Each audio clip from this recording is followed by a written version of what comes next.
Are you cowboys ready? To solve a murder mystery. Count me in, partner. Ready to go?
It started with strange noises at night, like something was scratching at the windows. I thought it was just my imagination, but then I saw it. It was watching me from the trees like it was waiting for something. I did some research and found out that it's been sighted in this area before. People say that it's a harbinger of doom, and that it shows up before something bad happens. It's been like this for hundreds of years. I don't know how to fight something that's not even human.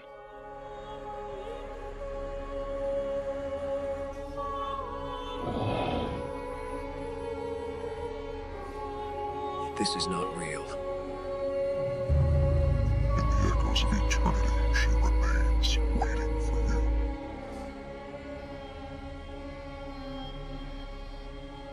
Hey, do you want to Play? What is it that you see?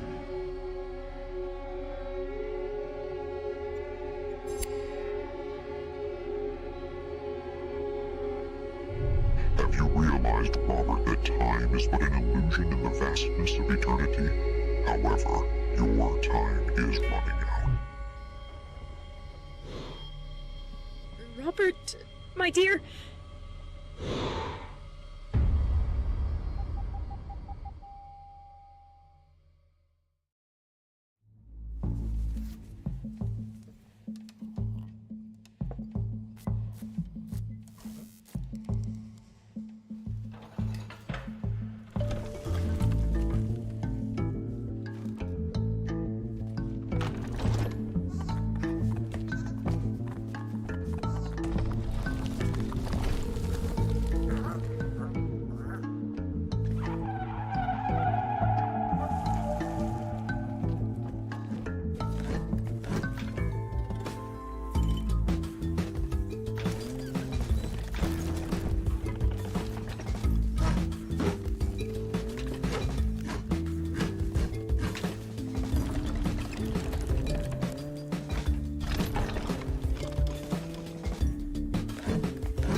I sure could go for 100 tacos right about now.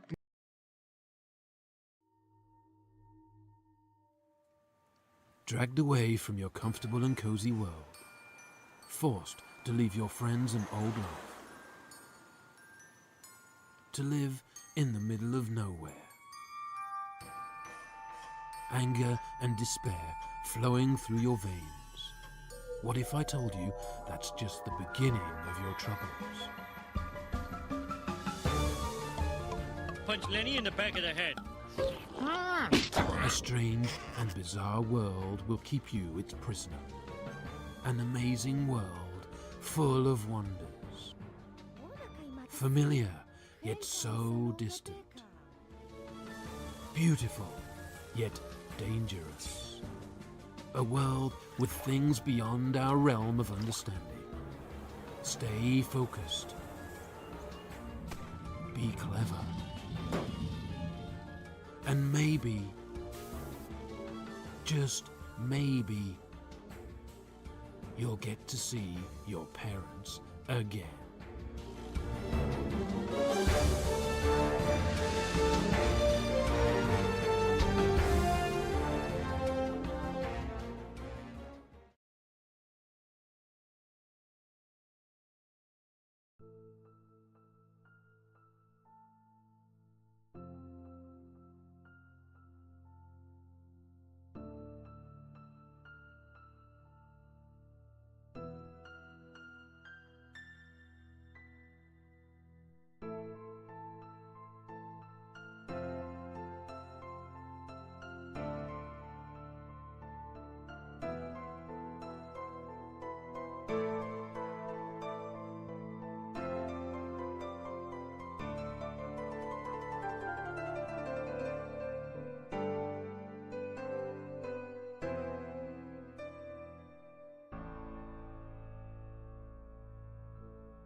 What has scared you recently?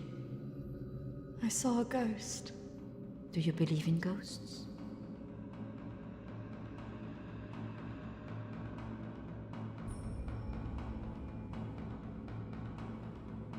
Our friend recently passed away. And we felt that it might have something to do with what happened to you. Look, I don't see why I need to talk about this. Yes, I was at the clinic when your friend was there, but purely in an advisory capacity. I couldn't comment on her treatment.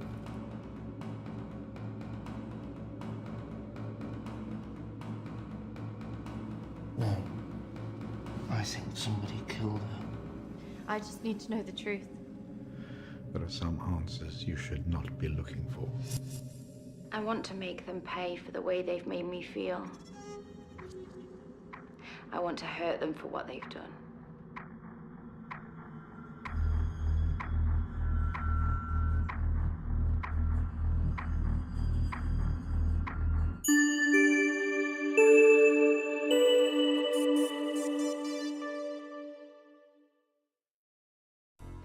Hello everybody, how's it going? I hope you are doing well. Hello Arab Gent, Danes Blue, Finkelroy. Welcome to Pentiment. The continuation of Pentiment. I need to open my drink.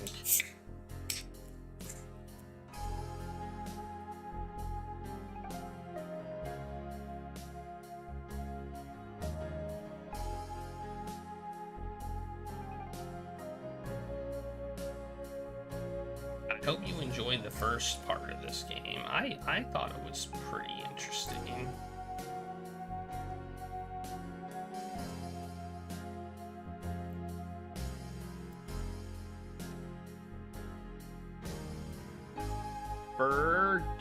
Further.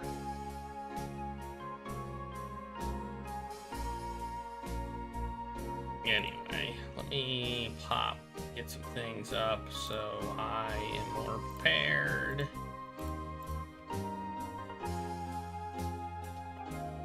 We'll go. Oh, I'm logged out. You like it? That's good. The only thing that I've commented on that I think is hilarious is the look of the pigs. The pigs look so funny. I don't know why the pigs look so funny, but they do. They look hilarious. But,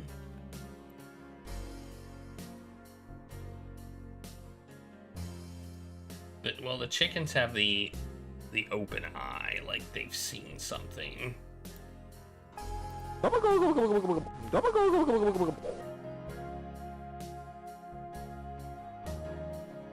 They've seen something horrible.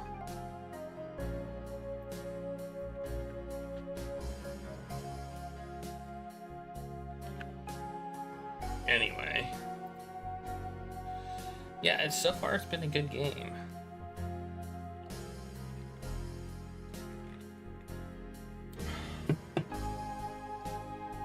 And we're gonna play more of it.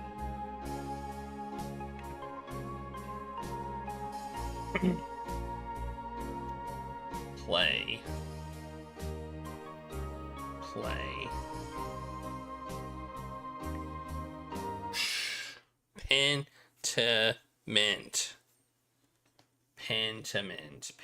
Pentiment. Oh yeah, I think so too. We have to collect more evidence, I think. I think we need to collect more evidence.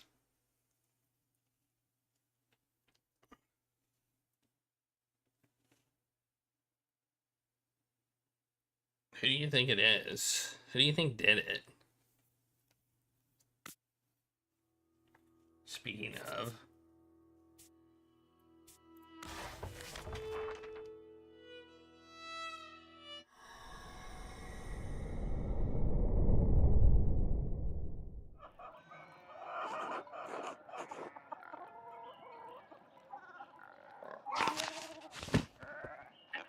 It's loud.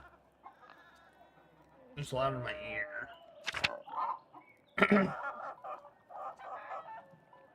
So I go to the spinning bee.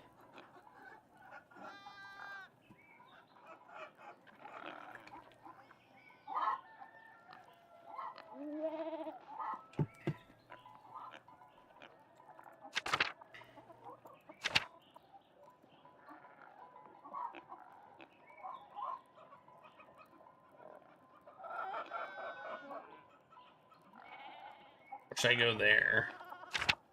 I kind of want to go to the spinning bee. I don't know. Okay, that was weird. More free food? Yeah. I do like free food. Alright, start the timer. Let's go. Let's just get right into this thing.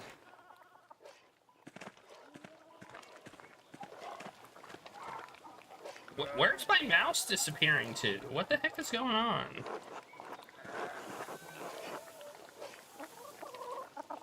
Oh, she's gonna be at the spinners. My mouse keeps disappearing. What is going on?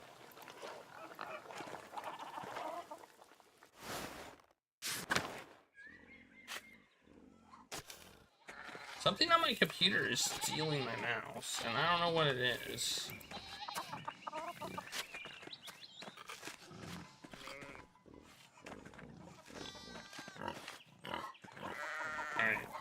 I gotta fix this. This is not good. Something on my computer is stealing my mouse. Let's close this.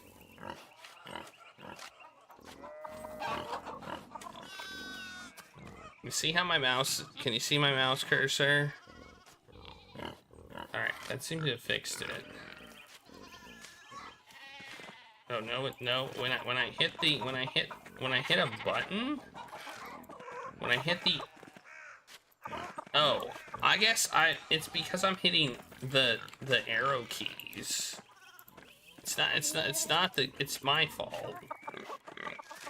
It's my fault. Apparently when you start using the keyboard, it like gets rid of your mouse cursor. Okay. And I was clicking around before. Okay, never mind. That's my fault. Alright. Let's go spinning, I guess. We'll do some spinning.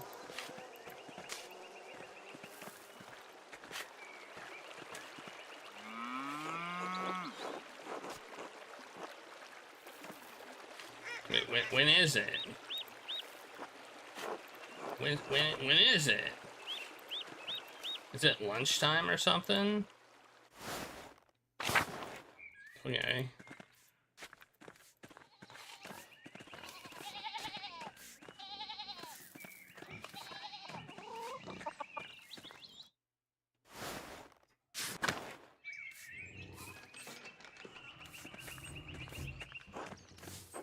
God be with you, Andreas.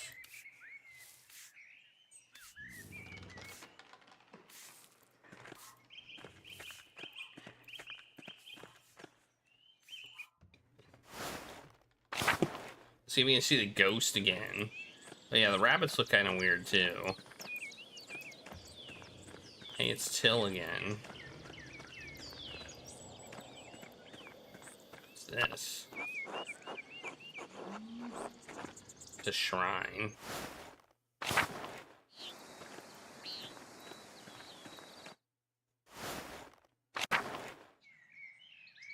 No, I don't want to know.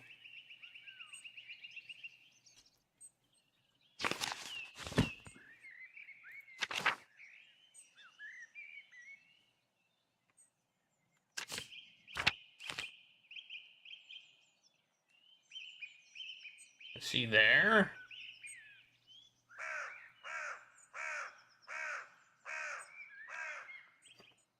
Well, I haven't been in the Covenant Garden yet. Yeah, I knew you were gonna say that.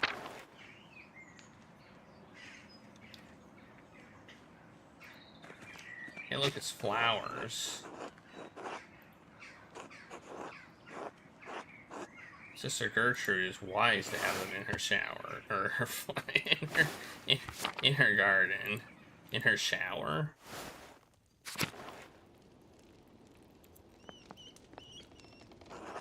God bless you, Andreas. God bless you, Mother Cecilia. Say, is there something I can help you with? I noticed that you took the sisters inside when I walked up with the Baron. What concern is that of yours? Given that the Baron was just murdered, it seems worth inquiring about the case. Why, do you not trust the abbot's judgment? It's not that, I just want to understand what happened. No, of course I don't. Brother Piero, he wouldn't hurt a mouse.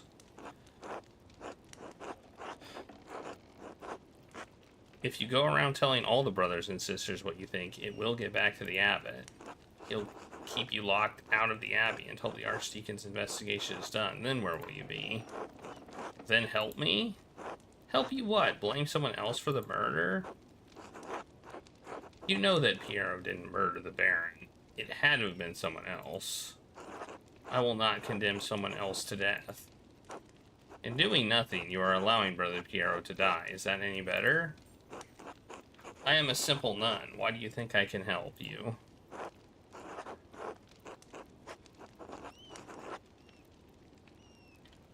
You know what happens at this abbey better than anyone else. Better than the abbot.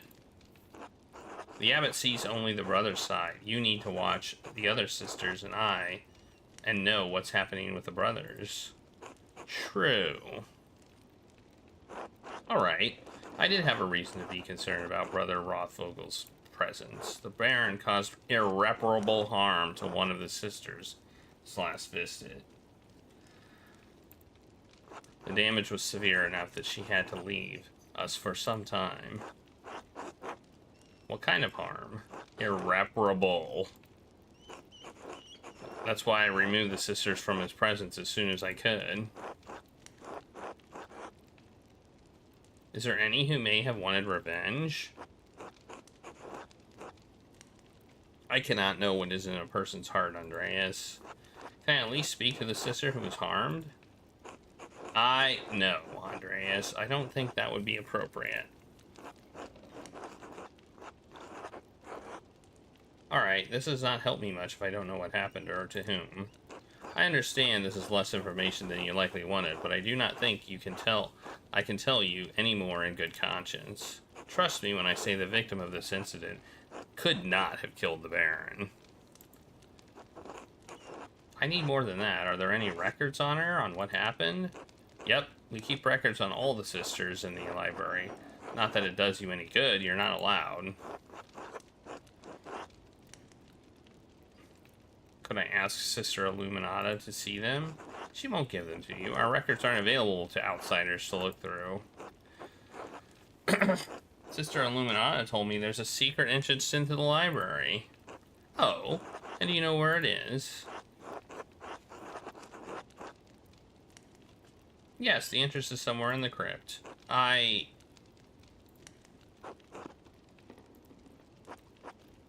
would you think that? The entrance to the library from the scriptorium is 123 feet from the church tower. That's ridiculous. You just made that up. Measure it yourself if you don't believe me. Anyway, why would that tell you where the entrance to the library is? The crypt does not run parallel to the church, but 10 degrees off, and the far end of the crypt is 135 feet from the entrance.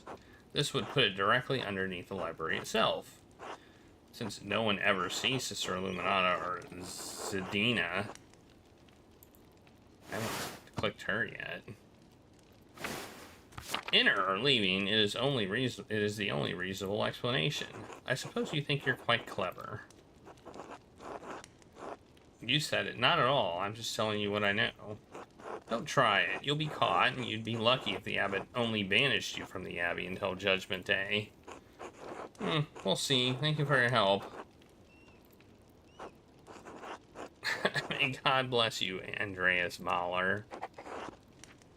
Irreparable harm. I just got a new thing. I need to search the library. Okay.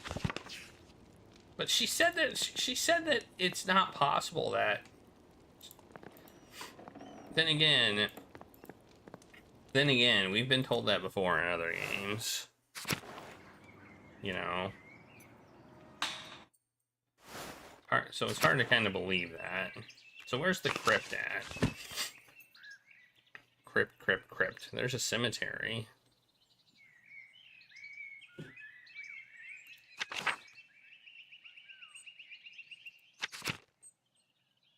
Where is the crypt? I don't know. Is it...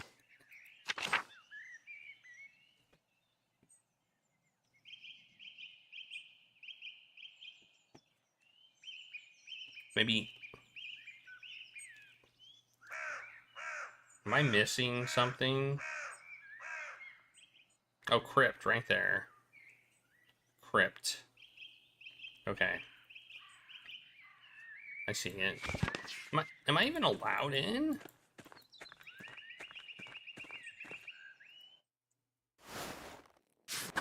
Oh, I was allowed to come back tomorrow, and it happens to be tomorrow.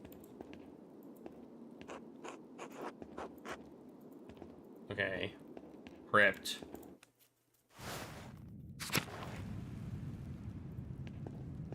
The foundations of the abbey were built when the Romans occupied this land, not long after the death of Christ. These tomb markers go back centuries, all the way to the founding of the abbey.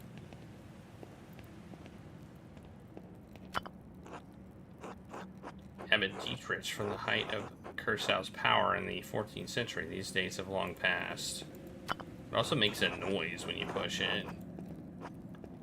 You notice that? A lovely relief of the Virgin and Child. Same as hidden down here.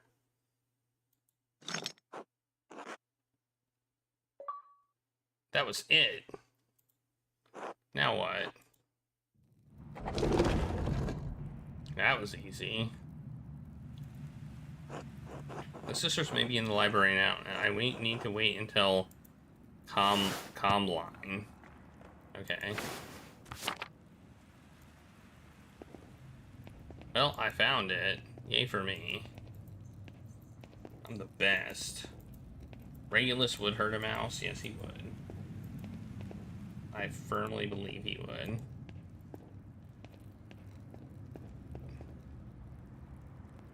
He would do irreparable harm. For sure.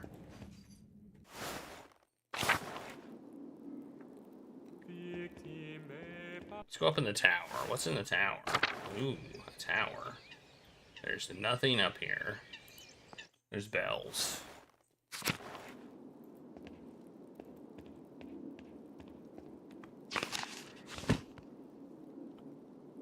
Is there any more I can investigate? Oh, go there.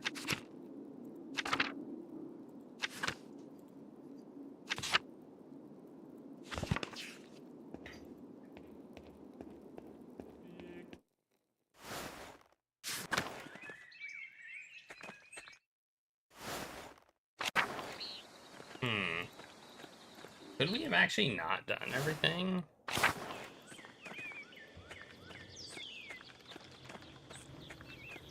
I thought we had choices on what we needed to do, but it seems like maybe we couldn't have missed anything. I don't know.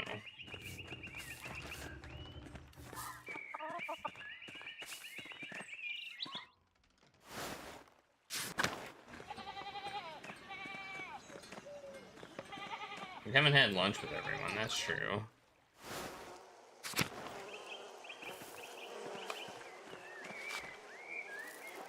Andreas, I was wondering when you turn up. The gaggle said you'd come watch them spin.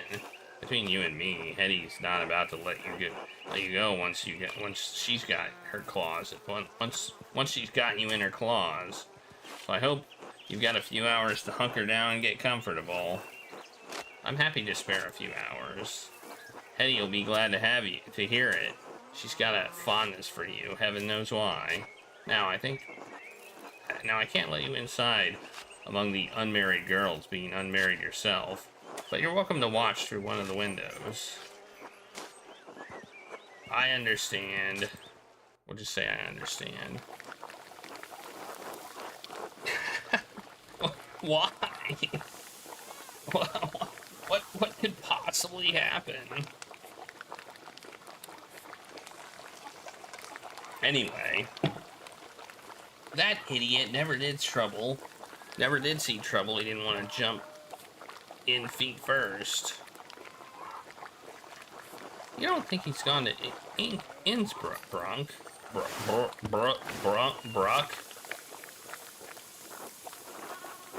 Keep listening. Lord, no. Innsbruck got to be small time.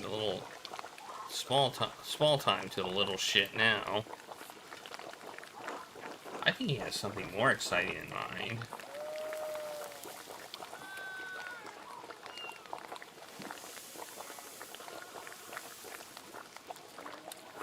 It's a big world, perhaps he intends to explore it or escape.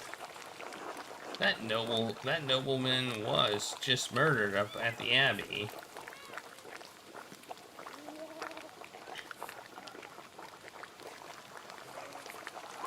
Martin picked an awfully convenient time to run off. Oh, Lord. Andreas is friends with the nobleman. Was friends with the nobleman. Do you think Martin could have, you know...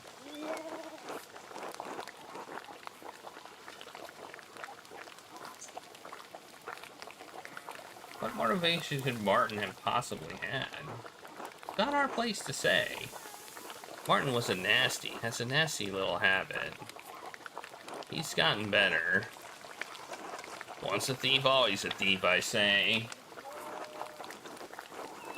I saw Martin running away from the Abbey the morning Lawrence was killed. Martin might be a thief, but I don't think he's a murderer. He's a coward at heart. You think it takes a brave man to commit murder? Not a brave man, but a bold one, and Martin is not that. He's your problem, Cat. What do you think? Could he have killed that man? Mom? This is a matter best left to the proper authorities, not a spinning bee. Imagine being tried by a gaggle of peasant women. That's unkind, Johann. It's the truth, isn't it? Doesn't matter if it hurts your feelings. Say nothing. Andreas, if you're going to stand around, how about you how about I put you to work? If you're going to gossip with the girls, you might as well spin with them too. Well, there's that thing right here. What are we doing? How does this work? Grab wool from the disc shaft and twist it tight, then spin the turning yarn into the spindle. Once there's enough yarn on the spindle, collect it at the bottom and begin again. Draft, twist, spin, repeat. You'll figure it out.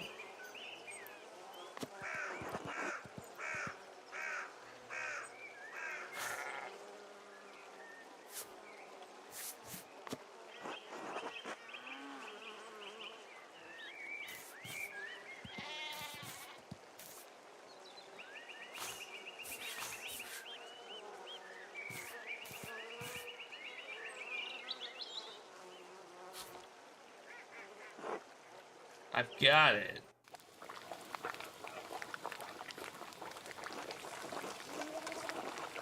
Do you know, I took Ursula to play with Gret's daughter the other day, and there's this strange man in the bakery. Is he polite to you? I can't believe Ulrich would stand for anything less. He was very reserved, dark-skinned, quite tall, and wearing a tunic. He liked the white rye bread, I remember. Who is this man? Why am I just now hearing about this? I believe he was staying at the Abbey. That must have been Brother Shabat. Yeah, it was. Oh wait, who's that? Oh, her. Brigida and I saw him walking. What are you doing? Saw him walking up there after visiting the shops. He seemed lost. Where is he from? Does he speak German? Christ, I hate being the last to know. Oh, here we go. 1, 2, 3. 1, 2, 3. 1, 2, 3. 1, 2, 3. 1. Man, I'm good. Spin wool as fast as the ladies achievement. You know, I saw Dr. Jorg talking to the nun again, the young one. Dr. Jorg? Did I say Dr. Jorg? I think it said Big Jorg. Who can blame him? Damn it, Johann. She says she's trouble. I told him to stay away. She's very pretty, isn't she? In a mean way. Pretty, perhaps, but not all the same. He knows better. When has that ever stopped Big Jorg from doing anything? Not Dr. Jorg. He had plenty. We have plenty of pretty girls here in town. My Veronica's not half bad. Mom! Let's not give Andreas any ideas, eh? Oh. 1, 2, 3. 1, 2, 3. 1, 2, 3. 1, 2, 3. Man, I'm so good.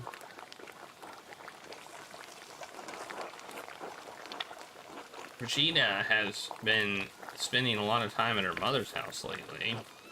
Agnes is glad to have her home, and Lucky's always treated her like a daughter, but I can tell that they're concerned. Regina and Martin having trouble, Veronica. Whoops, I did not mean to do that. They feel like it in Cardet 95. That's one word for it. Regina does what she can, but nothing pleases Martin. She won't lift a finger for her or Wolf. Wolf is the baby, apparently. He's such an asshole. Well, it's not his business, is it? Women's work and all that. You ever seen him doing much men's work, Dad? Can't say I ever seen him do much work at all. Perhaps Lucky can talk some sense into Martin. He's always been a devoted husband and father. Lucky is the model of what a man should be, says Kat. Oh.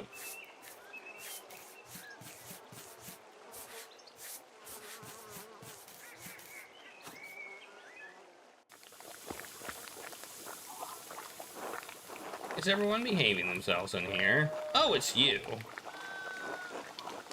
Afternoon, Otto. Come to see anyone special? Hello, Otto. It's good to see you. It's hard laughing from... I heard laughing from the road and knew you all had to be up to no good in here. And look, there's Andreas. Have you been minding your manners?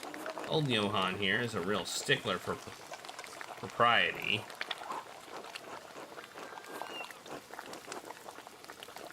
I fear I've been yoked to the wheel of propriety my entire life. Hey, what was I thinking? You're probably going to take everything you hear to the abbot. If the abbot cares about the common people, think. If the abbot cares what the common people think, I could be here to flirt with the young women. You don't know. Let's say that. Oh, Lord. Too much time with those books, Andreas, and not enough time working. No wonder you're not married yet. We all know you work hard in the fields, Johann. No need to boast. He works hard in other places, too. Mom! I've been in town a few months, Andreas. Got any burning questions you've been meaning to ask? About Kershaw Abbey, Clara mentioned the abbot was suddenly started raising taxes. Raise them and change their terms, yes. Father Mathis was the abbot. He wouldn't let us pay he would let us pay a portion of taxes and crops. Naturally, the shit for brains abbot put an end to that this year. Even if our crops fail or produce less than we like, we still owe the abbot for the use of the land. Doesn't make any sense. How can he raise our taxes when the price of our grain does not rise too? Where does he think the money comes from? If he doesn't think about the common folk at all. He doesn't think about the common folk at all. If it's not his abbey, it's not his problem. What about the miller? Doesn't he have to doesn't he have some part to play with that? Linhart drives a hard bargain. He won't give us a better deal just because the abbot raises our taxes. What we need is access to more land. Trying to bargain with Linhart won't get us that. Linhart is not a kind man, and he does not negotiate. He might if you carry a lot of debt, but his bargains are cruel. We pay him even before the abbot, though. I'm not sure why. Good. I have nothing Christian to say about Linhart Mueller, so I say nothing at all. Except that I hope he falls into a fast-moving river during the flood and dashes his brains on the rocks. Jesus Christ, Hetty. Can we talk about something else?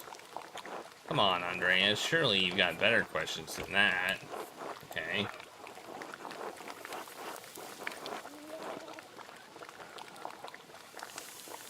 I found a grave in the forest that read 2 innocents. Who's buried there?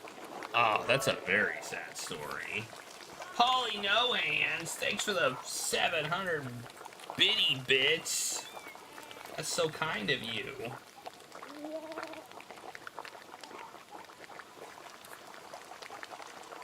Now you get, for the 700 bits, you get to hear a sad story, apparently. And apparently it's one that's not entirely appropriate to discuss, even here.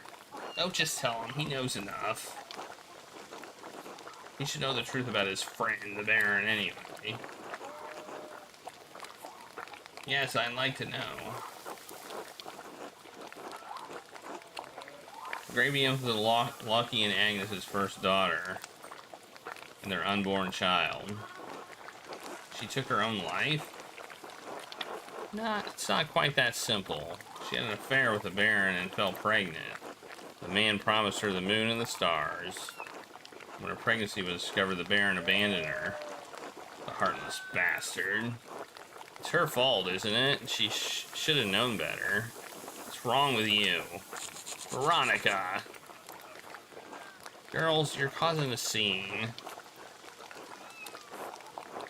Pete asked her daughter for help with restoring her cycle. She refused.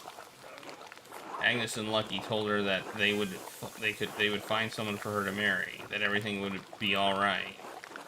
We don't know if Pete was scared or what. Bait?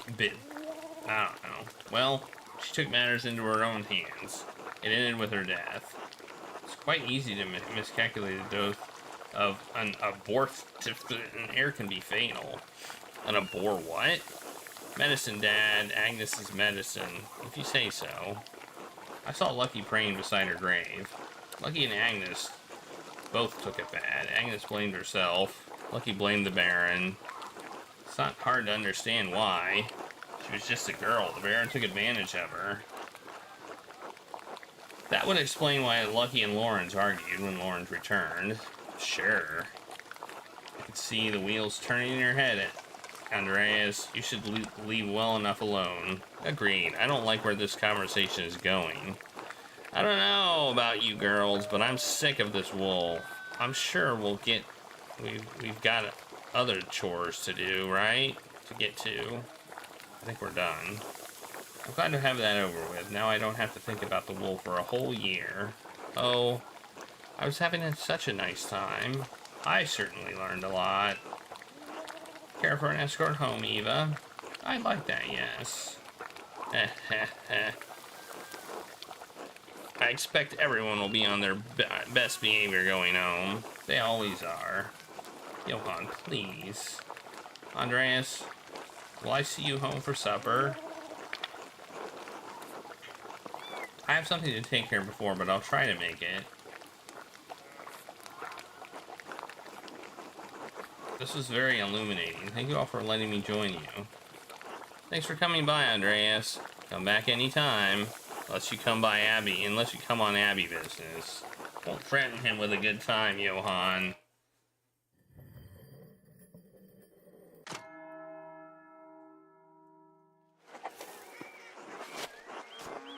Oh, it's time to eat. Wait, when did wait, I'm confused.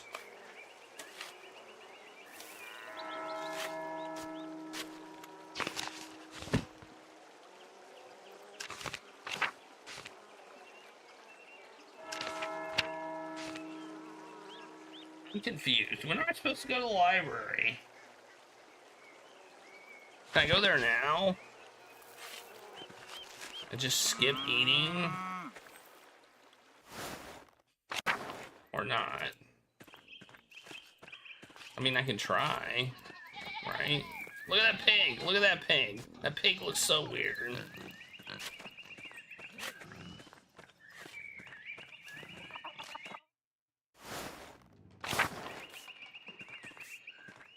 I'm gonna try.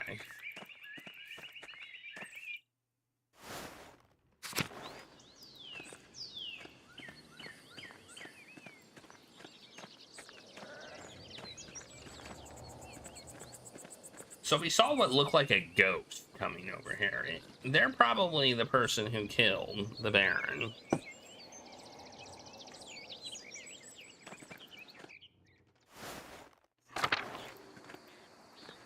That would be my guess. I don't know when it was. I don't know. It gave me a term, not a time. And so maybe I can look that up in the glossary. Actually, or not.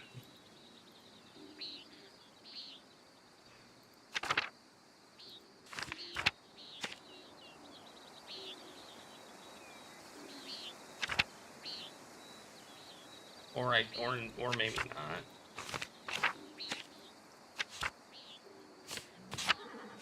Oh wait, it was C. It was a C word. It was here. It was 8. Okay. It was 8. It was 8. It was 8. You are correct. You are correct. Okay, where can I eat? Oh, I can eat here. I can eat at the church. I can get some, maybe I can get some hot goss at the church. What do you think?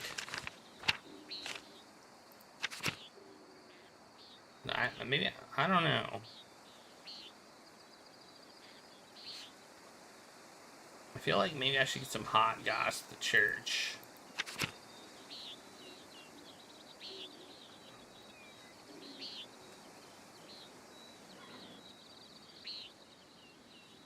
I don't know. I'm already here.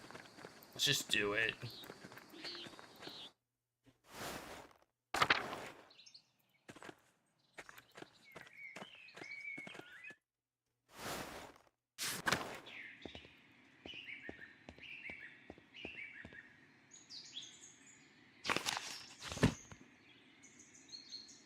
Where are we going? Right here? Yes.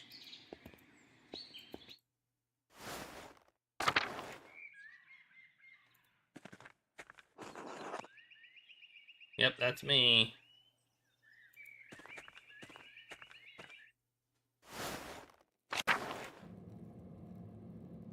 Oh, this food looks kind of bad.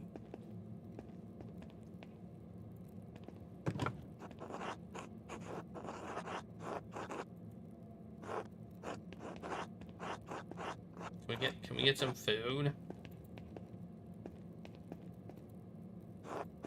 Just saying God bless you. Oh, here we go. No. Where can I eat? It says there's food here. It says right here, food. See? Food. So how do I eat?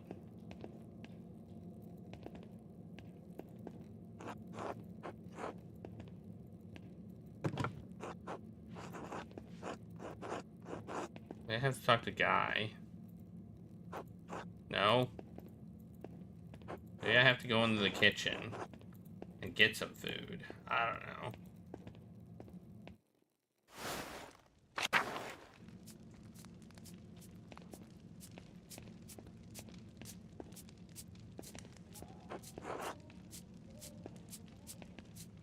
Oh, here we go. Can't let you down there. Argonaut doesn't want anyone talking to Brother Piero before the Archdeacon arrives. What am I going to do? Elope with them? I know. Just a few minutes? I really shouldn't. I need to talk to him. I'm sorry, I can't. Even if it meant the abbot might learn your secret, I'm not gonna do that to him. No, you're right. I'll leave it alone. We know he didn't do it. How do I can't eat here.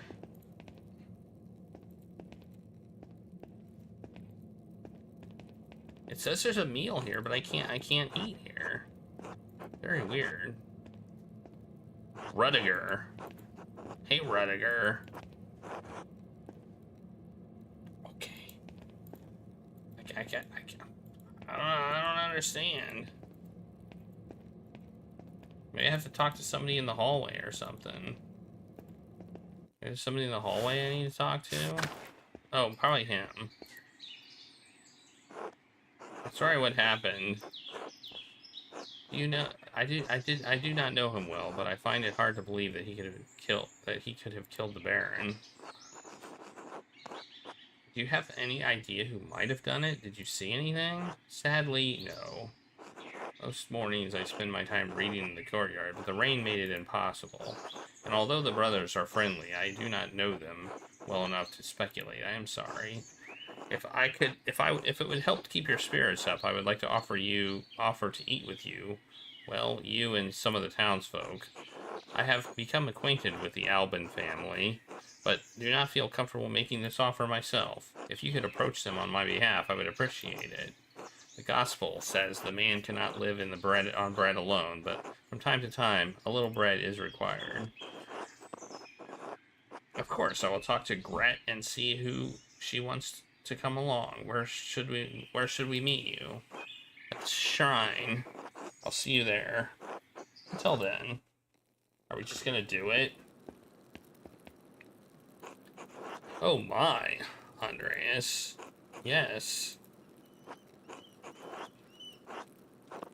Are these all the mothers tossing and their children? Well, no, I don't think it's all of them. Helena couldn't make it. It's a long walk up here in her condition. And Hetty and Hans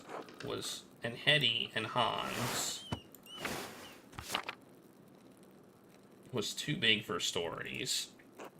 Stories? I may have said something about your books. I like stories. Yes, maybe a little too much. Ha! Alright, I can tell a story, but first, let's just pray together and eat. Whoa, it's a different prayer. Thank you for bringing us together. You brought Jesus to his disciples on the road. Blah, blah, blah. With breaking the bread between us, let us recognize each for the Christ and rejoice in salvation with you. Amen. They're all like, free food. Psh, heck yeah. And I thank you and your husband for this bread. Oh, well, I guess. My Ulrich always says that bread brings people together. And he does not look friendly. Brr.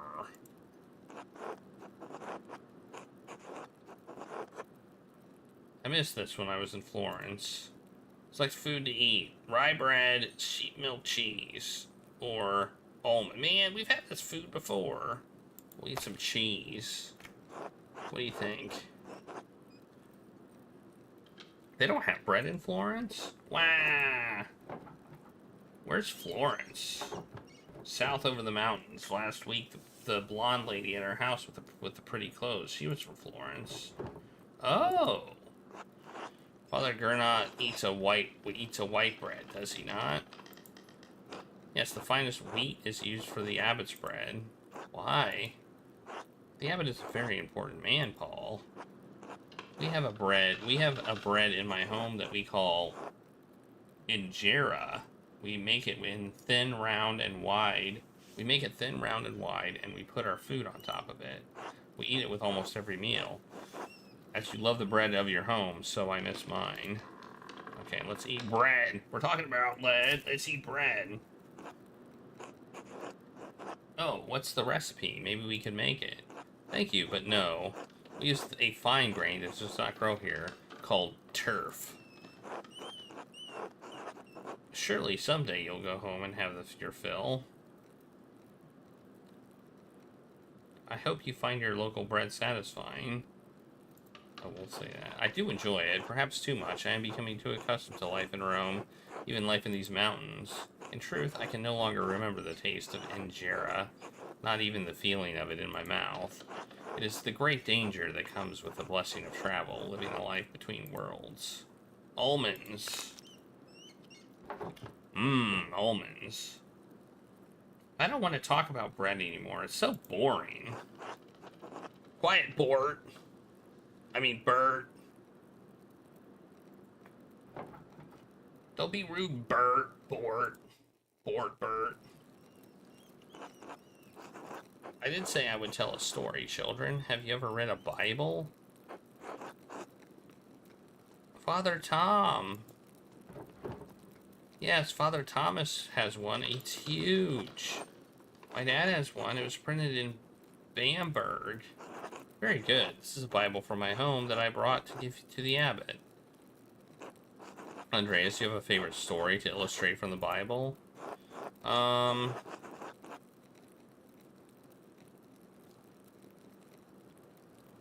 don't know. This one sounds interesting. It is a powerful image. No, my son is also named as we struggle to comprehend the divine. Our struggles are not as spectacular as Jacob's, but just as difficult and may leave as transformed as he was. Now then, children, do you know the story of Jesus feeding the multitudes? What? I thought you were going to tell that story. Fish and loaves. My mom and dad make loaves. This is from our Bible, how we tell the story of how Jesus fed thousands from only a few fish and a few loaves of bread. Why is everyone brown? Because where I am from, everyone looks like me. Why? Because we are all as God has made us. I know Tassin seems big to you, but the world is so much bigger than we can imagine. There are many people of many different colors all over the world. There are places where no one looks like you or me. Really? It's true. In Venice, I saw people come from across the Mediterranean Sea. Not just like Brother Shabbat, but people of different places and cultures, even farther away. You never saw this scene at all? Well, you probably never ate lunch here. See? Persians, Moors, Ottomans, each with their own... You're not supposed to be up there, Regulus. You are not supposed to be up there. You can't be trusted. Persian, Moors, Ottomans, even with their own way of speaking and dressing, their own customs. Brother Shabbat, do you know the Baron who was murdered? Well, that changes things. Bert!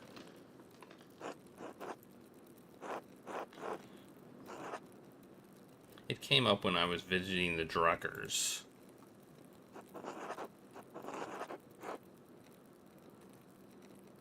I think he's old enough to understand death. I don't think I'm old enough to understand it myself. I did know him, Bort. But do you know the story of Lazarus? No. He knows food. Regulus knows food is being discussed. He was afraid of Jesus. He became sick and he died.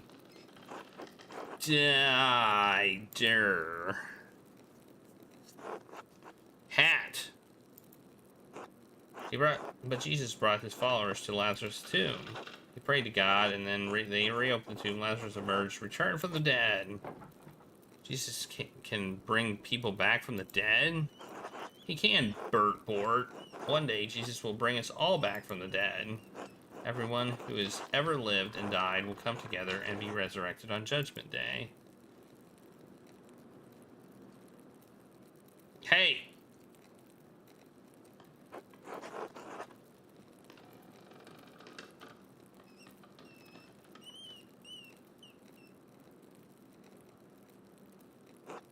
Even the Romans? Yes, the Romans too.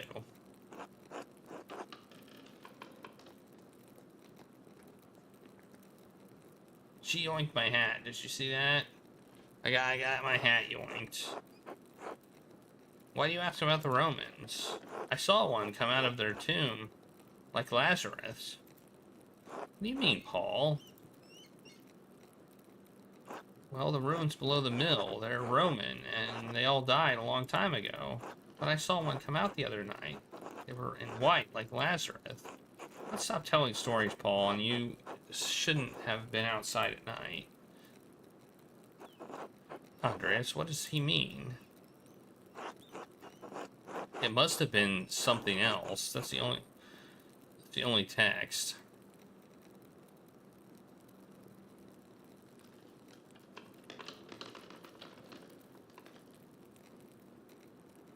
I think I may have seen something similar the other evening.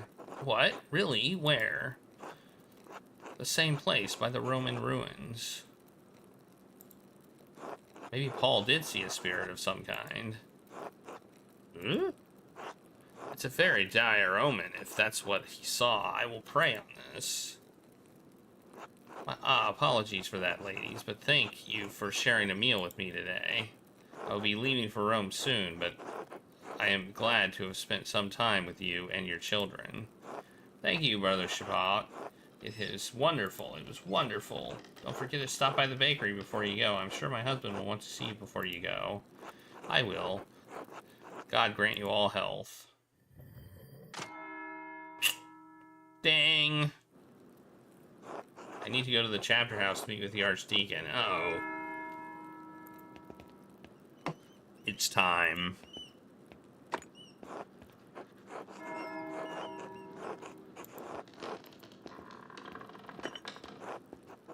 Reliquary containing the hand of the saint. The hand of the saint. There's a hand in there.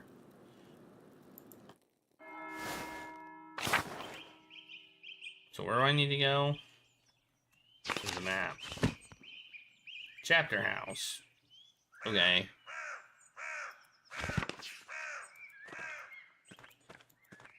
I have no idea who did it.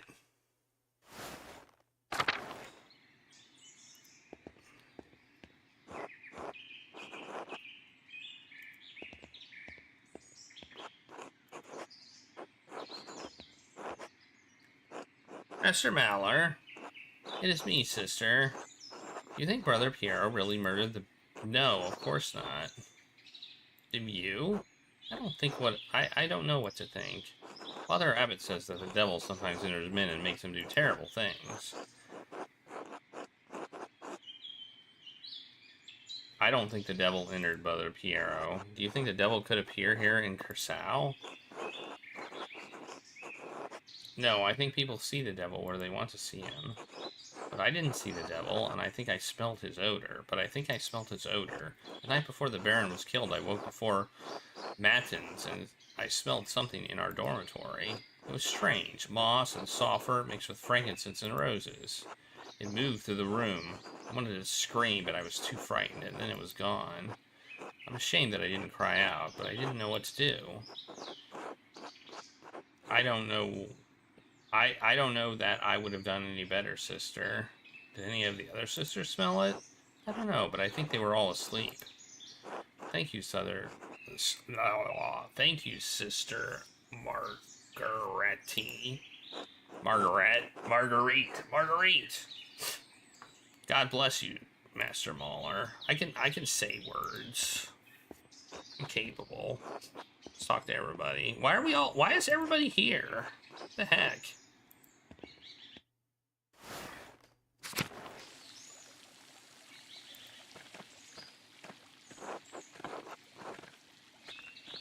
Is this like the trial of the century?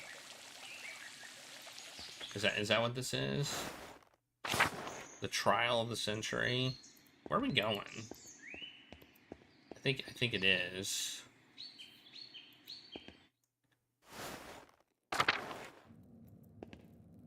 Who's this guy? Can't even talk to him. Oh, here we go. Please state your name for our records. Andreas Mahler, artist, recently of Venice. Really? What brought you all the way to Upper Bavaria? I heard the Abbey had some wonderful books. When I learned they had need of an artist, I decided to stay a while. Very well, thank you. Arnold, please write that down. I think we're ready to begin. Of course, Your Reverence. Now then, Master Mahler, what is your relations with Lorenz, the Baron of Rothvogel? I only knew him for a day, but we were on friendly terms. Do you feel you had a sense of him as a person? No, Your Reverence. This is unfortunate, but I'd like to try to characterize this man for me. Confident, overbearing, used to getting what he wants. I'll just say that. Do you think someone would kill him for that? Someone, perhaps.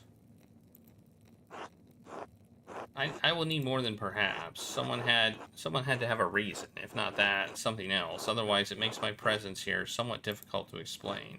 Baron Rothvogel was murdered here in this very room. Someone did it. Brother Gernot believes it was one of his monks, Brother Piero. I have met with Brother Piero and questioned him at length. Well, it seems unlikely that a man of his age and temperance could murder the Baron. He was discovered with the murder weapon. He wasn't, though. The Baron was already dead. Stop talking. If you wish to advocate on behalf of Brother Piero, I suggest shutting your mouth until I ask you a question. Piero had reasons to resent the Baron, the loss of his work, the insistence on discussing the writing of the troublemaker from Wittenberg. As for his age and infirmity, I myself have read of many cases in which a man of modest strength succumbs to the temptations of the devil. Once seized by a devilish fever, the poor sinner gains an infernal power that allows him to inflict grievous wounds, sometimes fatal. What I am saying is that in spite of the curious circumstances, Brother Piero is the most plausible perpetrator of this vile act. I understand that you are on friendly terms with Brother Piero. You also interacted with the Baron both in town and the Abbey. Did you witness anything that suggests someone someone else could have murdered Baron Rothvogel? Oh, man.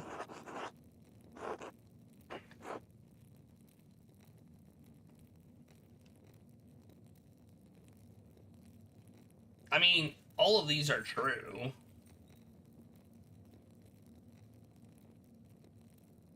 All of these are true.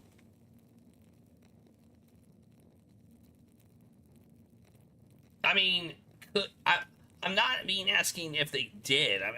I'm being asked if they could. You know?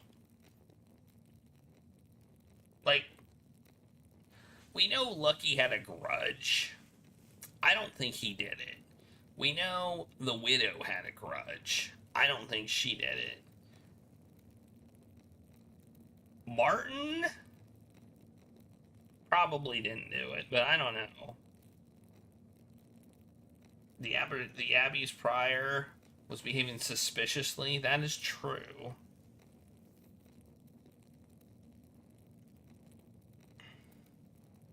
All right, I'm gonna say Martin. And maybe we'll just be able to put, like, why can't we just say all of these? I have 4 possible suspects: the Lucky, the widow, this person, and this person. I have 4 people that potentially could have done it. Why do I have to name one anyway? Yes, his name has come up in my inquiries. My understanding is that he absconded with some of the Baron's valuables. Arnold? Yes, Your Reverence. A silver ring, a gold ring, 12 golden, 10 groschen, and a book intended as a gift for the Abbey. Thank you.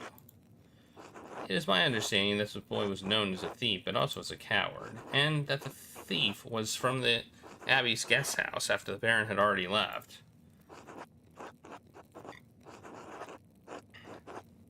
Even so, it is still possible that he could have committed the murder, Your Reverence. Yes, it is possible, but very unlikely in my judgment. I'm not treating him as a serious suspect for the Baron's murder at this time. Who else have you? Oh, we get to say everybody. We'll just go down the list, I guess. Who is Lucky? I don't believe his name has come up during questioning. The town's stonemason. Alright, what is the connection between the town's stonemason and a nobleman from Worms?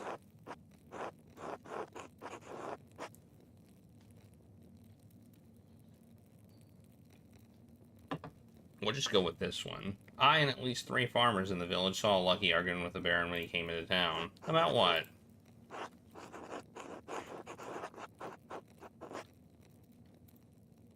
Did the stonemason believe that the Baron had murdered this young woman? No, she was a suicide, but Lucky held the Baron responsible. This is quite hard to follow, Master Muller. What does this have to do with the Baron and the stonemason? On his last visit several years ago, the Baron charmed Lucky's daughter, but left her behind. After some time after the Baron left, he realized she was with child. The stonemason and his wife did their best, but she did not want to keep the child. She attempted to stop the pregnancy by way of her mother's medicine. Mother's medicine? Agnes is a town midwife. I see. In the end, the medicine claimed her life, and her unborn child with it, I presume. The stonemason, Lucky, has held a grudge this whole time. They argued about something, I know that. I witnessed it the morning the Baron arrived. And how do you propose that this stonemason killed the Baron? As a stonemason, Lucky would have access to any number of tools that he could use to bludgeon the Baron. Have you found such a tool? No, but that does not mean it does not exist, and as they are Lucky's tools, only he would know if one was missing.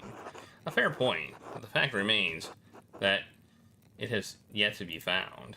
True, in any case, this is the extent of my knowledge about Lucky, Your Reverence. Is there anyone else you can think who wanted to harm the Baron?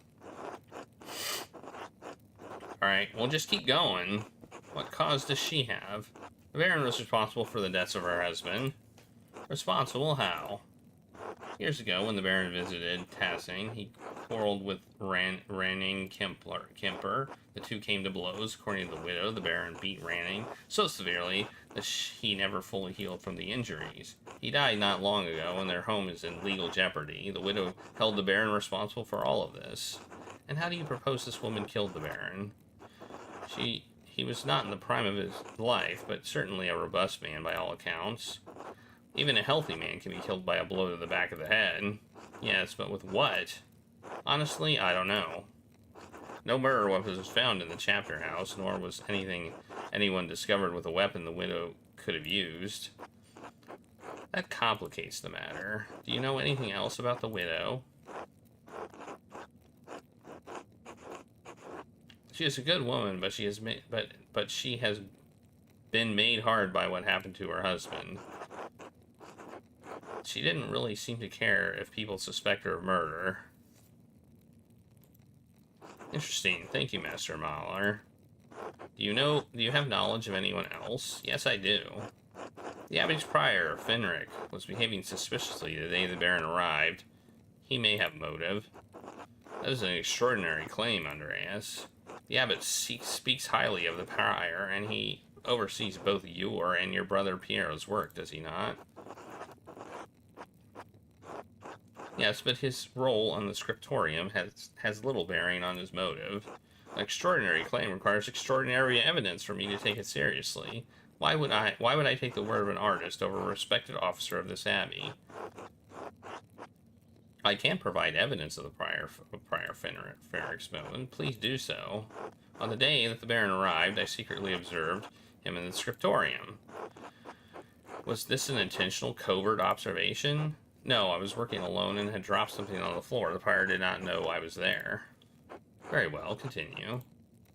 He wrote a note, a cipher, in a book. It was associated with a volvel that was used to encode something in it. Yes, and what had he encoded? I am not certain, but it is very suspicious. Master Mallar, could you please confine your remarks for information that leads somewhere useful? Now, do you have any other evidence against the prior? No, Your Reverence. Very well. Who else have you wanted? Who else may have wanted to see the Baron dead? I can think of no one else who would have wanted to cause harm to the Baron, Your Reverence. Very well. Are you aware of anything else that might shed some light on this case?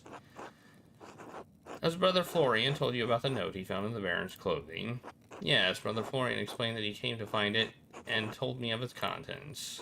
Master Edeljager has entered his testimony in our register. Your description of what transpired between the Baron explains the meaning. You don't think the Stonesman wrote it, do you?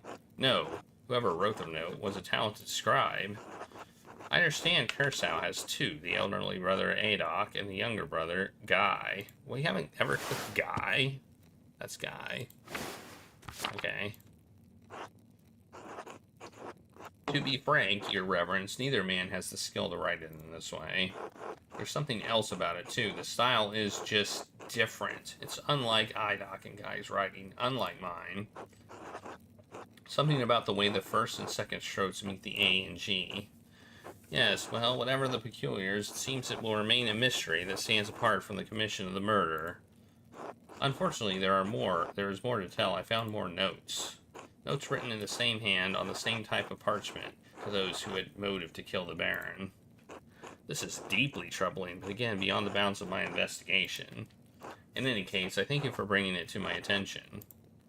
Of course, Your Reverence. Thank you again for your time, Master Malar. Would it be impertinent for me to opine on who the killer is? Not at all. You are an educated man and have conducted yourself appropriately in this inquiry. I reserve final judgment, of course, but who do you believe killed the Baron? Oh, now I get to make a thing. Considering all the evidence.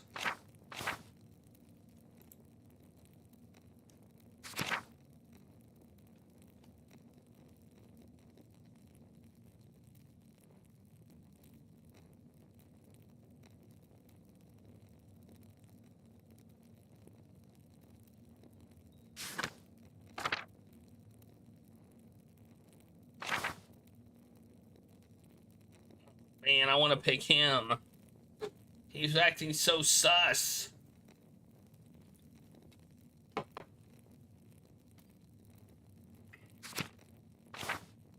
He's acting so sus, I'm picking him. Whatever.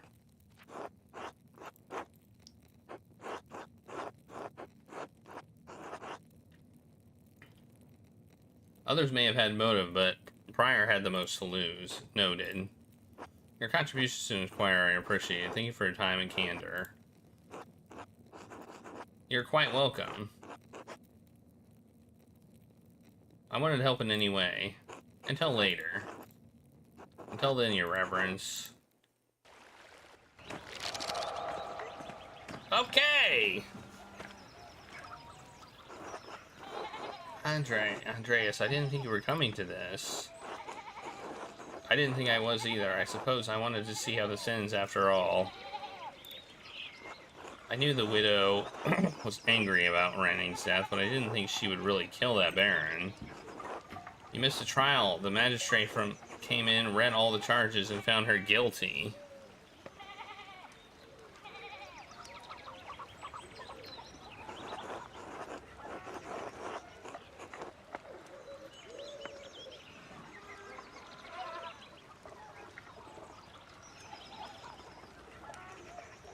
She's near the end of her life. I don't think she has anything left to live for.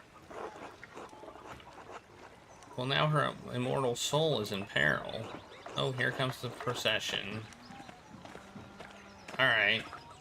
Interesting. Did I miss anything? No, you're fine. Andreas. Otto.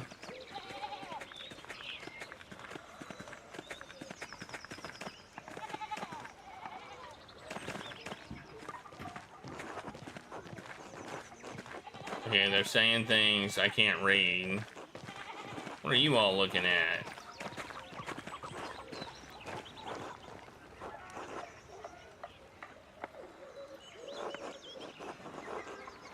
Isn't this what you bastards always wanted? Well, now you'll be rid of me. God, you won't be missed. Undignified and irreverent. Silence! I order the executioner to carry out his duty. I warrant him peace and safe conduct, whatever may befall him. Well, get on with it. I'm gonna look away.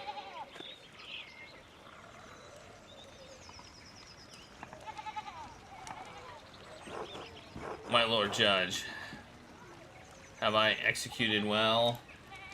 Yeah, she's the one I got the firewood for. I didn't say I thought it was her. You have executed as judgment and law have required. For that, I thank God and my master who has taught me such art.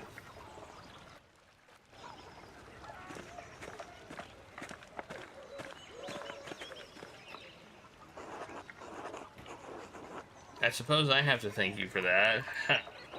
What are you talking about? Well, you told the Archdeacon and old Ranning, didn't you? That old woman never would have let her place go. Now I'll be able to expand my farm. There may even be enough time left to plant some crops this year. Say nothing. Well, see you later, Andreas. You got somebody totally different killed? Okay. Well, that's the end of the act. Oh, there's Piero.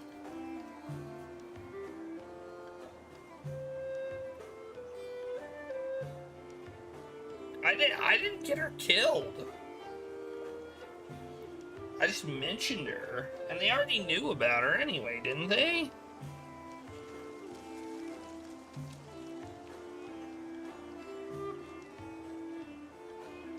Andreas, has the time come for you to leave us? Yes, yes, I'm afraid so. This is a sad party, but inevitable. I had hoped you would stay a bit longer. But the world needs more than Curacao does. But the world needs you more than Curacao does. You've grown beyond this old abbey and become a master in your own right. I will miss you, my son. As will I. I didn't figure out what the cipher was. I'm kind of disappointed in that. I should have done that. I totally forgot. Who will you keep out of trouble when I'm gone? I pray that this is the last trouble I will see in my old age, and I have God and you to thank for getting me out of it. Come, your masterpiece is complete. May I see it one last time before you go? Please, I value your assessment. The opinion of one old monk matters little. All the same, I am excited to see it finished at last.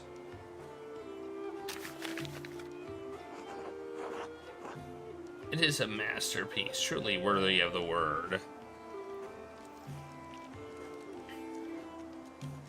Wow, it does look nice. Like, and it appears you took my advice to heart. What advice was that? You put yourself into the work, not just to interpret another artist's work, but to transform it into something true. It shows the world as it is, as you have seen it, even if it is not what you may want to see. Though it is not my place to say so, I'm proud of you, Andreas.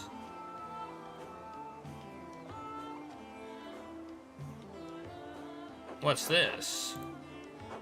A scrap of parchment. Do not return here. A warning?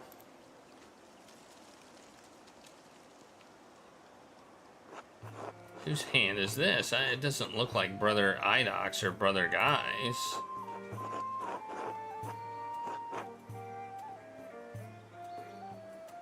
Brother Florin and I found a similar note in the Baron's clothing.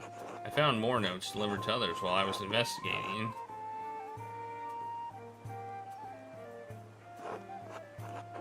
They must have been written by someone who knew the darkest secrets of the town and this abbey. They tugged at those secrets to kill the Baron, like someone pulling at threads that had been buried in the past. A frightening thought, but who would do such a thing? I wish I knew. Do not trouble yourself overtly about it. Your future lies outside of these walls. I hope that you will have time to visit me once or twice in the travels before the Lord takes me. I will come as often as I can. I would like that.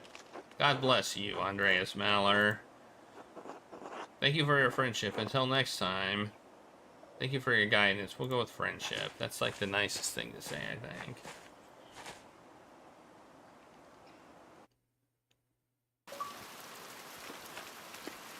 Well, we finished out. What's going on?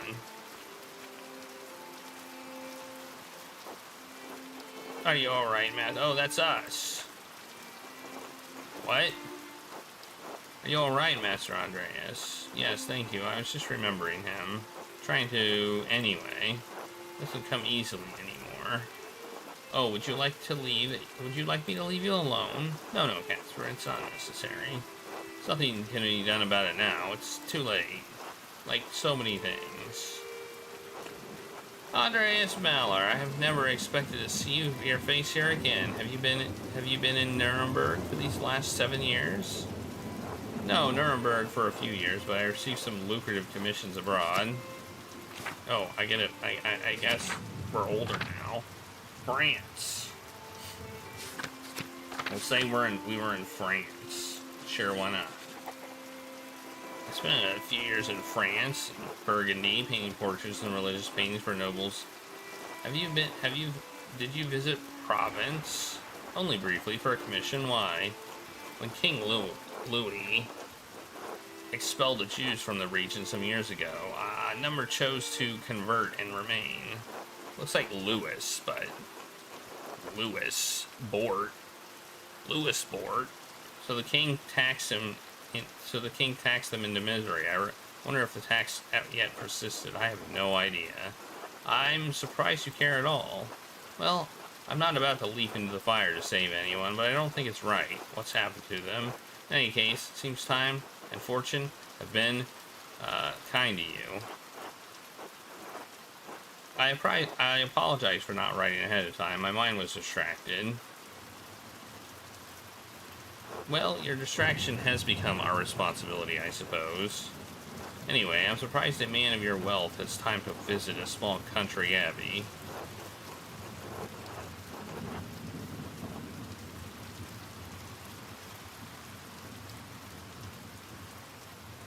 There it is, Casper. Brother Guy has a spirit as bitter as lemons and sour as old milk. You would too if you were trapped in this drafty old pile of rubble. If you'll follow me, I'll show you to the guest house. Your boy may stay as well, of course. He's my apprentice, Casper, and we appreciate your hospitality. Man, why is everything going so fast now? It was 1 for like, what, 4 hours, and then suddenly we're on 4? Jeez. When was the last time somebody stayed here? Everything is so musty. Master Andreas, how did you come to be so well known at Curacao? I thought you spent your wander year in Italy. I did, but I finished them here, earning money in the scriptorium until I finished my masterpiece. Oh, I accidentally clicked scriptorium. Really? I didn't think abbeys still had scriptoria. They don't, and Curacao doesn't anymore, for better or worse. I suppose I should tell you, there was a murder at the abbey while I was here. What? Really? It was a dreadful affair. Father Gernot panicked and accused my friend of committing the crime. I did some searching and managed to convince the Archdeacon that someone else was the murderer. One of the peasants, Attila, died for the crime. You got someone killed? No, I collected evidence and presented it truthfully. The Archdeacon was the one who made the ruling. Well, you couldn't let your friend die. Why didn't you mention it before? Must have been a terrible situation to be in. I made some missteps in my time in Curacao, but I saved my friend's life in the end. So, what are we doing in passing now? I wanted to pay my respects to Brother Piero. And to be honest, I'm not looking forward to returning to Nuremberg. This commission, it's an obscene vanity piece over the pretext of a religious scene. My patrons just want to celebrate themselves and their wealth. I dread each new commission more than the last. Every step I take toward home is agonizing. But, Master, you're famous and rich. Your work is wonderful. When I saw your altarpiece in Nuremberg, I begged my father to help me become your apprentice. I don't understand how you could accomplish all that you have and still be unhappy. I know it must be hard to believe. I was once very much like you.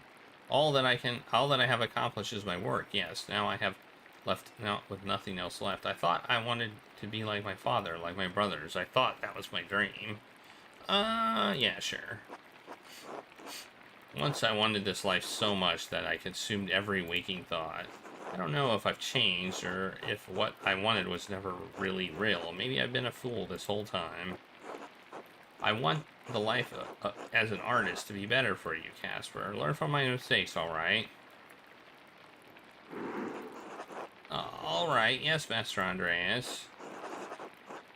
I shouldn't be burdening you with such dark thoughts, Casper. Well, let's visit our old friend Claus. It's been too long. As you like, Master Andreas. Visit Claus. Who's that? Who's Claws who? Where are we going? Oh, Claws. Oh, Claws. Oh, Claws. That guy.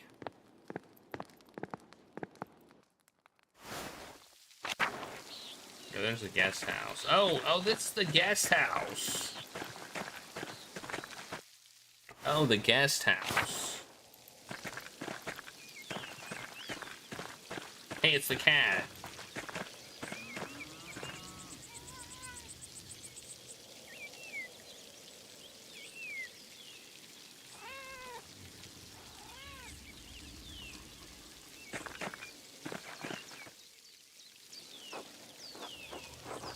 Just do it. You know it's the right thing. You don't understand why it's so hard for you. Oh no, I'm scared. It's dangerous to cross the Abbot. You prefer the alternative. You don't need to do that, Otto. I understand. I'm just saying. Andreas Mahler. Good to see you again, old friend. Otto, you're looking well. This is my apprentice, Casper Ziegler of Salzburg.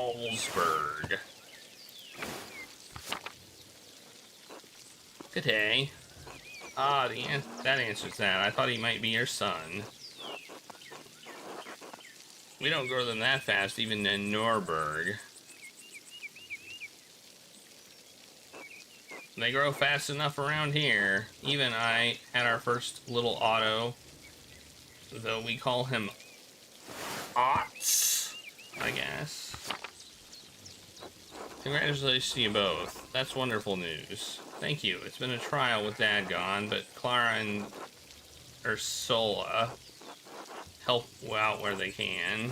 Ursula, not Ursula.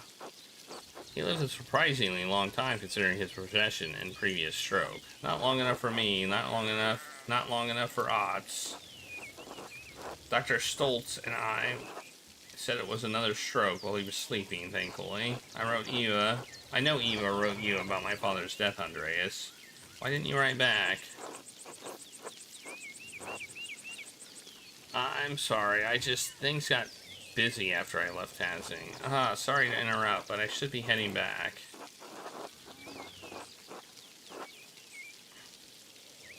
I feel like I should remember your face, but I just can't place it. Oh, don't trouble yourself. It's me, Martin, remember? Oh, yes, of course. Hello, Martin. Hello, sorry to run, but I have to get these sheep back to the farm. As much as I love whiling away the hours in the meadow, I have a lot to attend to. It's Martin! Otto, I'll see you at the meeting later. Andreas, until later. Until then, I'm not gonna say it's good to see him, because it's not.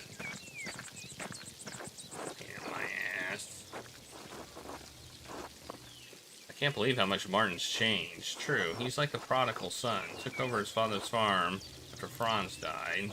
He's been a much better husband and provider for Kat. Okay. Well, it's just about a meeting. You picked an interesting time to visit. Come to the town commons in a while. I think you'll be interested to hear what I have to say. Actually, I was just on my way to see Klaus. Tell him to come too. He's been dragging his feet. Until later. Okay. Klaus. Is this Klaus? No. Where am I at? I'm all the way over here. All the way over here. Oh, I gotta meet with these people too. Andreas, I had heard you were back in Tazing. God bless you.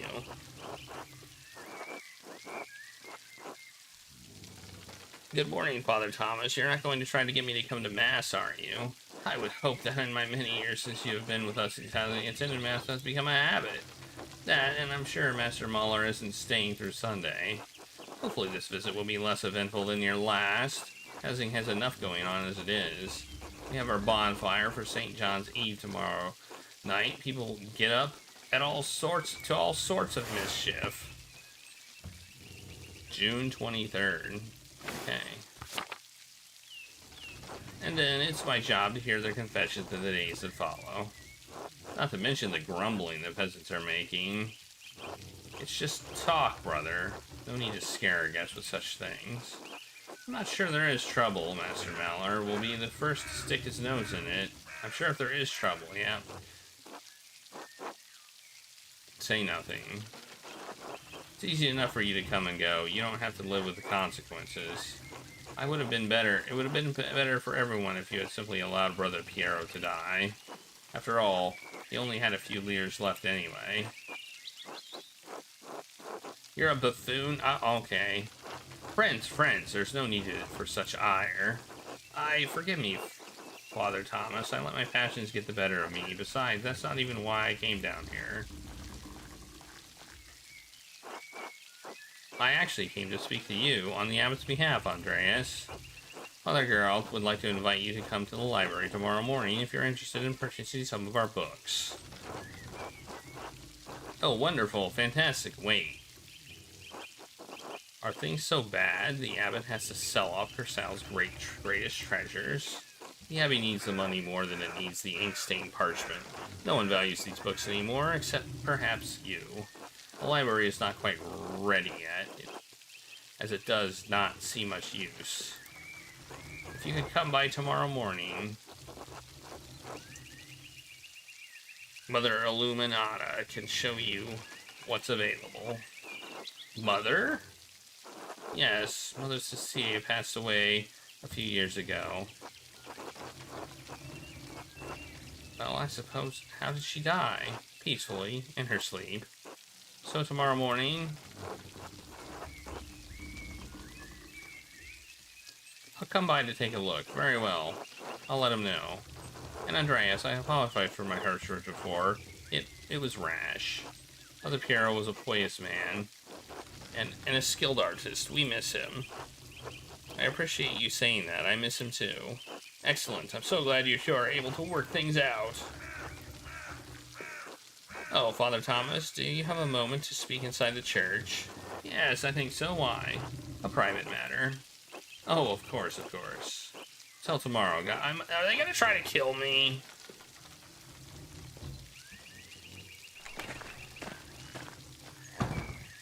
I think Guy might be the murderer.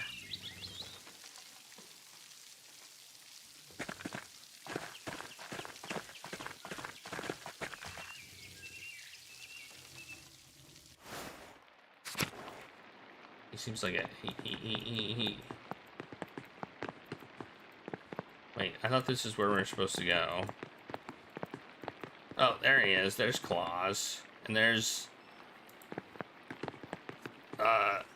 Magdalene.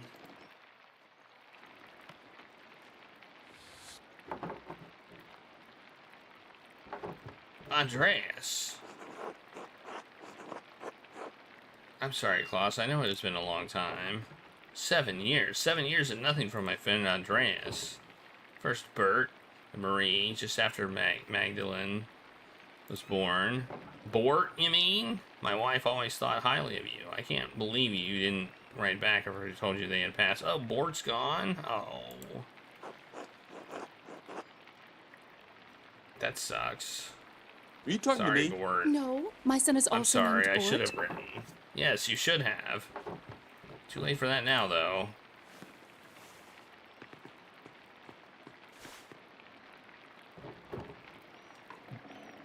Boop de Bobo. Oh, hello. She likes you.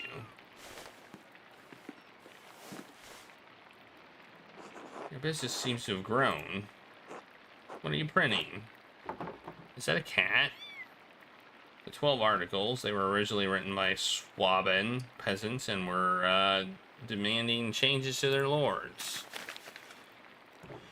Freedom from serfdom, freedom to hunt and use the woods as God intended, freedom from compulsory labor, abolition of the inheritance tax, fair appraisal of rent, the return of property to common use and ownership.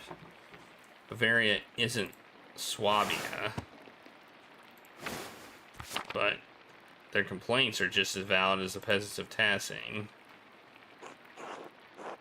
This must be what Otto was talking about later. He wanted me to bring you along. Yes, he asked. I may come, I may not. The abbot has been squeezing the peasants for years. Now, he's squeezing the townsfolk, and we're pushing back. Their cause is righteous, Andreas. If you haven't seen the Gertners lately, you should visit them. Oh, Otto had you print these? Yes, why? I didn't think he could read. He can't, but just about everyone else in town can. He speaks, I print. Just trying to do my part, I suppose. I'm sorry, I'm still not in the mood for this late reunion. Come back for dinner tomorrow. You should go to the Commons, hear what Otto has to say. It's worth hearing.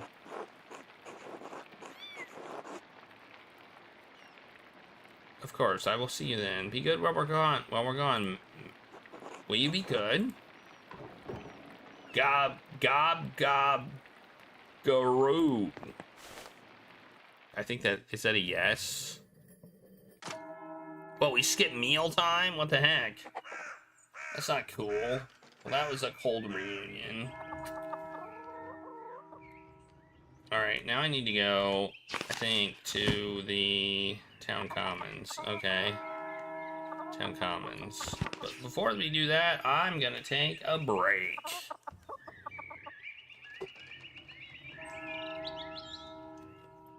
My drink is empty. I need more drink. Also, look at those chickens. Those chickens have seen things.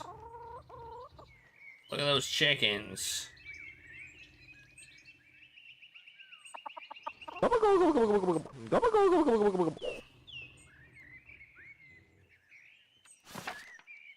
anyway, I'm gonna take a break. And watch Regulus on his bed. Claire also wants food. I need to feed Claire.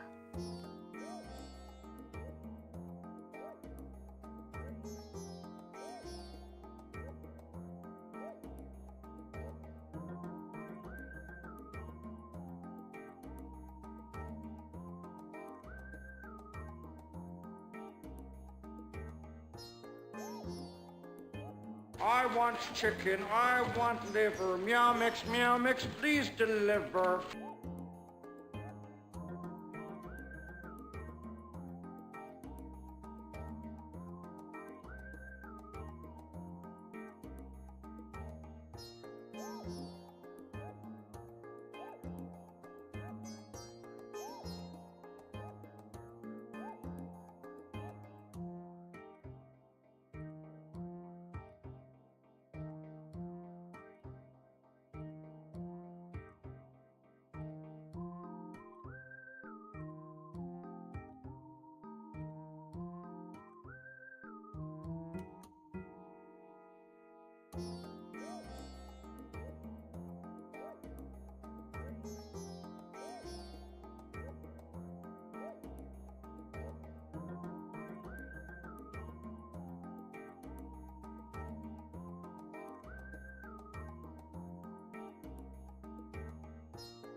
The BBC would like to announce that the next scene is not considered suitable for family viewing. It contains scenes of violence involving people's heads and arms getting chopped off. There are also scenes of naked women with floppy breasts.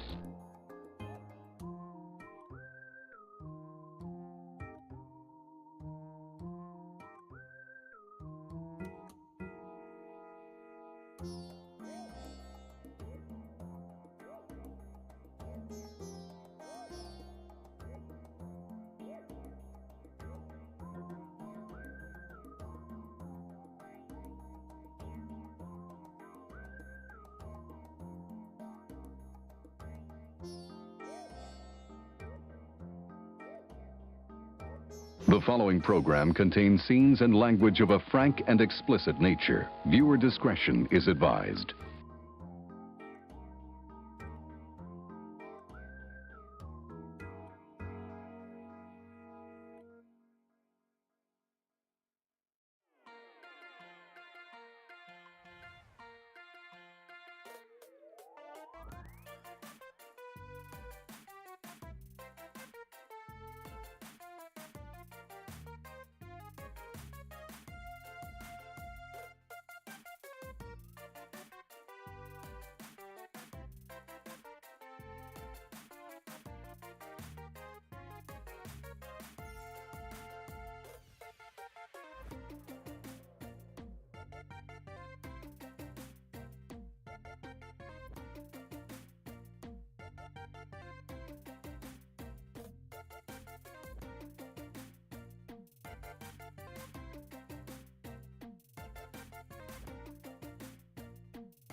Oh no!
Punch Lenny in the back of the head. Oh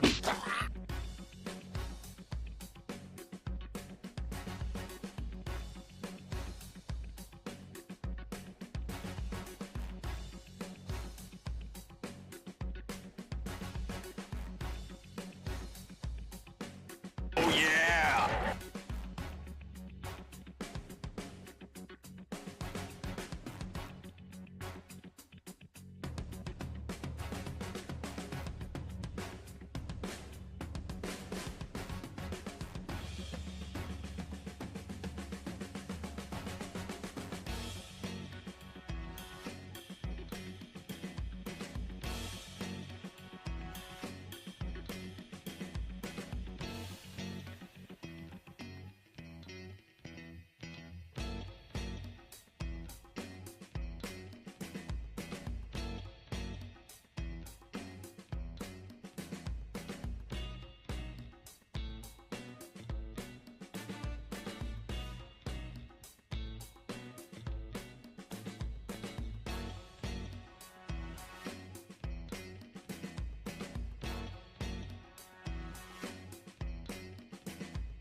Wahahaha.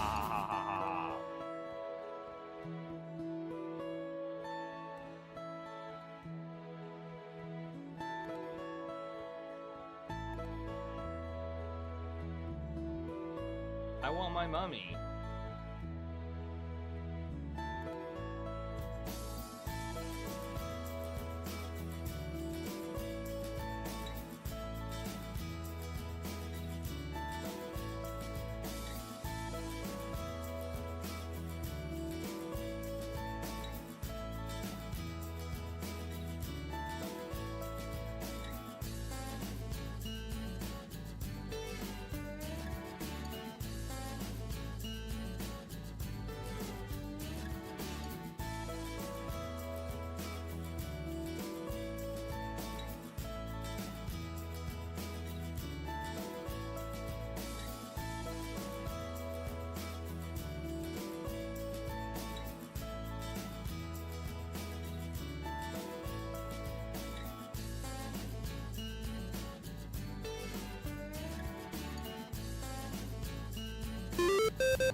Mortis.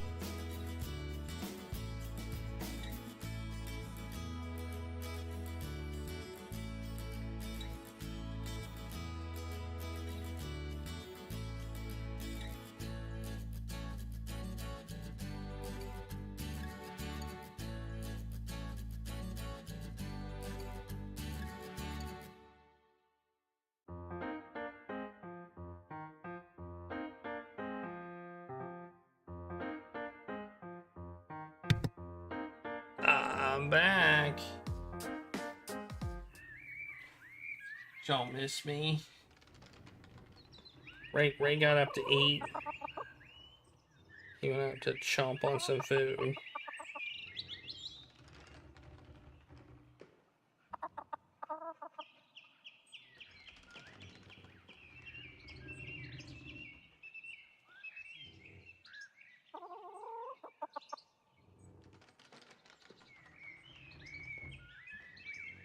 Yeah, Claire ate also. The difference between the cats is Claire gets her food at regularly scheduled intervals, while Regulus just eats whenever he wants. But he's got a special feeder, and they don't eat each other's food, so, well, Claire would eat his food, but she can't. So...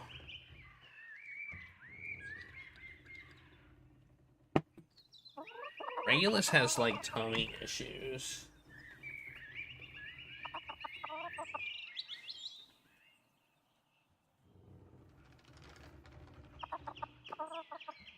And he doesn't seem to overeat. Well, I mean, he can't keep his food down all the time, so... we don't limit his food intake.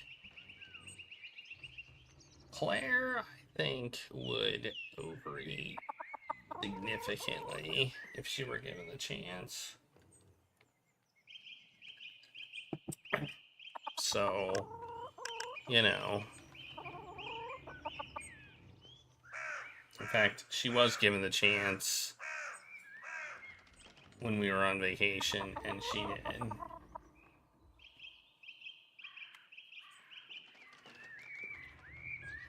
The new one eats everything in sight. That's funny. Anyway, let us continue this game. We're going to the commons. Which oh, and Regulus is coming up on the lap. Oh, there's a lot of people here. So many people. Everyone listen. We all know why we're here. Nothing I'm going to say will be a surprise. Nothing I'm going to say hasn't already been spoken behind closed doors, whispered to your neighbors. Nothing I'm going to say is untruthful, so it's time we started saying it openly. Year after year, the Abbey has found new ways to tax the peasants. Piece by piece, the Abbey has taken away our rights to use God's forests to support our families. Yeah, we did. Law after law gets heaped upon us. Restrictions on how we can pay rent. Limits on where we can move, who we can wed. And now the death tax, which once claimed only our best animal and garment, takes half our estate.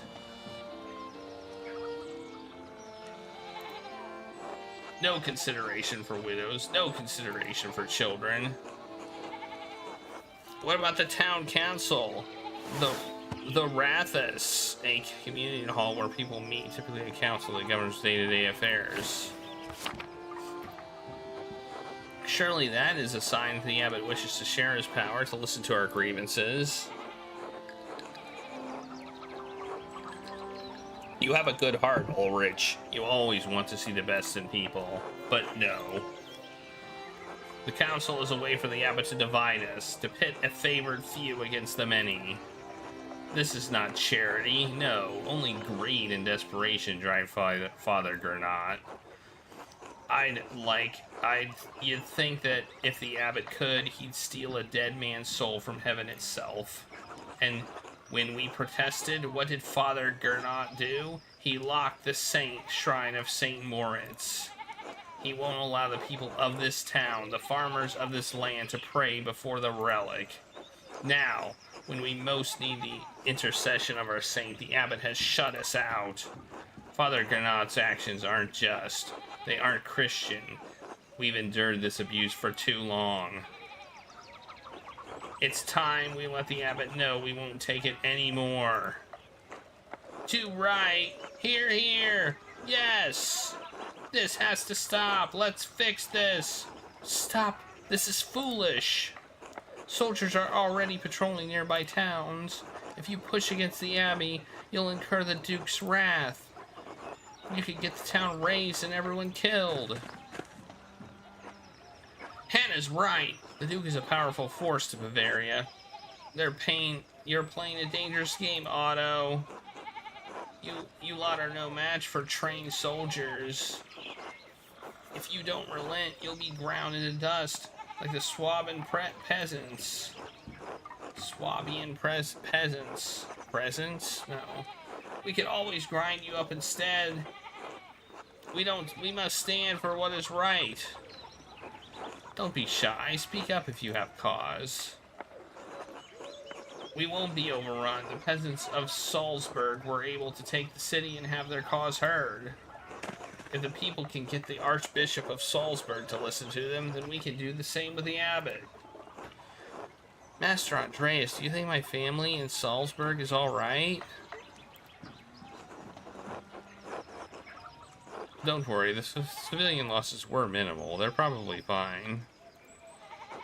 Oh no, maybe we should go back to Salzburg after this. Enough is enough. We can't stand by while the abbot continues treating us poorly. People all over Swabia are taking back their God-given rights. Why shouldn't we do the same?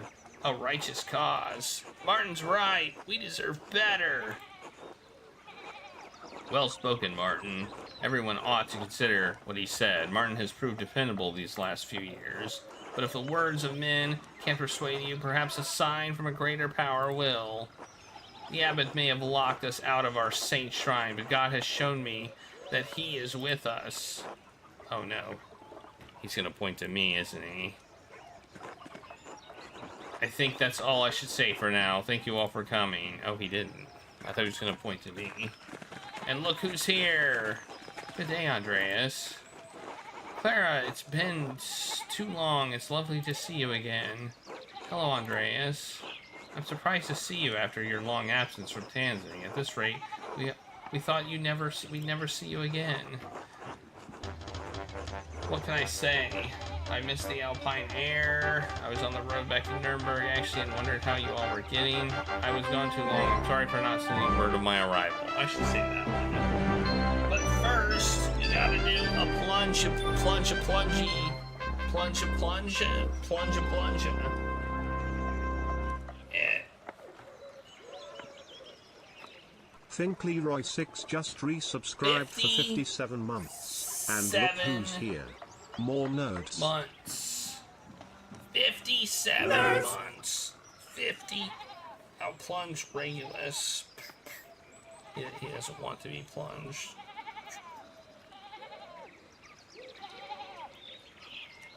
Anyway, here is your plunge. He doesn't really like his head being plunged, I guess. Alright, let's spin the spinny spinner of spinniness. Oh, Regulus is getting down.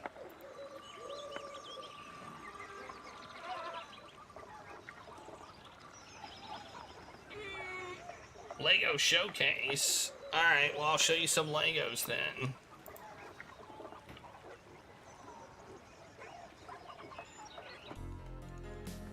I'll show you some Legos that I got behind me. Let's see, what should I show you? I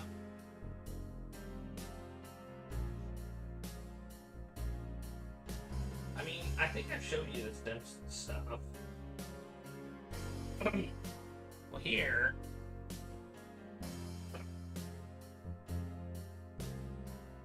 Here's the Back to the Future car. It's pretty cool. It can be changed into all three versions. So, Back to the Future 1, 2, and 3. And it opens the is this the trunk or the engine? I don't remember. I mean, I think the engine's in the back, right? But this part opens up, and it contains a hollow board. A hoverboard, not a hollow board, sorry, a hoverboard. And it also contains the plutonium that was used, and we could flip a lever here, and the wheels will flip. And I just broke something.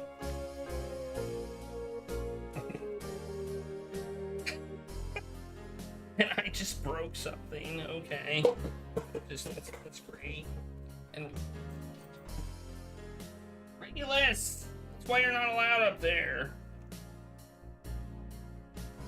Well, everything's falling apart now.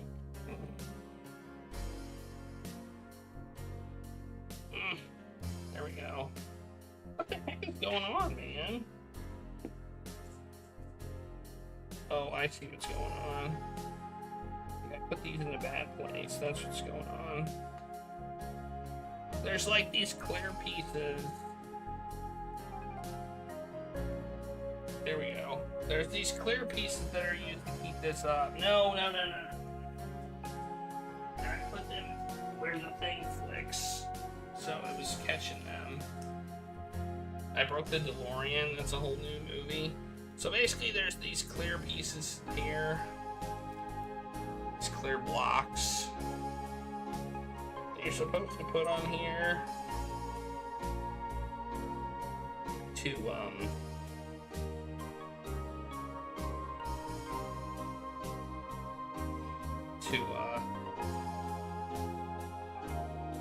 make the DeLorean stand up and look like it's kind of hovering. And man, I don't know what I did.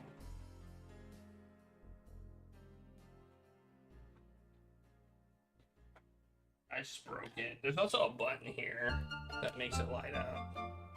The flux capacitor. Pretty cool. So there we go. And Regulus playing with the hoverboard. I just have to put it back together. See, its wheels are now in a different orientation. Well, you can't really see it. Never mind. So there you go. There you go. There you go. Thank you for the sub, Big Roy. Oh no, well, wasn't the DeLorean broken, like... I mean, the DeLorean was broken in the first movie. And I think the third movie. And maybe the second movie? I can't remember the second movie that well. If it was broke. Anyway. I don't think it was broke. I think it was stolen, wasn't it? Didn't it get stolen?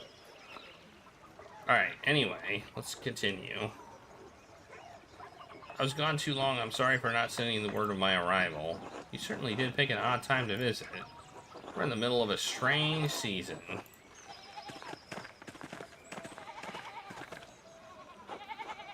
Ah, you found the Gertners. Your speech is very rousing, Otto. I swear they get better each time. I hope the Duke doesn't catch word of this, Otto. Town could suffer for it. We're past the point of carrying Malor. If you were in our position, you'd understand that. You're right, it's not my place to judge, I'm just concerned. It's appreciated, but we know the risks. Otto, did you really see a sign from God? Is that true? It is, Andreas, I swear. Come talk to me later, I'll tell you what I can, alright? Anyway, Andreas, you and yours should come to the house for supper. We'd be delighted to have you. That sounds wonderful, I'll be there. Does that mean I'll be there? Does that literally mean I'll be there? Oh yeah, it does. I know where that is. Hey, it's him. Let's talk to him. Andreas, you're back. Just for a few days, I wanted to pay my respects to Brother Piero. Oh yes, Brother Piero, what a talent with color. I'm sorry, Andreas. He was a sweet old man. I talk to him sometimes on my breaks up at the Abbey. I'm surprised Prior Fieric didn't give you an earful. That he did, but only as long as the scriptorium stayed open. Once it closed, I didn't see Brother Piero much. I wonder if he lost a bit of his purpose when he stopped painting. He did love to paint, that's true. Every day he showed me how much. He made Kershaw a brighter place. We could use more color and light these days. Father Gernot's abuses cast a long shadow over Tassing. Oh? Are you in the peasants? I don't think the abbot... Oh, are you in with the peasants? Well, of course. Gernot is not running them into the ground. Gernot has been running them into the ground. On top of that, we can't even use the forest anymore. Any of us used to be able to go fishing in there. Not anymore. How far are you going to take this? Well, I don't know. Don't ask me. I'm not leading the thing. But I trust in Otto, and the peasants do too. I hope your trust is well placed. Pray for us, will you? We could use St. Morin's help right now. Anyway, say, Andreas, how's the married life been treating you? After you left here, I returned to Nuremberg. I take it you were married. I was. Sabine has been waiting for me. Sabine, she is waiting for me. I hope the married life has treated you well. I still have not found anyone. I fear it's never going to happen. Honestly, don't even bother. Really? Not a single person has caught your eye? Well, when I was in Innsbruck a few years ago, I saw a real pretty girl in the market selling painted pans. I think about her sometimes, maybe more than is Christian. Hold on, you need to go back and find that pretty girl. What? Really? Life is too short to be dreaming about the loves you could have had, trust me. You seem to feel strongly about this, Andreas, but it sounds foolish, juvenile, you might say. I may not have found true love, but that doesn't mean you can't. Are you not happy with your life, Andreas? I'm not, but this is not about me, it's about you. Well, If you ever have the chance... Oh, I convinced him? Well, if you ever have the chance to get back to Innsbruck, maybe I will. There's something to look forward to, after all. I thank you, Andreas. You're a man of inspiration. A pleasure. Until later, Andreas. Until then. Alright, well...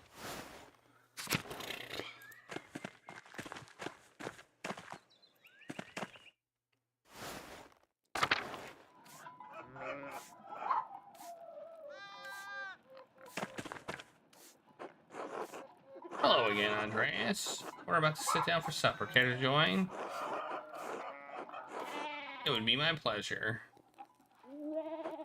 It's truly a blessing to have everyone back together again, if only briefly. Keep an eye out on Keep an eye on that boy of yours, Andreas. See that he minds how much he takes. Young boys eat too goddamn much. Peter, stop that. Andreas is our guest. Why don't you lead us in grace? Fine. Bless the Lord, these gifts your vets are about to receive from your brownie. And we pray again for our beloved Christine, gone now these many years. Please help me protect my family for these difficult times. Through Christ the Lord, amen. Amen. Rabba-dabba-da. Amen. Amen.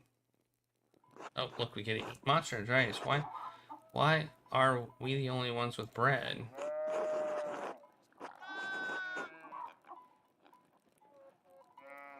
The Gertners can't afford a lot of bread. They're being polite.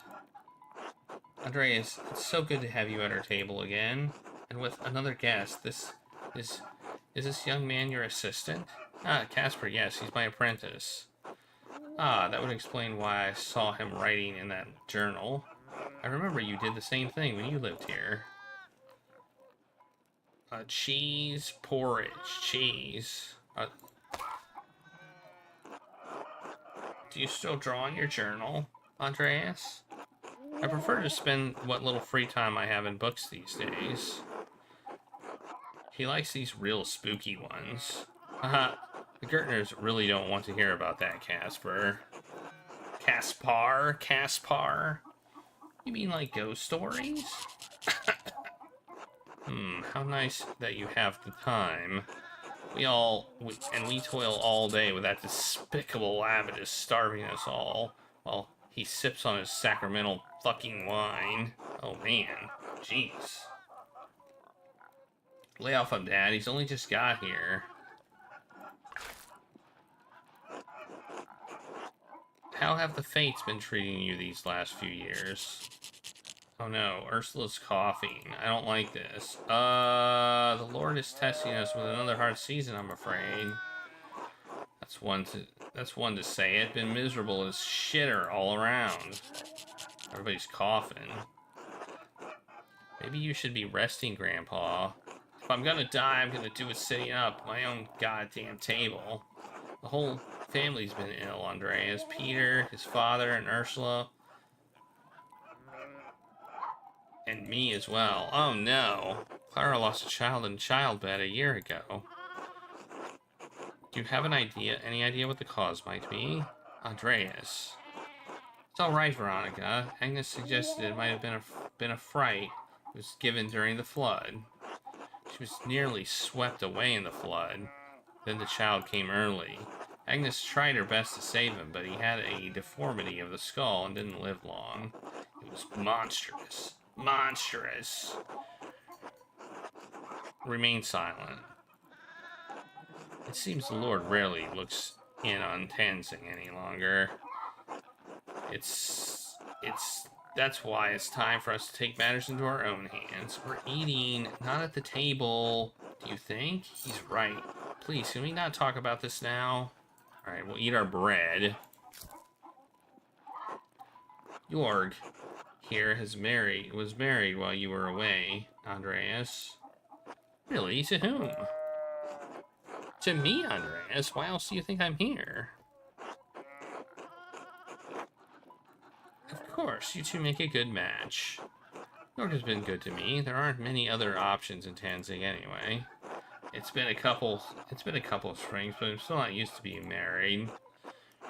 Congratulations, Jorg. I'm happy for you. Thanks, Andreas. It's been one blessing in a dark season. With children soon to come, I hope. Haha. Heh. What? I don't get it. Do you? Oh, forget it, Ursula. What have you been up to, Andreas?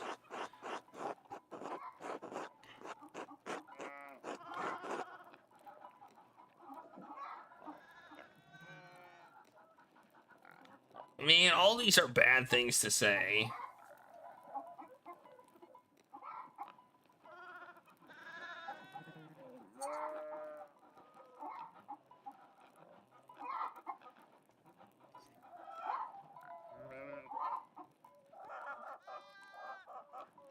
All these are just, they're just gonna say like, oh, well, look at you, Mr. Rich Man.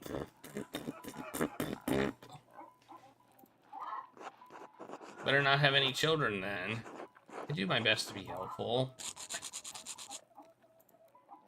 Ursula, maybe you should excuse yourself and rest. You're sick. But Mom, I'm still hungry. Here, Ursula, you can have mine. It's not fair that nobody gets any bread besides Master Andreas and me. Stop! Ursula, give it back to him. I'm not going to have people in this town saying we can't feed our goddamn guests. Besides, we all have work to get back to, don't we? Good. Time to get back to it, and Andreas. We'll see you and your boy later. My apologies, Peter. We didn't mean to overstay our welcome. It's all right, Andreas. We just got in a bad mood. It was lovely to see you again. Yes, thank you for coming, Andreas. Will you be staying for St. John's Eve? I'm not sure yet. All right. Well, maybe we'll see you later. Until then. Okay, that was awkward. That was a little awkward.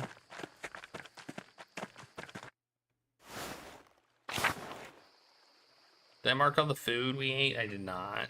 I didn't mark all the food we ate. I missed a few foods. Yeah, lunchtime isn't. Well, this was what? Supper? There's dinner and supper, and they're different meals, and it confuses me.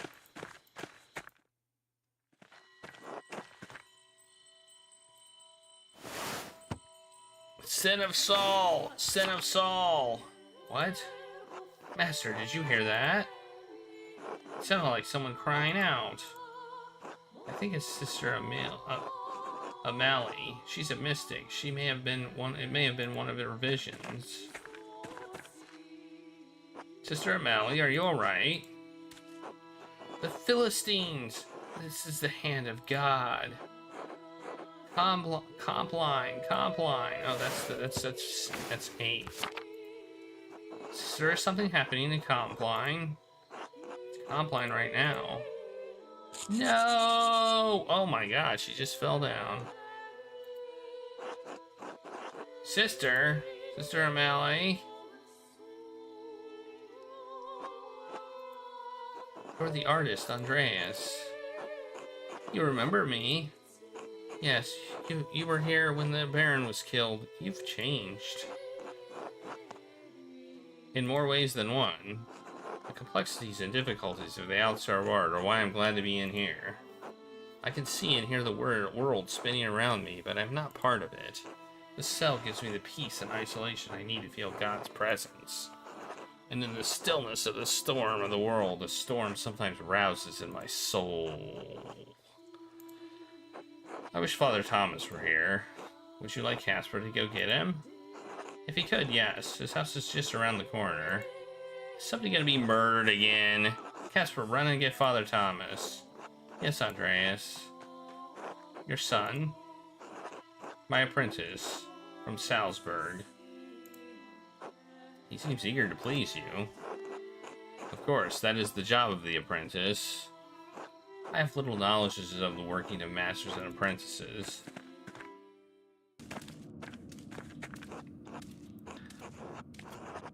Is that where you sleep? The world is just one spirit decoupled from the march of life and death. I see and hear your world turning from this little window, but they are mercifully small glimpses. You chose a difficult life. The life is not difficult, but the choice was. My life belongs to God, and his trials are mine to endure in this cell. I mean, I'm guessing there's a door in our... I'm guessing there is a door. And apparently, she can close the window if she wants. Your world is the world of normal lives and normal thoughts. It can be difficult to hear the divine, much less make sense of it. I guess there could be no door. I mean, I guess they could deliver the food by the window. I have no will to be part of that world. I strive to have no will at all, but to subordinate myself to the will of God. When my will is his will, he graces me with visions, confusing though they may be. Certainly, if God is giving you visions, he wants you to understand them. Understanding is a trial, Andreas. Perhaps what God wants me to do is strive, and I'm striving to understand a difficult, deeper mystery. It is not my place to question his will, but to contemplate the revelations I receive with the help of Father Thomas. Sister, what is the hole in the ground? Oh, that's this. My grave. What? I dug it before Father Thomas read my funeral rites, before I was enclosed here. I dug a little more. I dig a little more in it each day. Most people find it shocking, but this is my devotion, my vocation. Oh, I thought it was a bed, but it's a hole. Okay. Once someone finds their calling, they must answer it fully.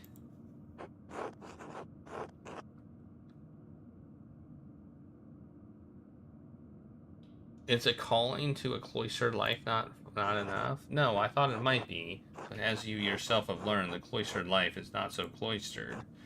The butting of the temporal world against the spiritual world is like flint against steel. Sparks are inevitable. Is your calling in question, Andreas? Is your life? Both, I think. I've lost my love. My love for art, love for family, love for anything. The last 7 years have been hard. It was all too much for me. Don't lose hope, Andreas. The human heart is no small thing. It can hold so much. Augustine? Oh, St. Augustine of Hippo.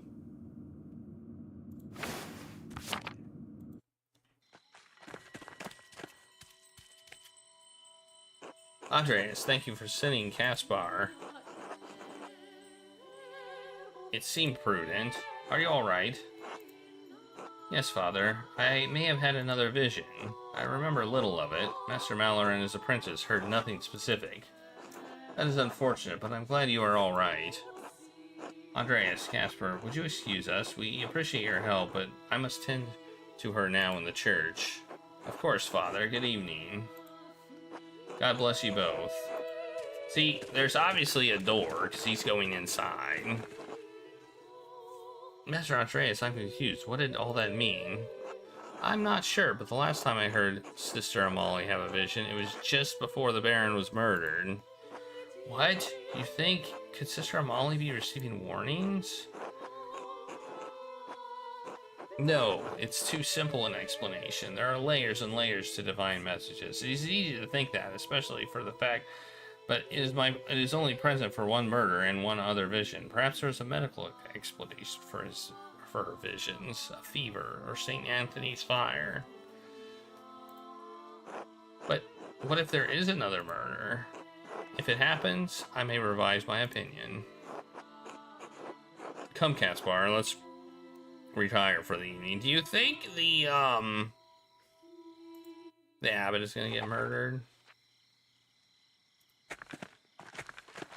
I think it's definitely possible. I have a feeling some bad stuff is about to go down. And if he did, then, you know. Oh, let's pet the cat again. I do not have a petting cat counter.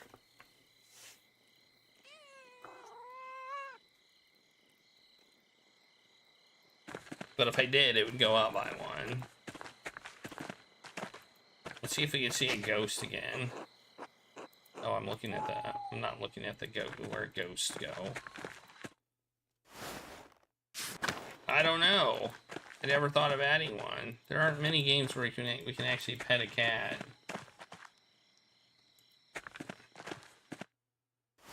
Wait, were we supposed to do something? Or are we going to bed now?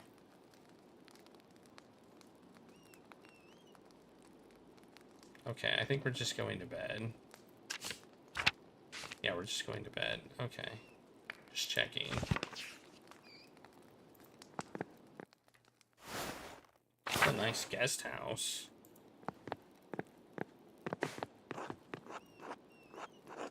Yeah, maybe we could have a cat counter. Getting late. Go to sleep.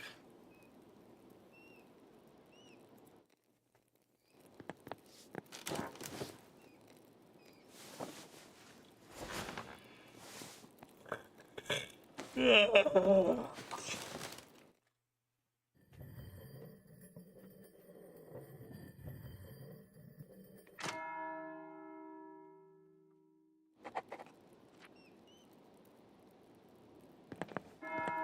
feel like we've definitely missed out on some things. Did you drop this? What did we pick up? No, I don't think so, Master. That script looks beautiful, Master Andreas. Did you write that? You were warned. Warned? What does that mean? Warned about what? It has to do with the murder that happened the last time I was here.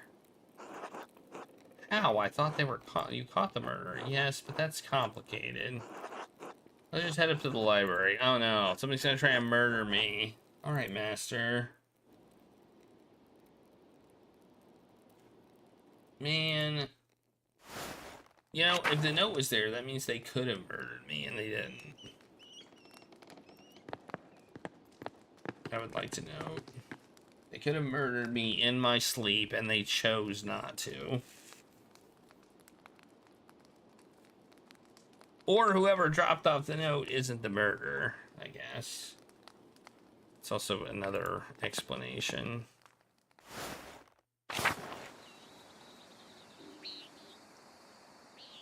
It kind of makes me think that Martin had something to do with the murder.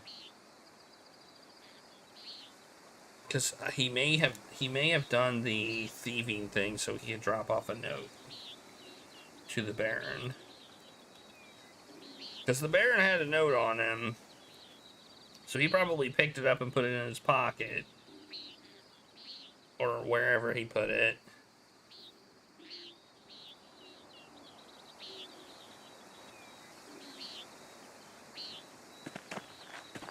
Alright, I hope we don't get murdered.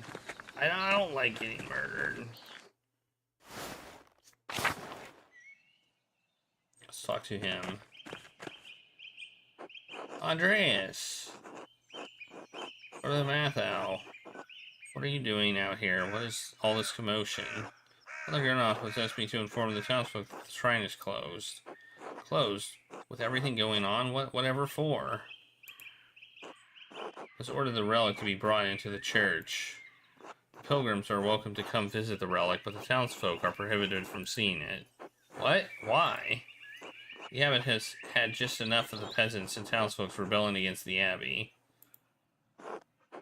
And as their rightful lord, he has been more than generous, but he cannot let their heretical talk of the 12 articles pass. The abbot, under my advice, brought the relic inside to protect it from destruction. With the library closure, the abbot relies on the shrine now more than ever. Okay.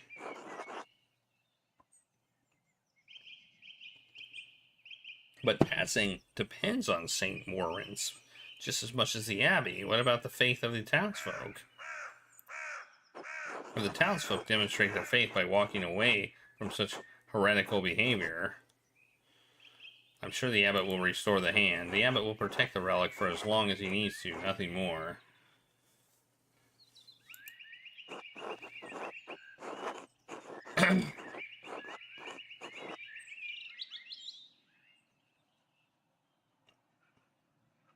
No one wants to destroy the hand of St. Moritz Mathau. The abbot is a cruel man, and you're no better defending him. I will do my duty as my vows and my lord command me, Andreas. God bless you. I mean, I said it.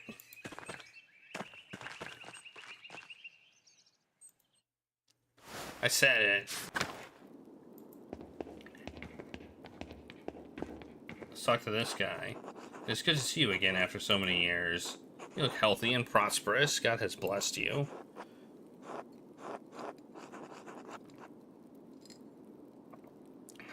I worked and was paid for it. God had nothing to do with it. Well, I am sorry about Brother Piero. I know you two were fond of each other. Thank you, I appreciate it. You should have treated him more kindly when he was here. Of course, he had a kind heart. I hope you don't harbor any ill feelings toward me or the Abbey because of your time in the scriptorium. Those were difficult days. I'm afraid the stress of overseeing the end of the scriptorium inflamed a sinful, spiteful wound in me. My frustration was exacerbated by the presence of a layman. It's not your fault, of course. God knows that the error lies with me. Forgive me, Andreas.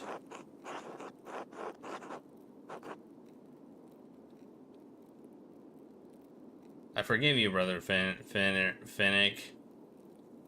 Ferrick. All is well. That's kind of you to say. I mean, do I really, or do I just say it? What have you been... What have you been these last few years? Despite the decline of the Abbey, I have been in better spirits. It is much easier for me to be an effective prior to the brothers without needing to run the scriptorium.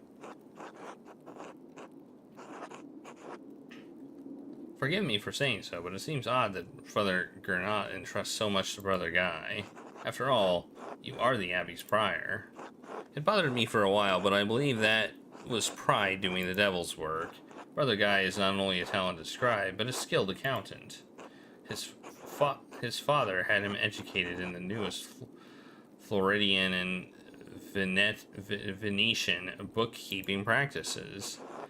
They're quite beyond me and Brother Mathau. I am content that Father Abbot can put Brother Guy's skills to good use. I have to go, but it was nice to see you. All is well. God bless you. Okay. I think they're, I think they're, maybe stealing some money. What do you think? Hey, who's this? This is Rudiger. Let's talk to Rudiger. Andreas, it is wonderful to see you again. How have things been for you in Nuremberg? I've actually been in Paris recently. Nuremberg is wonderful, though. Nuremberg is the same as it always. Well, it's good to see you in any case. Forgive me for asking, but how did you find the music in Paris? Beautiful. Motets and chansons are quite popular. I think you'd quite like it. I believe I would, thank you. Perhaps if God blesses us, we may see some of those compositions before long. I love our music, of course, but I am interested in what is being created across Christendom. I suppose you came to pay your respect for Brother Piero. I'm so sorry, Andreas. He was a wonderful man and a faithful servant of Christ. He was my friend and teacher. Well, despite the occasion, it is good to see you again. God bless you, Andreas.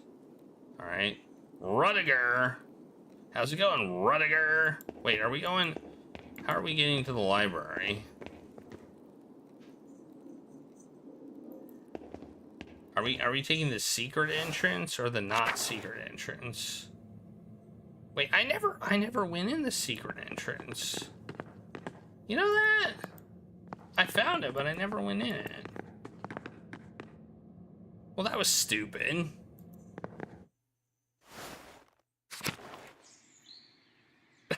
That was dumb.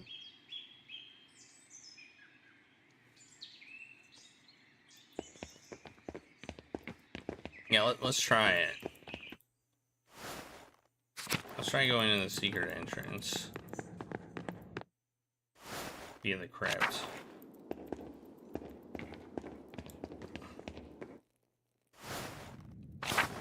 You think it's still open? Oh. no, we can't do it. We can't go in that way. Man!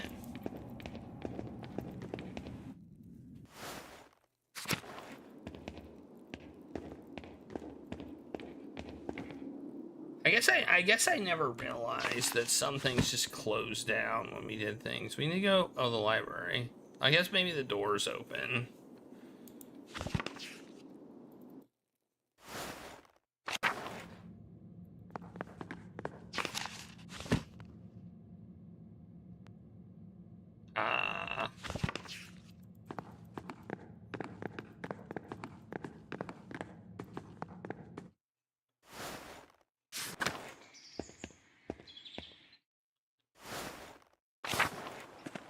Yeah, we were supposed to go right before we talk to the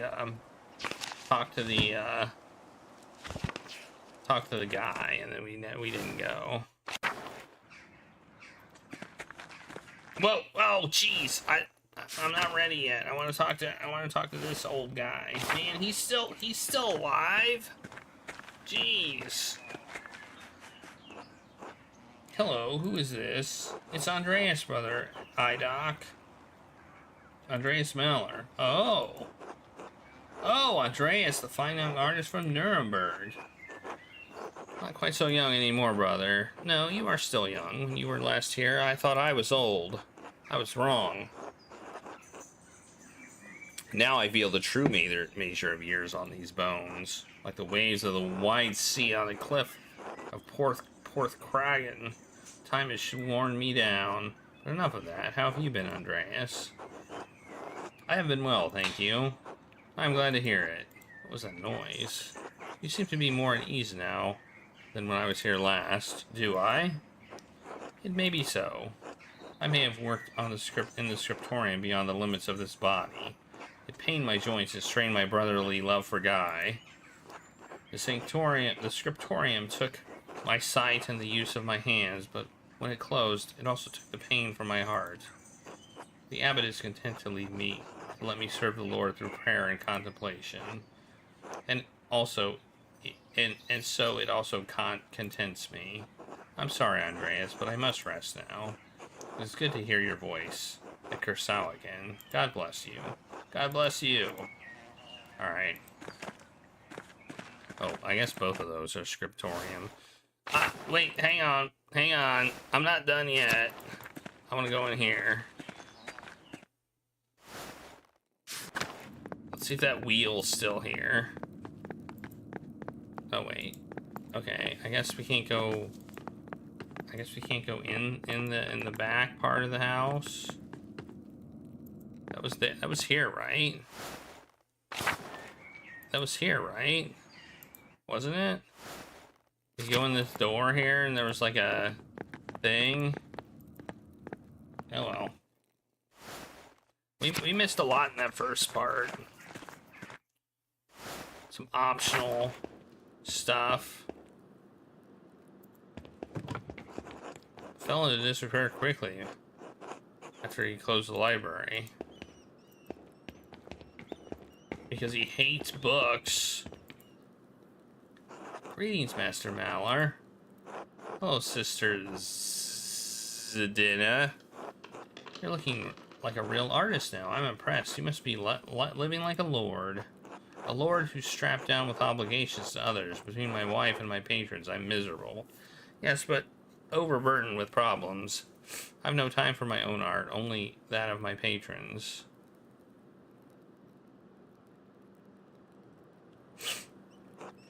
How dreadful. At least you can choose your patrons and do a vocation you please. Why, don't you like living in Curacao, sister? I'm not like you, Andreas. I never chose this life. My family couldn't marry me off to anyone of higher rank, so they donated to the abbey. The amount was substantial enough for the abbey to take me in as a nun. I was forced to take the habit. I loved my life before Curacao. At least you chose your vocation. I was shoved into mine and forgotten. And here you are, muttering as though you aren't the most successful person in Tenzing right now. I had no idea. I'm sorry. Is that why you dislike Mother Illuminata so much? Yes, Mother Illuminata comes from a similar family, but she came to Cristal willingly. She could have had the life I wanted, but instead she chose to moralize me for all my transgressions. I've accepted a lot of in these past years, but I cannot be as perfect as Illuminata. Am I pronouncing that right? I don't think I am, but I don't care. So that's her name now. Still, it's better than it was. I should return to my duties. Thank you for speaking with me, Andres Maller. Until later. Later, nerd. I can go in the library now. It's unlocked. Bam.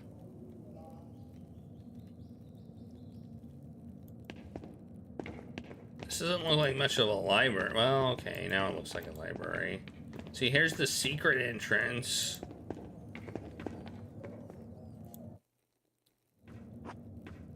Hey, now she's here. I thought, well, God bless you, Andreas. It has been too long.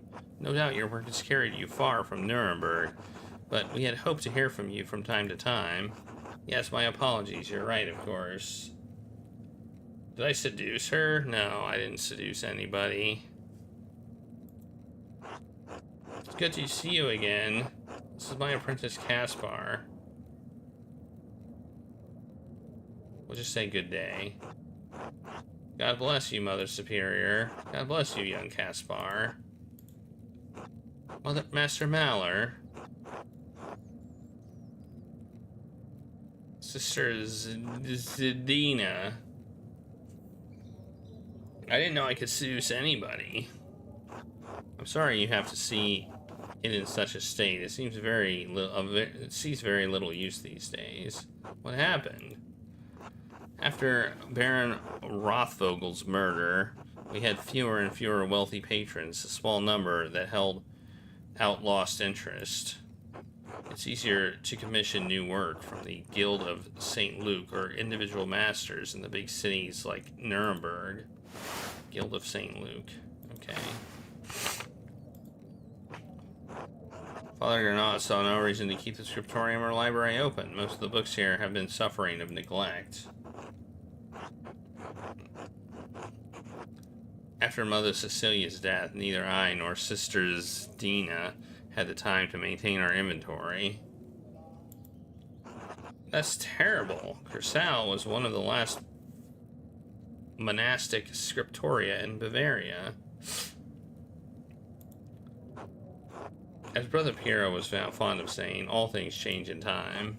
Now, all that remains are books for sale to interested parties, except Father Granat has entrusted to me. Oh, look at her. She's mad. And Sister Zadina, of course. I don't even know where to start. Master Andreas, maybe you could find a book for little Magdalene, something that's not in print yet. Excellent idea, Caspar. Wait, what am I doing now? Am I looking? Oh yeah, I am.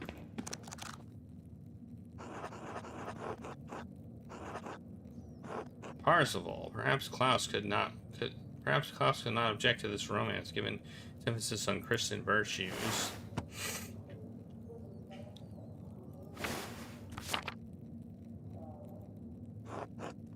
The German is a little dated, but I'm sure she'll figure it out with Klaus's help. Who knows? Maybe it'll inspire her imagination.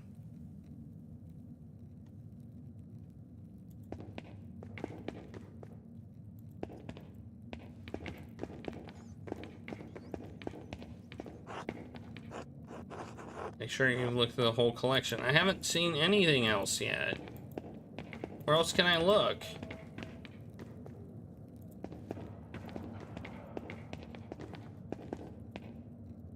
There's nowhere else to look.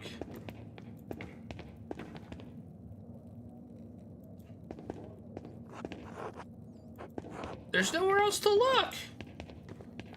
Oh, there's these scrolls on the wall, I guess. There's stairs. Okay. I am now confused. Can I go further this way? No. I go behind there. I can't go upstairs.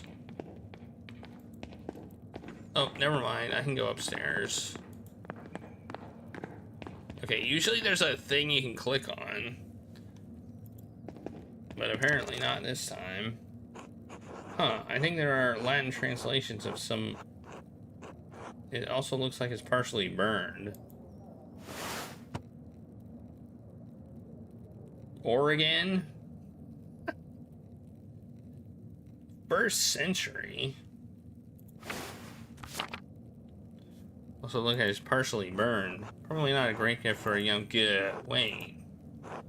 This is the same bookhand as the notes I found when the Baron was murdered. Whoever wrote this is responsible for writing the notes. I need to talk to Illuminata. Illuminata. Maybe I'm saying that right about this. Oh. Okay. Copy of Jacobus de Voragan's Golden Legend. Every good Christian should know the legend of the saints. The Latin is simple enough that she could be able to read it before long.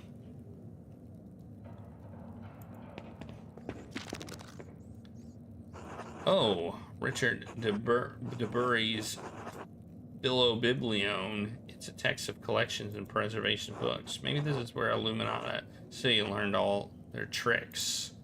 Certainly a good book for a printer's daughter. Okay. Man, it's like multiple. This is a 3-story library. What the heck are they gonna do with all this? Man, that book looks interesting right there.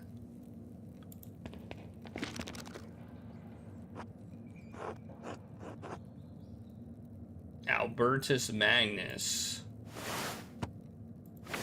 theologian.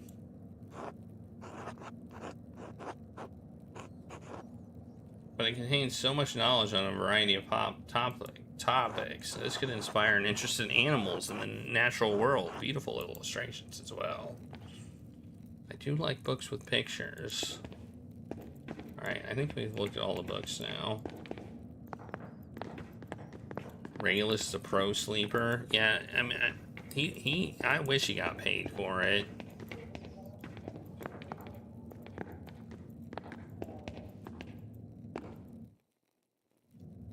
Have you decided on any books to purchase? Yes, just one.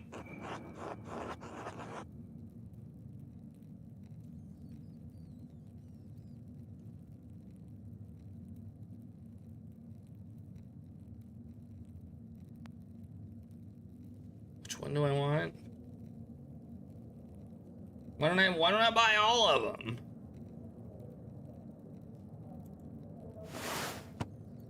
I don't remember which one I want.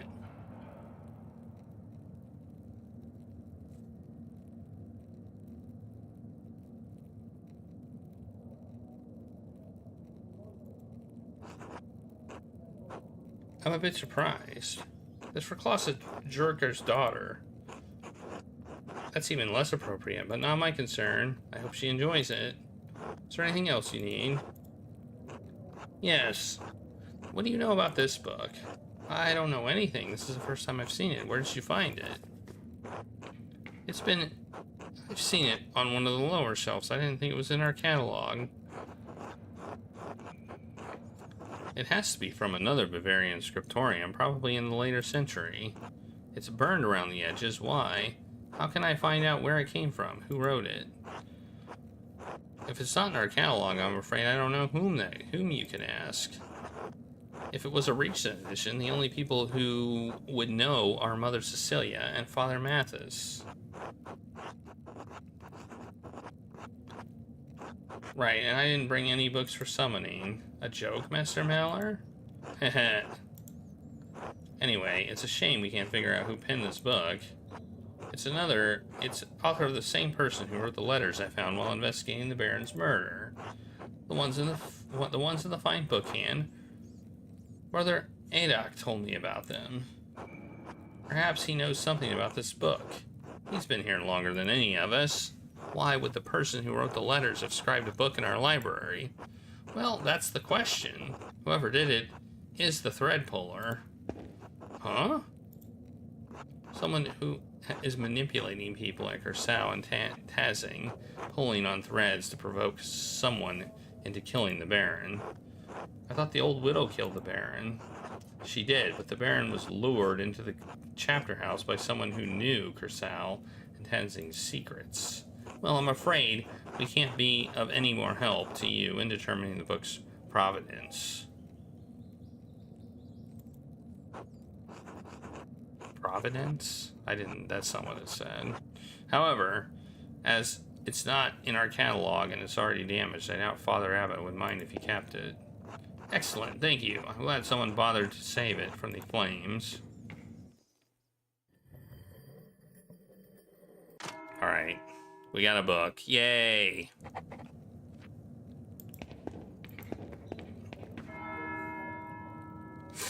Can I exit this way? No, I can't. I wanna take the secret exit. I can't talk to her anymore. Can't seduce her. Wait, what if I go this way? Anything else to look at? No. Time to eat again. Eating is a big thing about this game. This game is all about eating.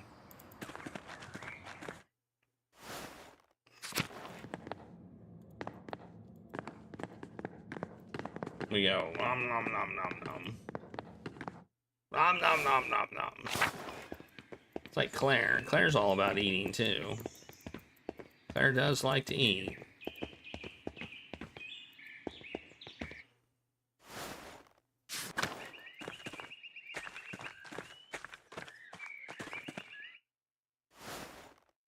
Wait, hang on. Hang on. We're not done here yet.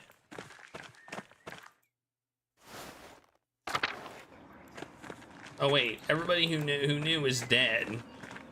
I forgot. Wait, I think. Wait, you might know. Wait, do you know? You might know. Oh no. Who did she say now?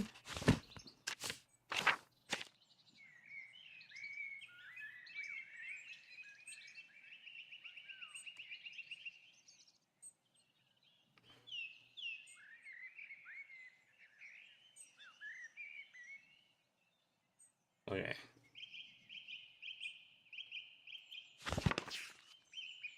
Oh, who's... Oh, that's true. Let's go talk to him. We know where he was.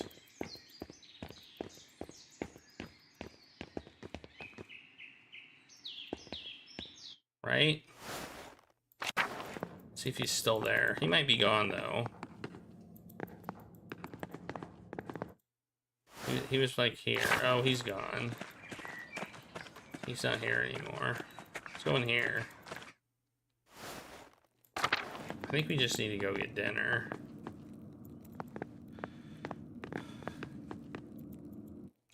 I hope we don't get murdered. It's just...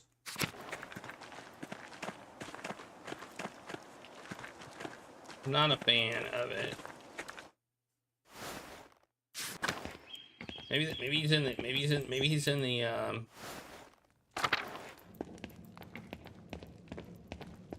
maybe he's eating.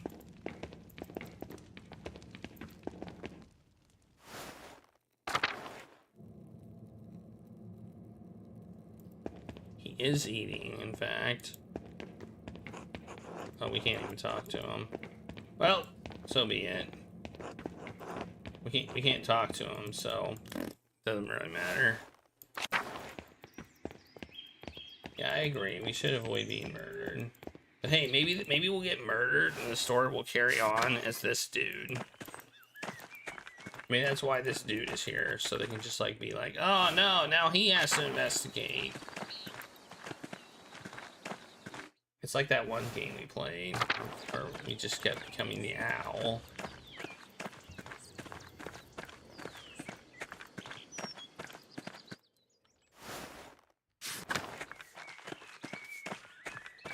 Oh, can we talk to him? Nope.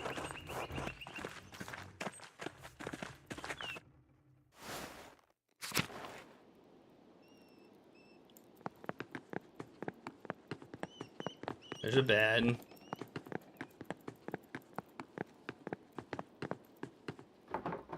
Bah! You're back. Good. We're almost ready to sit down and eat. Would you and Casper care to join us? Of course. Thank you, Claus. Welcome back, Andreas. Andreas, these are my friends, Benjamin and Rachel Summerfield. They're on their way back to Prague. Ooh, Prague. I could have said I was from Prague. Good day. Hello, excuse me for not getting up. It's a bit difficult. Of course, I understand. It's nice to meet you both. Hello. Hello. That sounds like a real word, Claus.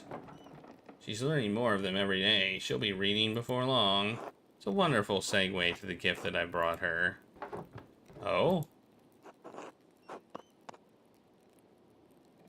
A book from the Abbey Library. Is it for her or for you? For her, I swear. Parzival? I'm sure she'll love this. It might make some good bedtime reading until she can read it on her own. Thanks for this. It's a nice thought. We should probably pray before we eat, assuming the Summerfields don't mind. Not at all. We're accustomed to being guests to Christian homes. Thank you for asking, Claus. Alright, I'll lead the prayer then. It's the same prayer we always say. Bless us, O Lord, for your gifts which are about to receive from your bounty. We pray to the Lord, Amen. Amen, Amen. Amen. And she said, Amen. Klaus, thank you again for letting us stay here. It's been such a long trip. Oh! Is it time? No, I know, I'm fine, I think. I'm just sore everywhere. Oof. Anyway, we hoped to get home weeks ago, but the fighting has made it slow progress from Basel.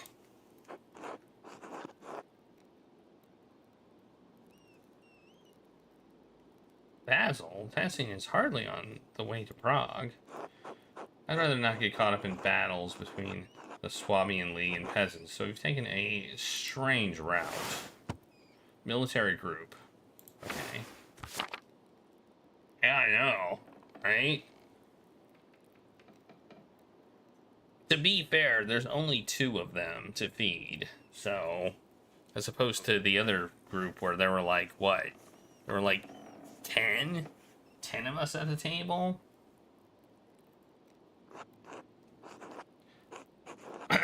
We were in Basel to do some business, but we didn't want to overstay our welcome. Is it really so bad for Jews there? Let's just say they've gone back and forth enough on Jews in Basel that it's best not to feel too comfortable. We felt comfortable enough with our host, but Benjamin is right. He couldn't stay long. Do you know the printer Johann Frobin? How could I not be? He's turned Basel into the pride of Swiss printing. He has incredible artists working for him. All true, and we certainly don't mind that he publishes books in Hebrew. That's why we visited. Benjamin and I creating a Hebrew type for him. Turns out that when your town banishes all of the Jews, you have a more difficult time finding Jews to work for you. Who could have guessed? I just wish it had taken us so long. I just wish it hadn't taken us so long to get home. We have so far to go still. It's lucky timing for me, though. Now I have 2 printers and master artists at my dinner table. True. It isn't all misfortune. Daddy! Oh yes, thank you, and a future printer and baby printer to be.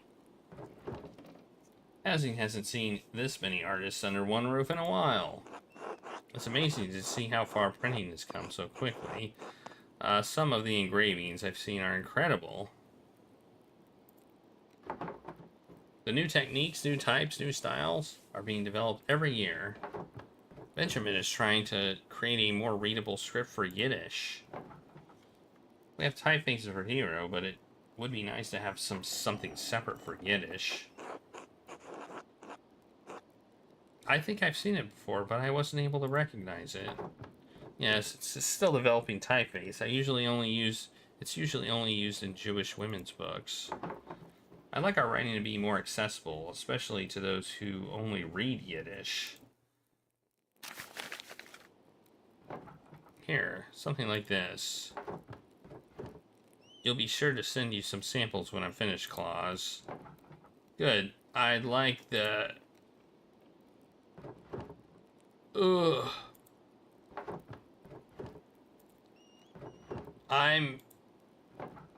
Yes, I'm fine. Claus, what are you working on? I need to get ready to sell to travelers as the pass is open, but lately I've been printing the 12 articles for the town. 12 articles! Thanks to Father Thomas, everyone in town can read, at least well enough to make it through that sheet. It's got a lot of people talking, and a lot are coming over to Otto's way of thinking. Well, you heard him yourself, Andreas. What do you think of what's happening in Tazing? The Abbey is so impoverished, they're selling off their library's greatest prizes for a fraction of what they're worth. Are you saying you cheaped out on my daughter's present?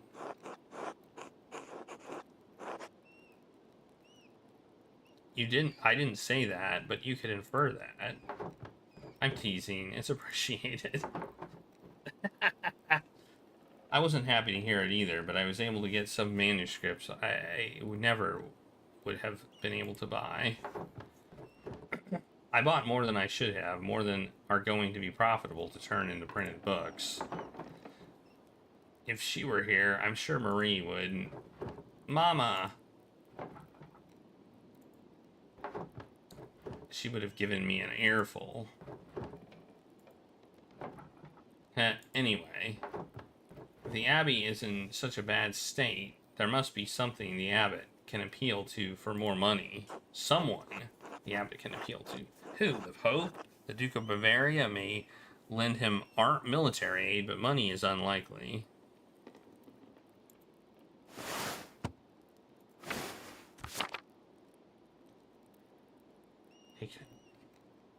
He could try to sit down with Otto and work something out. Otto's tried to reason with him. The Abbot won't listen. Select food to eat. Apple pie? White bread? Yum. Mushroom porridge. Well, not so yum with that, but apple pie? Yum. We're sympathetic to what's happening here. We saw it all throughout Swabia. Peasants are suffering.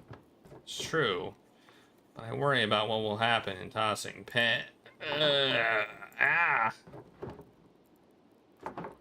I'm fine. Peasants are no match for the soldiers of the Swabian League. What is the Swabian League? Soldiers of the Swabian nobility meant to keep peace in the empire.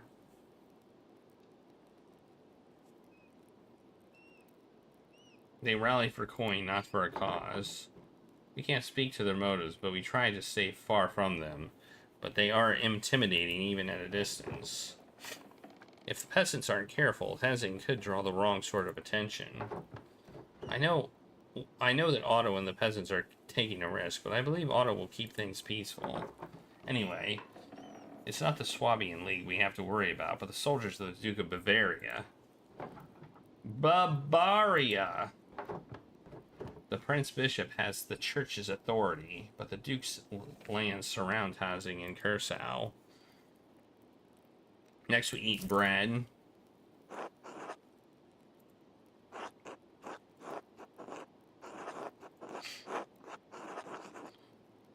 I was so caught up in work. You know how it is. I'm sorry I never write you back. What happened here in Tozing and Curacao, I just wanted to forget it.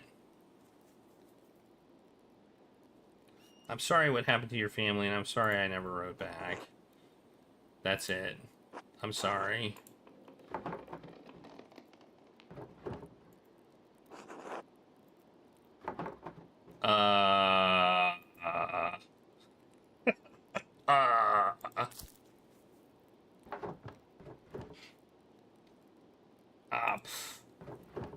Ow. Oh, this is it. This is it! Oh no, I was afraid of this. We can't travel now. This is all my fault. We should have left Basil earlier. I love you, Benjamin, but be quiet. I don't care. I need help. Yes, we need a midwife. Is there one who could accept Rachel?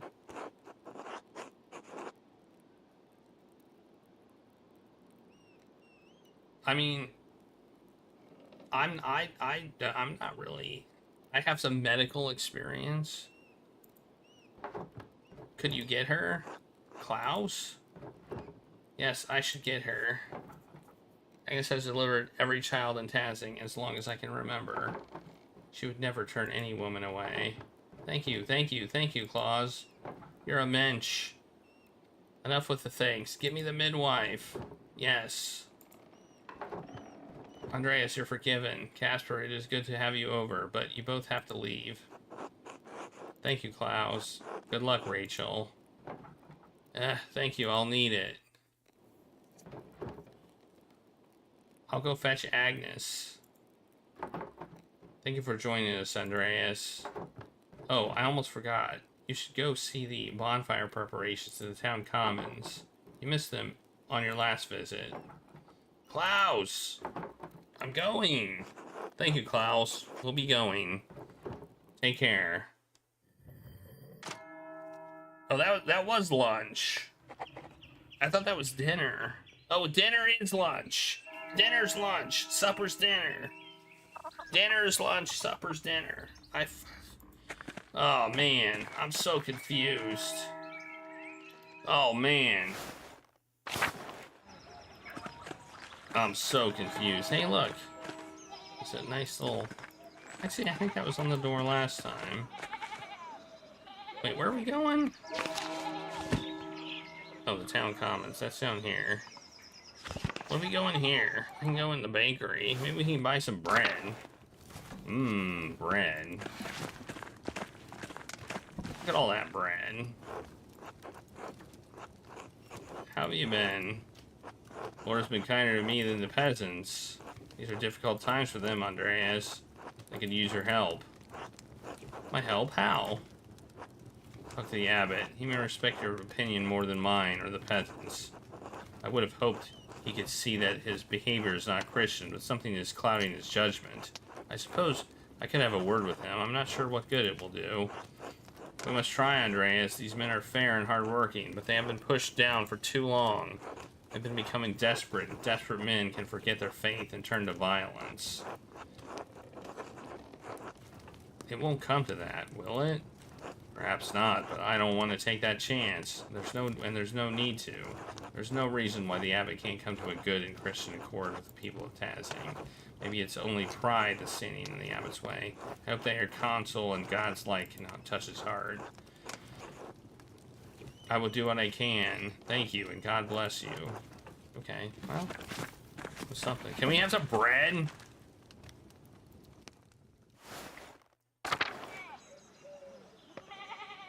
Want some rice? Of course you do. Ooh, this looks nice. Everyone seems to be working hard for the bonfire tonight. The commons look festive, decorated like this. Look at all the flowers, Master, and the bonfire is huge. How's the fire coming? Those logs work out all right for you, Indris? Coming along as expected. Nearly finished with it. It's all in place, Otto. Good, good. Alright, everyone, remember, after the bonfire tonight, we celebrate as usual. We will all gather in the woods, and the women will collect herbs as tradition demands. Otto, the abbot has forbidden harvesting in the forest. Please, for everyone's sake, reconsider your actions. Thank you, Father, but the abbot's orders goes against God's law. The forest belongs to all of us, as do all its game and fowl and fish.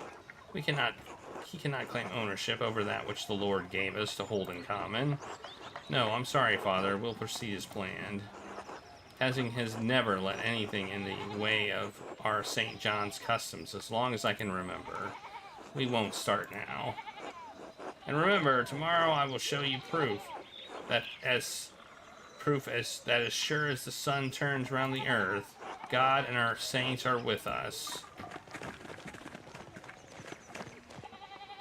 Good day, Andreas. I love how they're all here. So they heard this. Hello, Brother Wajslav. I don't know how to pronounce that. You look upset at Otto's announcement. Is everything alright? Otto is becoming more aggressive in his defiance of the abbot. Father Granat will not take this news well. Well, who's telling? How could the abbot stop them? He can't exactly chase them all. Well, who's telling? Otto just announced his plan to the commons, and Pensing is a small town. Of course the abbot will hear about it. Fair point, but why is the abbot so angry about it? Didn't you just hear Father Thomas, Andreas? The abbot declared the woods off limits. Anyway, it's not for me to say. I'm sure the abbot will tell you more. He sent me with an invitation for you to dine with him tonight. I'm sure the father will want to discuss the situation over supper.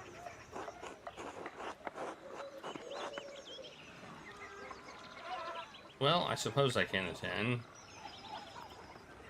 Does the invitation extend to Caspar as well? I'm sorry, Andreas, but Father Abbot was asked you to come to his house alone. Oh no, he's gonna murder me! Oh no, I'm gonna get murdered. Oh, it's probably his handwriting. Oh no. He's gonna murder me. Whew.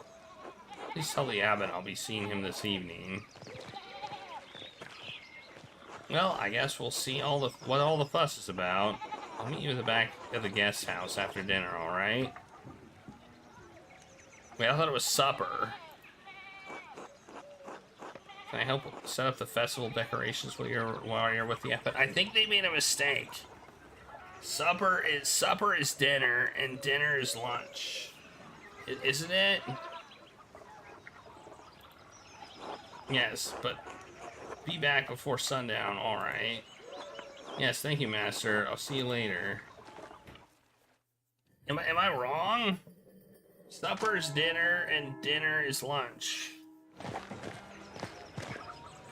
Yeah, it says supper there. They said dinner. I used the wrong noun.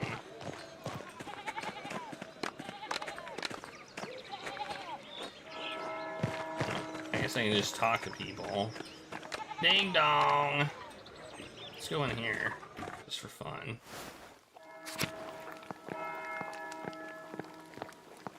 Oh look, there's nobody home. Can I go up the stairs? Can I go upstairs? Let's see how I go upstairs. I cannot. Everybody's outside.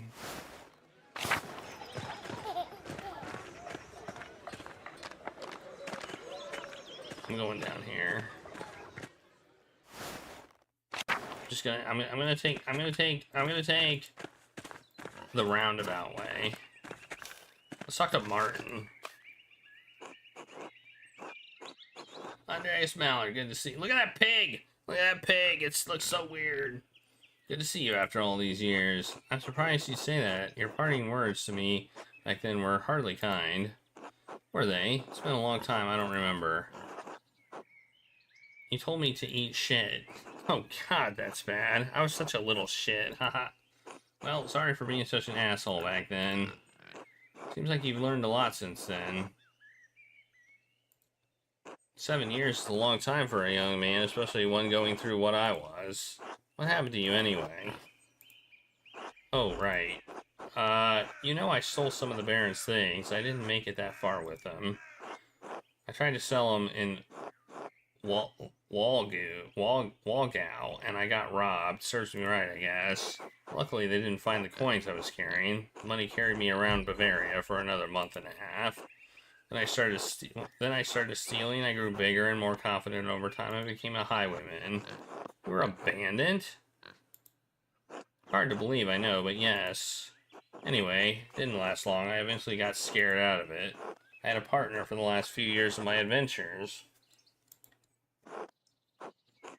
We tried to rob some Italians. We thought they were merchants traveling under the banner of St. George. But they were soldiers guarding money from the Bank of St. George. Exactly. I learned that later. My partner didn't survive the encounter. I was wounded and alone in the wilderness. I thought of my father, my mother, Brigida. I realized I couldn't remember Wolf's face anymore. I had to come back and take up the responsibilities I had left behind. It's good that you did for everyone's sake. You may be right. Mom and Brigida couldn't run the farm after Dad died. It was for the best that he wasn't here when I got back. It's all in the past now. Just need to look forward. It's quite a speech you made back at the Commons. He needs support. The townsfolk aren't as committed to opposing the abbot. They have less to gain and more to lose if the abbot chooses to get the Duke involved. Anyway, I have to get back to work. Good talking to you, Andreas. Alright, until later. Oh, I guess I can't go this way. I thought I could go this way.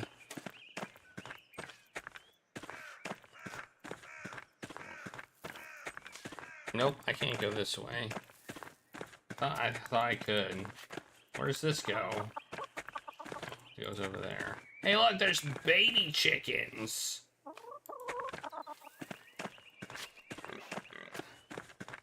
They also look like they have seen things.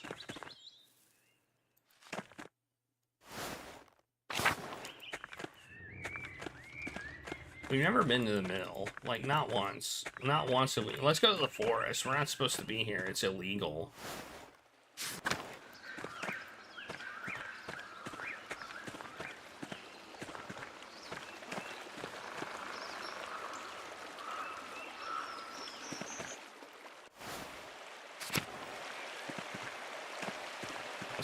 Let's illegally go into the forest.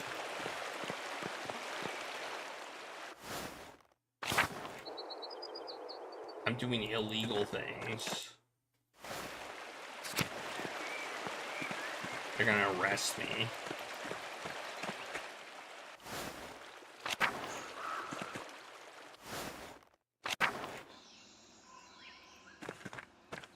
Maybe this is why. Carving of Saint Satia. It looks quite old.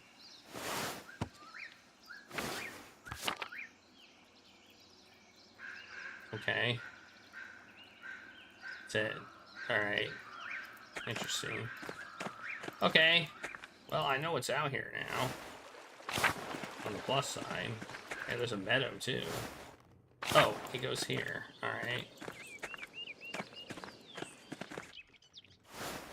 Alright. Ba-ba-bum. Where are we eating? Let's talk to him. Where are we eating? Let's find out. Oh, the abbot's house. Oh, the abbot's house is there. The prior's house is there. Wow. Okay. He, of course, has a big house.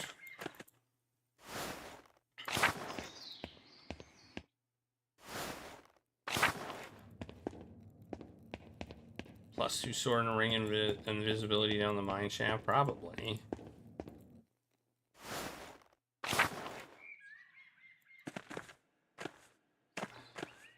Hey, it's a dog. Let's pet the dog.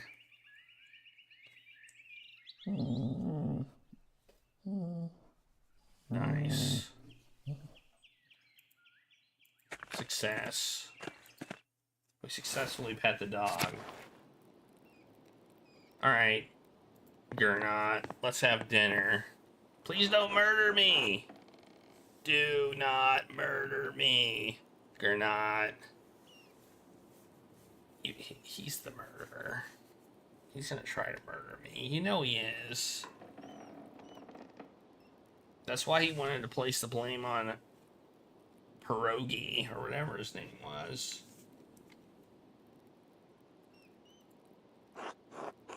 I'm glad to see you receive my invitation. Are you ready to eat? Yes. Good. I don't think I should eat his food. Andreas, welcome back to Sir Cursow. Thank you for having me, Father. Please, you accepted my invitation. I know you are a busy man. Come sit and let's pray. Oh, he says the same prayer, the bounty one. Oh no, he used, Lord, direct each of us here toward your wisdom, prudence, and guidance in our future actions. He says something else. Amen. Thank you for joining me on. Well, look at this food. This is quite. It appears you've done very well for yourselves. I hope you remember your time at Cursow fondly. You look well suited to your profession and fame. How have you been faring since your stay here? I spent much of my time painting commissions in France and learning from other artists there. Yes, I heard the king spends a great deal of time as a patron of the arts. I spent most of my time in the Sorbonne's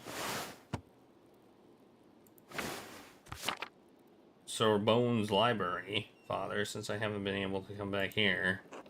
Yes, that has been regrettable, but I am glad you have been able to pursue your God-given passion. Thank you, Father. Wish I had more time for the subjects I enjoy painting, but I doubt my travels are why you asked me here. What is on your mind, Father? In truth, I had hoped to discuss the rising tensions between the Abbey and the townspeople. I'd like to clarify the situation to you, Andreas.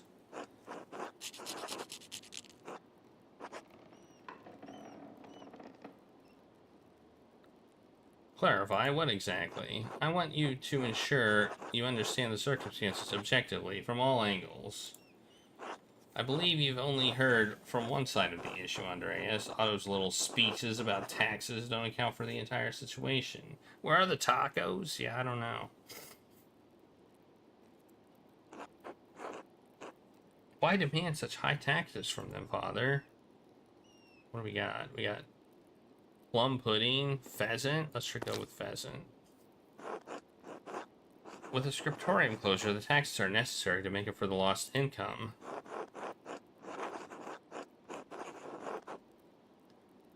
Surely there's another option. Do you really need to raise taxes that much? Just because you decided to close the scriptorium doesn't mean the townsfolk should suffer. Surely there's another option. Do you really need to raise taxes that much? Brother Guy has gone over the Abbey's expenses carefully, Andreas. Raising taxes is the best way to cover these costs. But what about prohibiting the peasants from using the forest? That's a new restriction. Plum pudding, whatever that is. The forest belongs to the Abbey, and the peasants have no right to use it. Legally, it's theft. It doesn't harm the Abbey to let the townsfolk pick up sticks. Why bring the issue up with me, then? Don't you need to talk? It doesn't harm the Abbey to let the townsfolk pick up sticks.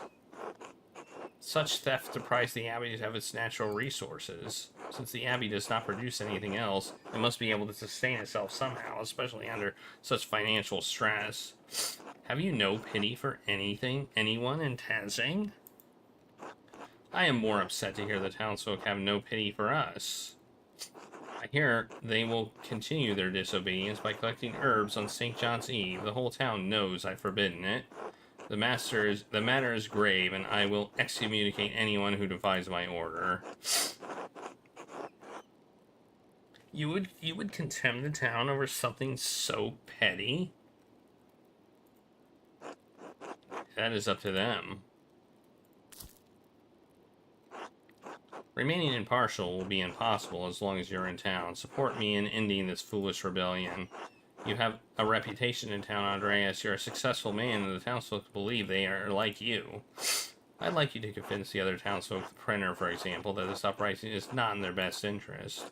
The rest of the town will follow, and the peasants will have no chance to resist. We can end this peacefully.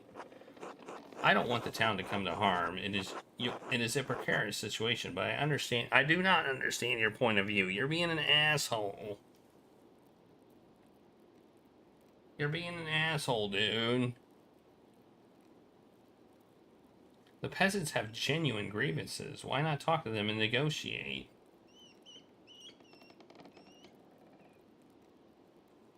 The peasants have genuine grievances. I am a forgiving man, but Otto's stubbornness has challenged even me. Otto is past the point of talking, Andreas. That's why I'm begging you for help in the matter. Please, take more time to think about it. I apologize. We must conclude for now. Well, I didn't get murdered. I must excuse myself. I am expected to lead a service on Compline tonight. Think on what we've discussed, Andreas. I trust you can find your way out. I will, Father Abbot. Good night. Is he gonna leave me in there? So I can snoop around? Yes. He left me in here. I can snoop. Can I do some snooping? Can. Wait, where does this go? Oh, this goes out there. Oh, maybe I can't snoop. Oh, man. I wanted to snoop, but it won't let me.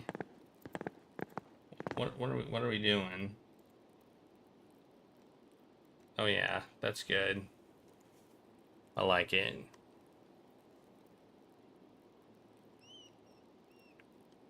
This is some good art right here. Good art. Where's my button?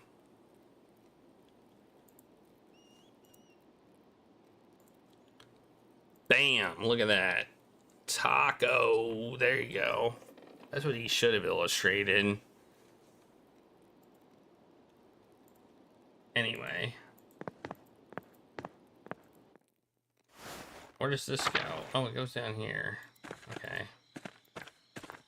I didn't know this was an option. Oh, it goes down to the guest house. Oh, okay. What am I doing now? Am I getting sleep or what? No? Forgot what I was supposed to do. Oh yeah, go there. Alright, well I'm gonna take a quick break. Take a quick break and probably eat some peach rings. I need to fill up my water too. So I'll be right back. The abbot is living the good life. I agree. This is the problem. You eat good. Yeah. The taxes are to cover your luxurious lifestyle, Abbott. You know it.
Eat some peach rings.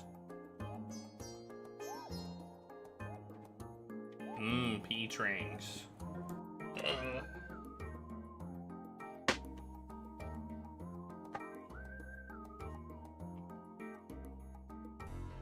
Whoops, wrong button.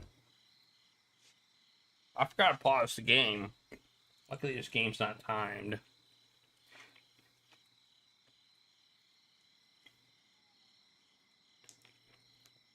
That's lucky, huh? Alright. Set that timer and go. Look at how much food we've eaten. How did we get here, also? Do we walk?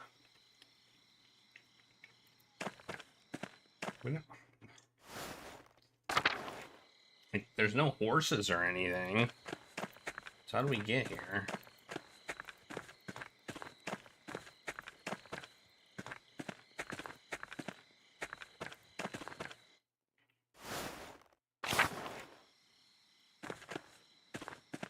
We just were like, oh, we've never gone in here. Let's go in here. I just want to go in here.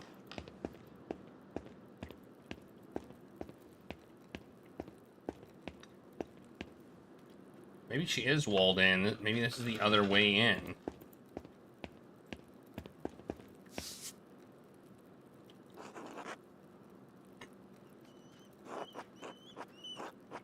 Where's the labyrinth symbolized?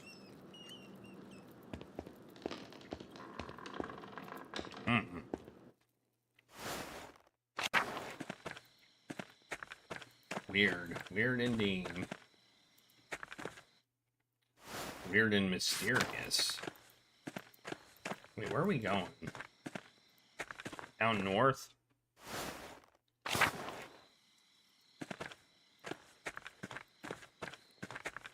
Wait, where am I going? Oh. Town Commons. I thought that wasn't where I was going.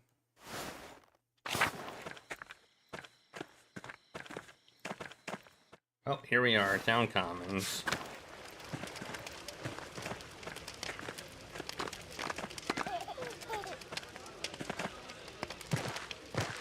There's a fire.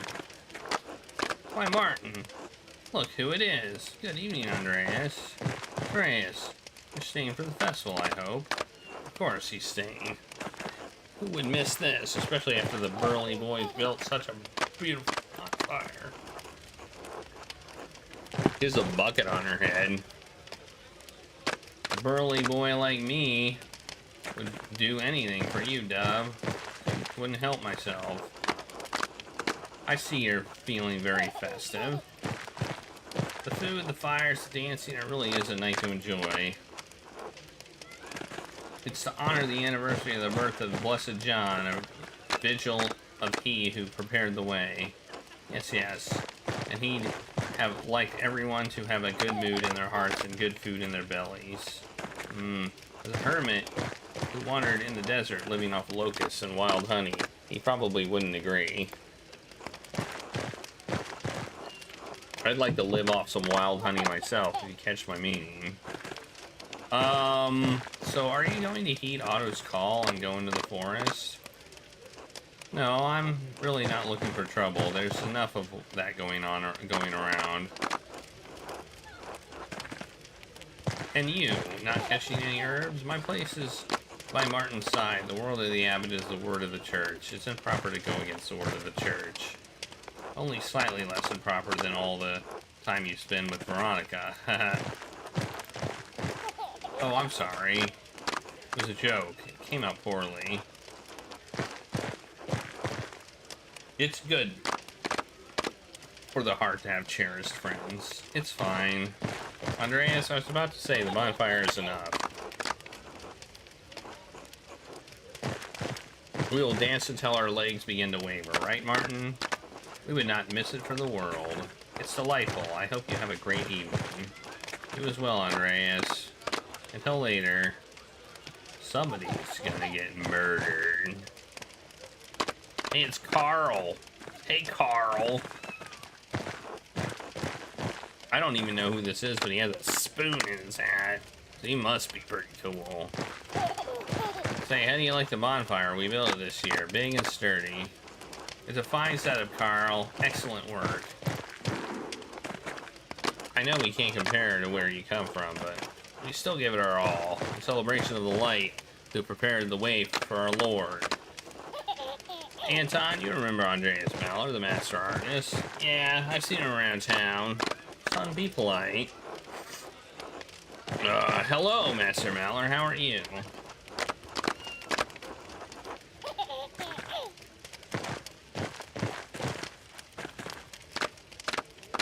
I am well, thank you, young man.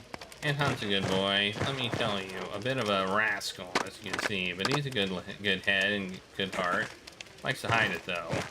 Dad, will you stop? Haha, easy to rile you up, just like your mother. Is she not attending the bonfire? She'll join us later. She went with Martha to dip her toes in the stream, pick some flowers for the garlands and wreaths. Martha? It's important to hold their traditions. You're right, especially with the times we're having. Besides, maybe Martha and Helena will come across the blossoms of a fern out there. What's so funny about that? Ferns that don't flower. That means no power to speak with animals for you, boy. Don't worry. Yeah, got that? Got that, Anton? Make sure you keep your eyes open for those spirits walking the earth tonight. Evil spirits and demons? I've never seen any myself. And you won't have to if you're careful, my boy. The bonfire will fight them off with the help of the Lord. That's why we have the feasts and celebrations. Speaking of, what do you think of the festival so far? It's fine, I guess. I like the fires when they're lit. The mountains get to twinkle like the stars. I don't like when people get drunk and rowdy as the night goes on. They get into fights and all. Oh, anyone in particular? Well, not as much lately, but Martin used to get in trouble.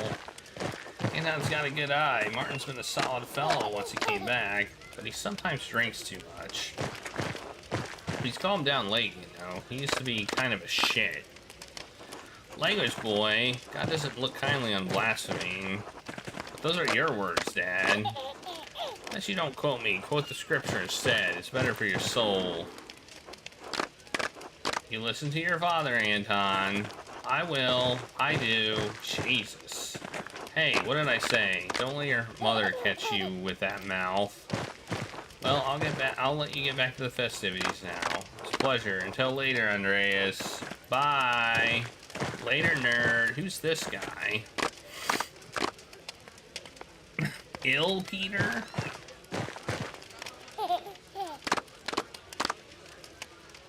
Oh, here's Caspar, rather. Master Andreas, look at how big the bonfire is. The decorations are so fancy. St. John's Eve Festival is a big event. I missed it last time I was here.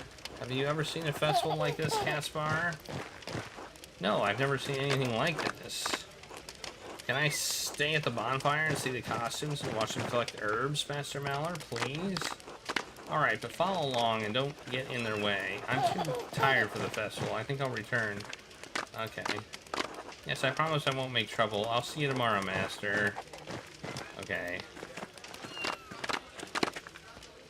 Andreas. Salutations. You must be the illustrious artist.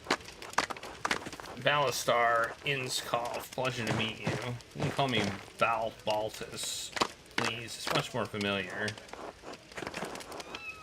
Master Andreas Mallor, pleased to meet you. Yes, you're Mallor. We all know. Let's cut to the long-winded pleasantries. What brings you to Tansing? Ballastar here decided to stay in this godforsaken town for whatever unfathomable reason after his cart broke. It is not unfathomable. I enjoy the calming vistas, the peace, and quiet. It has been neither lately. You mean with Otto and the peasants have been saying? Of course that's what I mean. What else would I be talking about? You've gotten slow at your old age, Mallor. Ignore him. And what is that? And what is it that you do, Balthus? He's an inventor of sorts. I make all manner of mechanical contraptions, and for all the use it is, the mind of the inventor exists to create, to build, to go one step further toward the garbage heap. Haha. A very inspiring thought, Baltus. Why, I thank you, Master Artist. Speaking of, have you had the chance to look around town tonight? I imagine the sights could also be inspiring to your artistic mind. What do you mean? Well, look at the peasant ingenuity on display. The bonfire itself, for example, is built to allow the air and the heat to flow through at the greatest speed, and it roars. It is a better piece of construction, but Otto's a clever man. It is a feat almost worthy of a university degree. These people have natural traditions. They've managed to figure out many clever things without even the most cursory education. It is knowledge that hails from preceding generations, lived experience passed along the chain of time. Not quite the knowledge of a rigorously educated mind, perhaps, but nonetheless useful. You don't need a university education to be smart. Of course you would say that. Neither of you know these people like I do. God has assigned them their place in the order of the world for good reason. There is some merit in learning from the peasants, even you, Werner, given your understanding of herbal remedies. Their traditions are profane. Consider the Eve of St. John tainted by their pagan rituals. It is an affront to Christ. Saint Eligius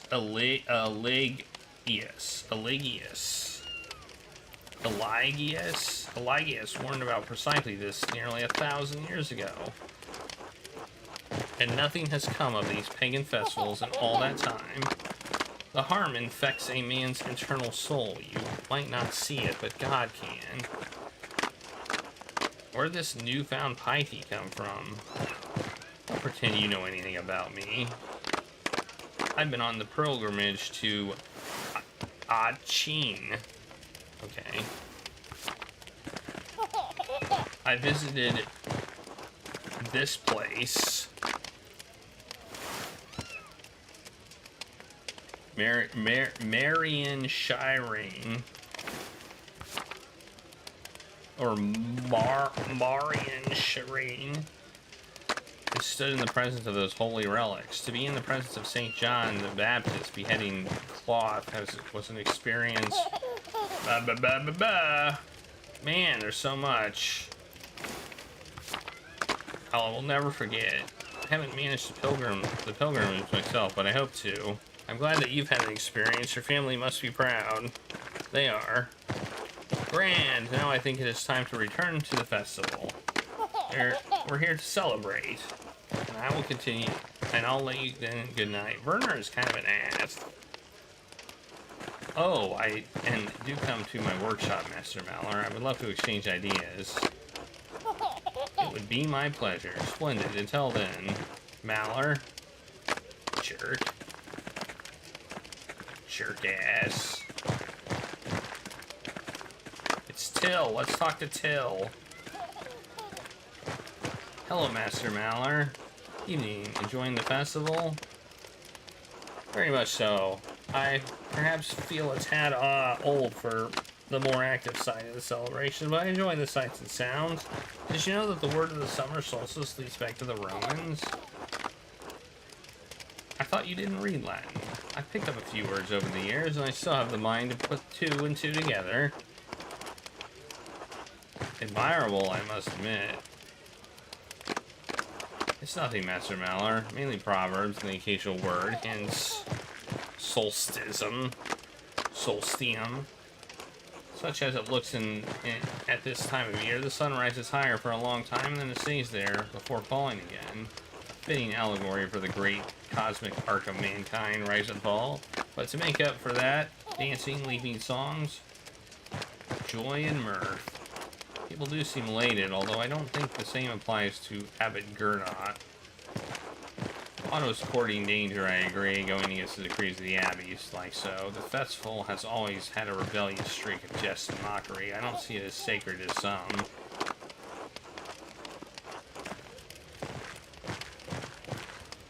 It has to be sacred enough for the church not to condemn it as yeah. Heretical. True enough.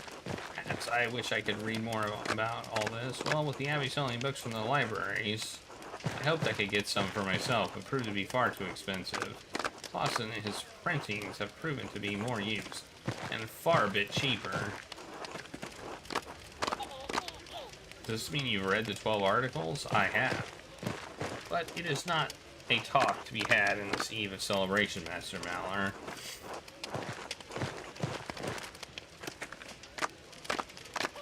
Have you come across any other? I have indeed. Or I didn't understand everything. The text was in Latin. It was by a Roman named Strabo. Strabo? And it was about geography. That's why I noticed it. Ah, the noted philosopher and historian. He was actually Greek by birth. I imagine you were reading his Geographia. Yes, that could have been it. The book was about many kinds of barbarians, which also included the Arite tribe I read about years ago. The people who used to live in this very land before the Romans arrived. He called this place Ratium, and described it as a cluster of daub huts, and its people hostile and warlike, only interested in hunting and fighting. There's something about the Manus and his sons, but I can't understand a lot of it. In any case, when the Romans came, most of these locals were driven out, but some were captured to work in the fields and the mines. What happened to the locals who were forced out? No idea. I would imagine that after the Romans were driven off, when their empire started falling, maybe the barbarians came back. But were they really the same people or nomads from elsewhere? Guess we may never know. Thank you for the quick history. I'll let you get back to the festivities. Enjoy yourself tonight. Until later. Alright, we don't have to do any of this, I don't think. We're just catching up. Good evening, everyone. It's nice to see you here. Grandpa, look who it is. Eh? Oh, the artist. You're still around? But, to stay and enjoy the festivities. Yeah, you call this a festival? You haven't seen nothing yet. You're not gonna tell the story again, are you? Kids need to learn by heart, El Perch that will run you down. Ah, is this about the wild hunt? Yes, it draws near. Heed my warning. Grandpa, you're getting agitated again. It's not good for your health. Here comes Regulus. Nonsense. I can outlive any bastard out there. So, where was I? The wild hunt? No, you're not supposed to be up there, Regulus. I told you. You can't be trusted. You already knocked something off. Yes, did you bring your mask? I didn't realize I was supposed to bring one. Ah, the fools I have to suffer. The master protects us as we banish the witches and spirits into Perseus' path. She punishes all humans she finds in the woods in St. John's Eve, since only witches are out in the wilderness. Anyone caught will be turned into animals. No one but a priest can turn you back. Oh no, to be brought low to a mere beastly existence. A grim fate. Stay indoors tonight. If you want to come outside, stay within the light of St. John's fire. At least Saint Satya blesses the herbs in the forest this night. The women will gather the herbs regardless of that bastard habit. It's certainly important to stockpile some for the winter. Thank you for teaching me Grace story. Pah! Ugh. Hey, Big Yorg. You grab some of these ashes with you after the bonfires died down? Fine. What are the ashes for? to spread across the garden ensures a good harvest. Figures you city people don't know shit. Don't be like that, Grandpa. Now that story time is over, how are you enjoying the evening so far? I've spoken to a few other people here, very enlightening. It's the best time to spend with your friends. Have you heard anything interesting? Ha! Gossip. You two are like that burner in the forest, Smokey. That's the one. Oh, that guy. Always nosy about other people. What are you doing?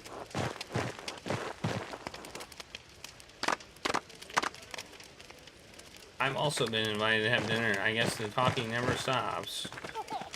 Yes, it's been fun to hear what other people think about St. John's Eve. Maybe you'll get a few dances as well, eh, Andreas? I'd rather not. What are you... Oh, you're getting down? I hope I'll get a chance to dance with my dear. Can't you see... I can't see why you couldn't. Big Georg is right there. Yes, Big Georg. Well, I shouldn't keep you from the night celebration until later. Oh, really? You weren't talking about Big Georg? And is this like 2 kids? No, it's probably a kid on the shoulder of somebody else.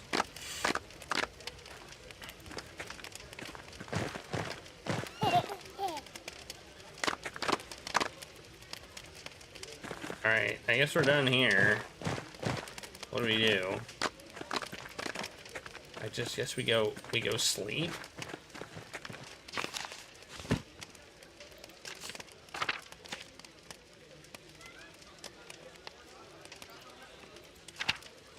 Yep, we go sleep. And hope we don't get murdered. I hope we don't get murdered.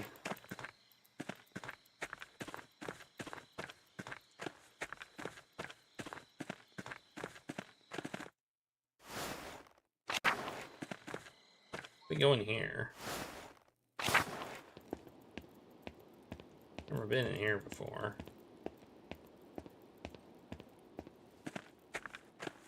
Hey, it's Samuel. Hello, Andreas. I've never talked to you before. You have a sword? Who are you? Who's this guy? And look at those owls.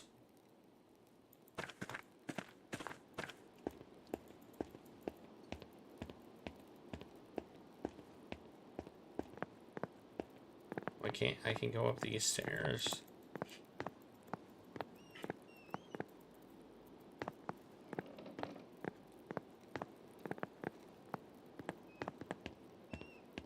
He knows me, but I don't know him. Wait, maybe... Or do I know him? Maybe I do know him.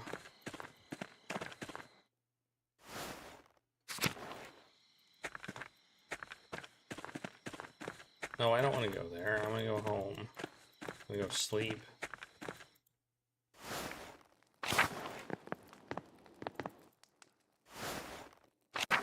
Something bad is going to happen tonight. I just know it. I know something bad is going to happen. We should close our window. I mean, it's not like it's hard to break into places. Like, we leave our window open.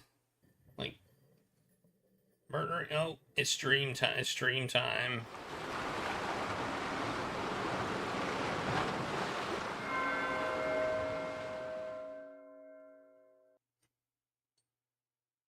I did talk to my apprentice. He wanted to stay. He said he wanted to stay. Hey, look, it's the maze. And I said, okay. Even though I felt like it was a bad idea. Wow, how fun.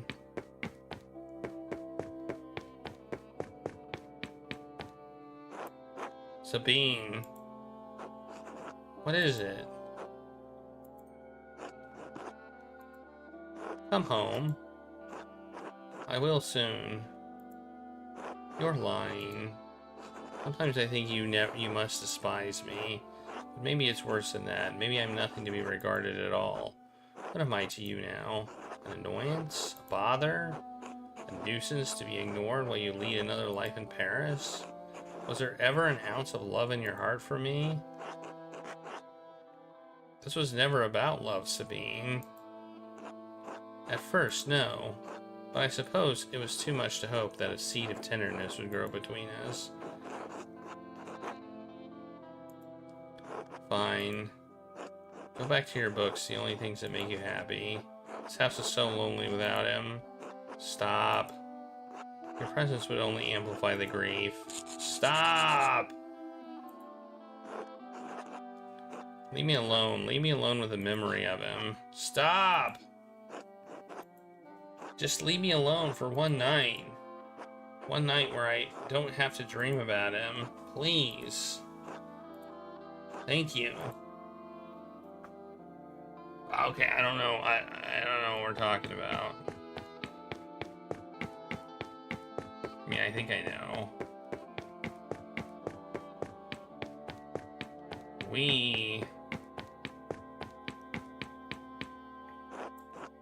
August.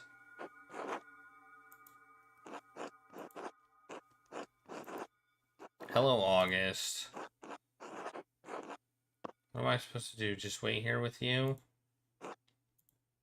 I suppose I can do that. Just pass the night in silence with you. I'm sorry I couldn't do anything for you. I suppose there's not much one can do against plague. You get tired where you are. The last time I saw you, I said goodnight to you. I couldn't come to bed, so I stood in the doorway. I just stood in the dark. You didn't say anything back, so I said it again. I don't know how long I stood there, just waiting for you to say goodnight.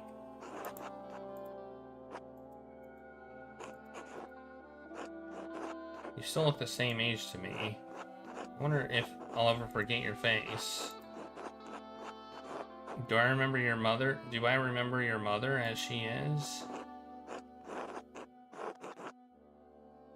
I remember loving her. Can you ever love can you ever picture someone clearly if you ever picture someone clearly if you love them? I love you, little boy. I love you so much. Sometimes I wish I could die so I wouldn't feel it anymore. But I can't. So I retrace my steps every night, and I find my way back to her, back to you. I love you, August. Good night. Well, that's a downer, I must say.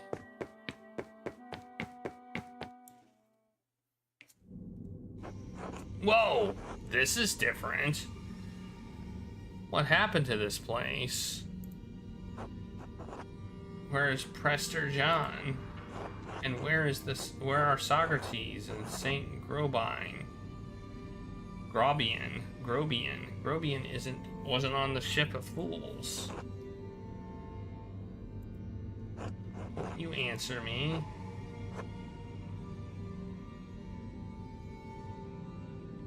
No thoughts for Beatrice. You are Beatrice, aren't you? Once. I was a voice of caution, of prudence, and now, more and less than caution. The ache of doubt that stiffens to paralysis that breeds despair.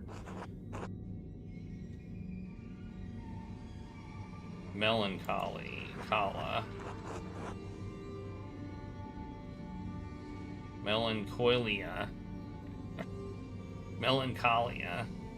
What happened to you? What happens to you happens to us. The foundations of the city are still moored with the ocean of your mind. Its court does not rule your mind rules the court. Once reason, curiosity, and the foolishness of your youth dwelt under the egress of your intellect. I am all that remains, the melancholy of life's autumn, but it is only June. Wit cannot save you from your own mind, Andreas. What can? A course other than the one you have already run. Another course? I'm 33. I have a life of workshop clients across the Empire. And it's brought you here, Andreas Maller. What am I supposed to do about it now? Change your life. Wait, I shouldn't be here. I need to help someone. Is Caspar alright? Hey, we got... so your thoughts aren't entirely turned inward. There is still something in you that cares for others in spite of your melancholy. Perhaps there is still hope for us. Wake up, Andreas.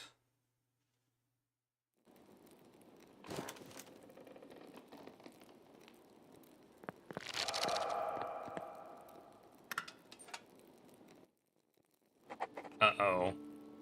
Something bad is gonna happen. I got a bad feeling about this. I got a button for that. I have a feeling some bad stuff is about to go down. And I just pushed it. I'm in my pajamas. My jammers.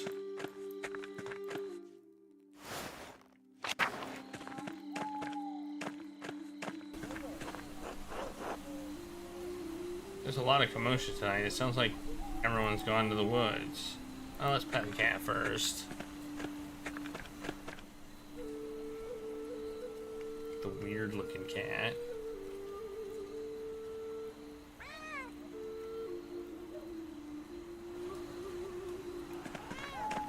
I can't even point out why the cat looks weird, but it does.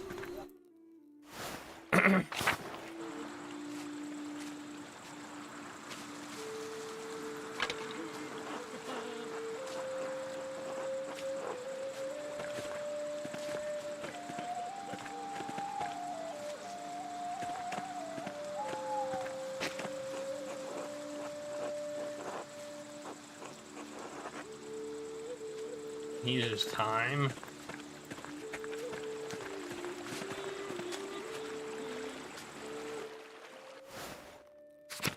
Hey, there he is. He's not dead. Who the hell was that?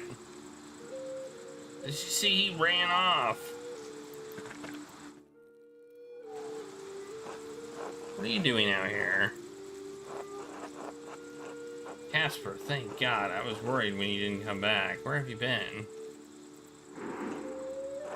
I was at the bonfire with Killian, but I heard a ruckus from deeper in the woods. Who's that? Oh. I left to go see what it was. Father Grenade, what are you doing out here? I was chasing one of the townsfolk, but lost track of the costume buffoon. The forest is off limits. I'll figure out who's breaking the rules and excommunicate them myself. What was that? Someone is screaming in town. They're really taking this nonsense too far this year.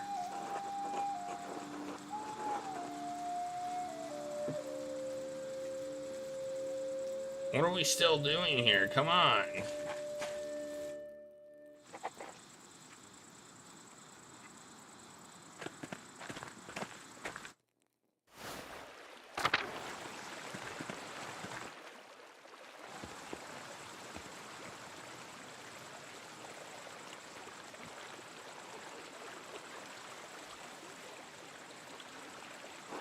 Huh, I've never seen these flowers before. I wonder where they found them. Who was that running off anyway? It's too hard to tell who's who in those stupid costumes. Don't worry about that later. Let's check on the town first. Oh no. Oh God, is that Otto? Where is he? Dead, yes, I'm afraid so. Someone released the rope. The platform crushed him. What? How did this happen?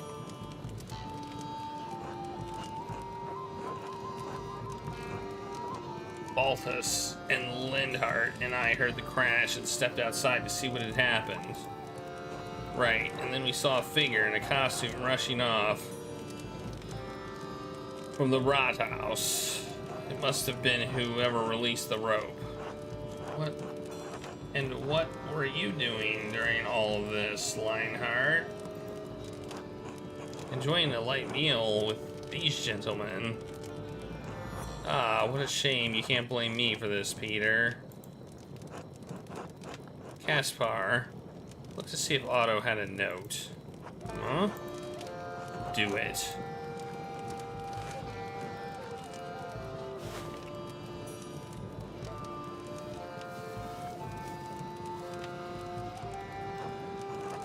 No, Master, there's nothing. Are you certain? What were you expecting? I'm not sure. Now your hands are all bloody. My God! Otto! No! No! You. The abbot must have killed him. The bastard always had it out for Otto. We all knew it. We need answers. How dare you? I won't just stand here and be accused of such a foul act by a peasant. Go after him. Well, that was probably ill-advised. Wait, no, the abbot was with us. He's innocent.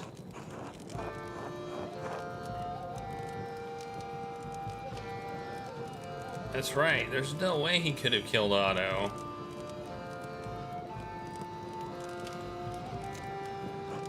Grab the artist and the boy, too. We'll get up to the bottom of this. Caspar, run. The hell? Oh no, they're evil mob. To the Abbey. Wow, look at us running. The heck?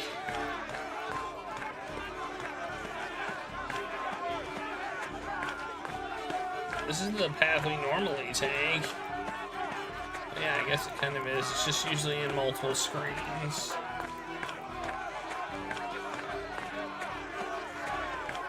Run as fast as your legs can carry you.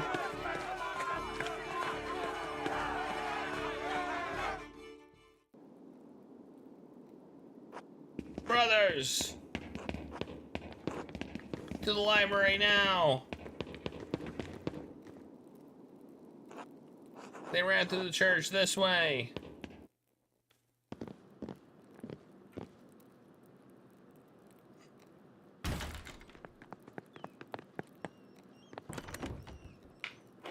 They've locked the door. Andreas, get out of the way. Otto's death demands justice. The abbot couldn't have killed Otto. He was with us when we found the body. That's true, he did arrive with you, but you don't know where he was before that, do you, Andreas? Who else would want to kill Otto? Coward, killer, Andreas Bove! Garrot would not have had time to run from the commons to the forest to come back with us. There must be another killer, don't you see? No mercy! Face us! He's a monster! If those monks don't come out, we'll set fire to the whole place and cook them. You've all gone mad. Everybody was in costume, so anybody could have had the chance to kill Otto for any reason. Yeah, I didn't recognize most of you in your outfits until you talked to me. Fine, damn it. You've got one day to find whoever you think is the real killer, Andreas. Otherwise, we'll come back for the abbot. Andreas, all I want is justice for my husband. Please, you must find the murderer.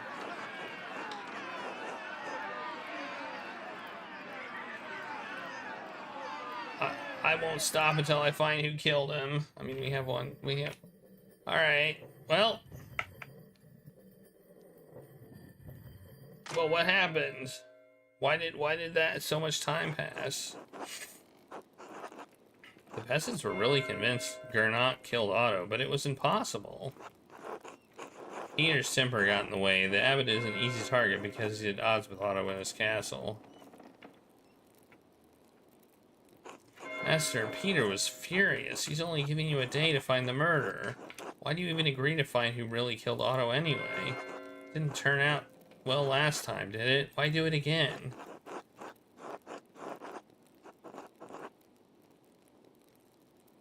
Everyone deserves justice, Caspar. You have a good heart, Master Andreas. So who do you think did it? Where do we even start? We should talk to Linhart. He always hated the peasants and supported the abbot. He was very vocal against Otto in the town commons the other day. He might have hated Otto enough to kill him. It's worth talking to him and finding out. Even if he didn't kill Otto, he might know who else had the motivation to. Oh, what about Martin? When we saw him talk to Otto, they seemed to be arguing over something. It's not likely. Martin supported Otto and the peasants. Oops, I did not mean to do that. Martin was always an ass. If they had a bad enough argument, he could have wanted to kill Otto. It would be worth talking to Martin to see if what were they discussing. It might have been an idea of who would want to kill Otto. Good idea. Who else? I can't think of anyone else. I'm sure we can find other suspects. We'll have to do some more investigating to find out who the murderer is, but we'd better move fast. Could the murderer confess to Father Thomas? Well, maybe. Even if the murderer did, Father Thomas was bound by the seal of confession. He wouldn't tell us. However, we could eavesdrop on confession. Since St. John Eve just happened, the townsfolk will all come in to confess. Oh yeah, one of the townsfolk might have heard something. Anyway, it's a good place to start. We could also ask around the Golden Hand. People will tell outsiders anything. They might have heard something we missed. What about the person who ran by us in the forest? They were wearing these flowers. I've never seen them before. Right. We have to find the source of the flowers in the woods. That might give us some sort of connection to the killer. The flower might have a medical use. Or medicinal use. Someone with medical knowledge in Tassie might know where it grows. We should ask them, but who would have that knowledge? Those that I know with such a background are Brother Florian, Sister Gertrude, Agnes, and Werner. It's them. Okay. We have a lot of good places to start. Even though time is short, we have a good chance of finding the real killer. Alright, let's go to work. Oh man. That flower looked green to me. Who do you think it is?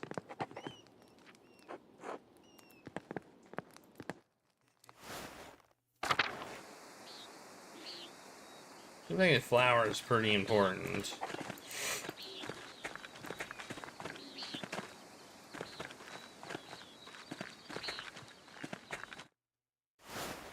If I level up my combat skills.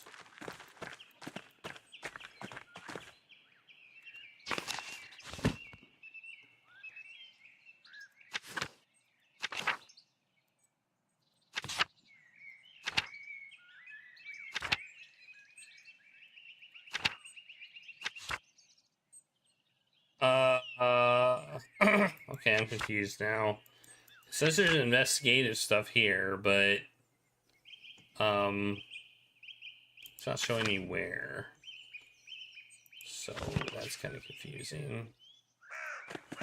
Guess we'll just go in. Oh, probably here. I think you'd be in the infirmary, wouldn't you? Okay, or not. Worth a try. That's where we saw that body.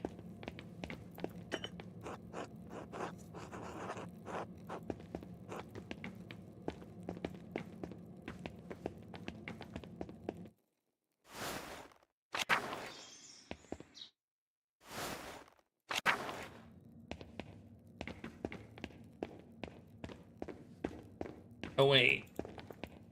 Are they still hanging out in the library? Probably not. I didn't think about that, but maybe they're just still hanging out in the library.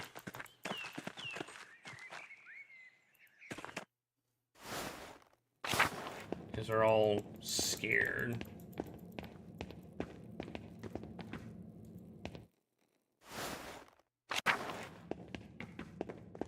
Yeah, there's like no one. Maybe we can go to the cellar. Let's check it out.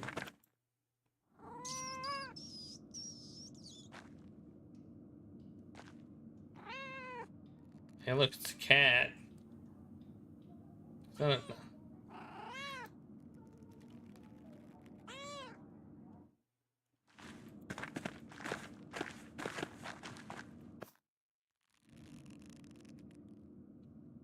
He could have fed himself.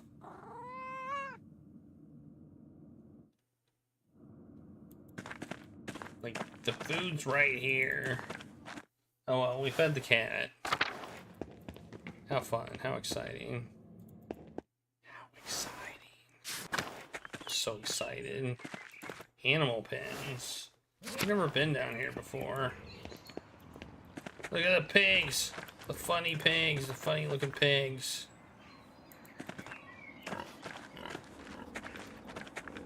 Alright. Hey, go into the cemetery, you dingus.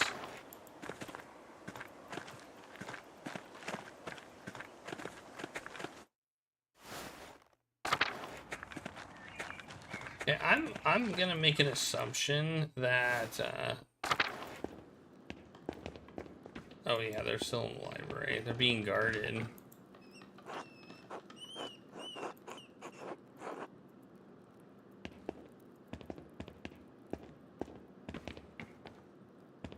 Well, I guess I can't talk to them.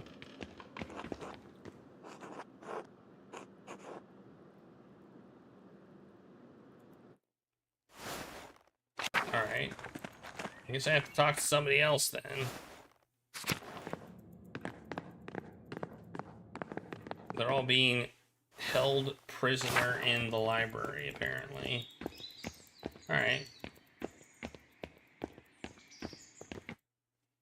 So who else can I talk to? That explains why there's no points of investigation here. Mill.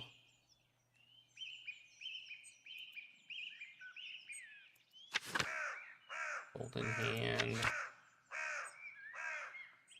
Oh, this is not where I was thinking it was. Oh, this is not okay. I see. Can I go here? I can come in here. Sophie. Tilda. Gertrude. I'll talk to you. You have a spare moment? I have an herbal question. Oh, Master Mallard, I'd be delighted. You know, I always have time for my plants. How can I help you? Do you recognize these flowers or know where they might grow? Oh yes, they're local flowers. We call them marsh marigolds. They grow near the shrine in the forest outside the monastery. Their petals are wonderful for all sorts of aches and pains, but they look so dry already. Sorry, Sister Gertrude, but we really must be off. Thank you for your help. Of course. God bless you. Okay. So now we can investigate the shrine. Now we know where they came from. Alrighty.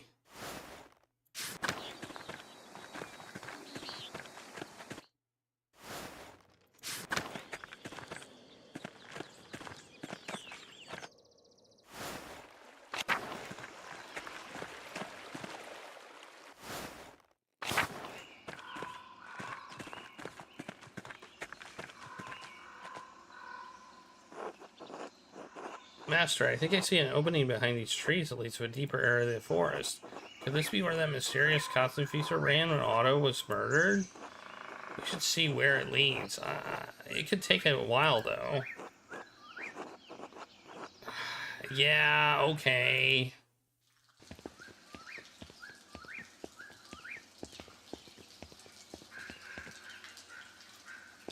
What are these buildings? What is this place? Some kind of Roman ruin, like the aqueduct in the meadow. Look, Master Andreas, the flowers. Ah, finally. Maybe we'll find something useful after all. Let's look around. Ooh. A lot of these flowers are growing here. A Roman depiction of a nymph. There's an inscription underneath, probably a dedication. Romans believed that keeping the nymph of the spring happy would ensure their water stayed fresh. This cistern must have doubled as her temple. I didn't expect to see any Latin inside an aqueduct.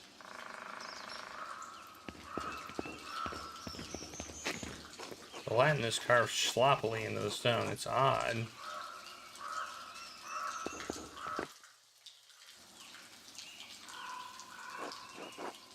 Is that what it looks like, Master Andreas? Yes, the costume the killer was wearing when they ran past us. So much for us finding it in the home of the killer.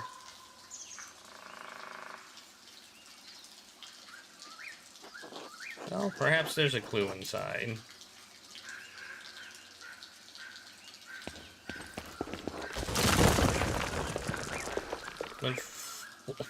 When Lauren examined the coat of Baron Rothvogel, we I have you, Master Andreas.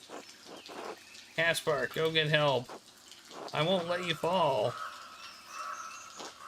It's not a long drop. Just get someone to bring a rope. Can't abandon you, Master. Bringing me a rope isn't abandoning me. I suppose that's true.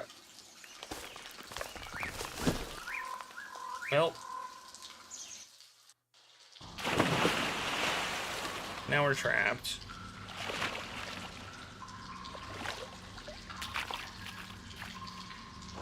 Well, we're all wet.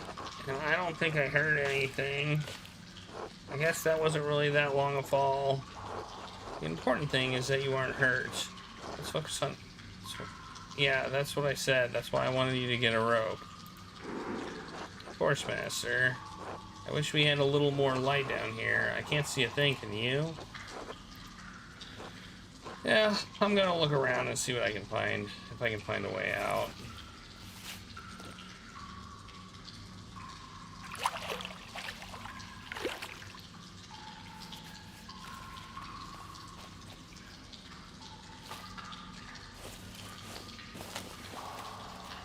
Someone came prepared.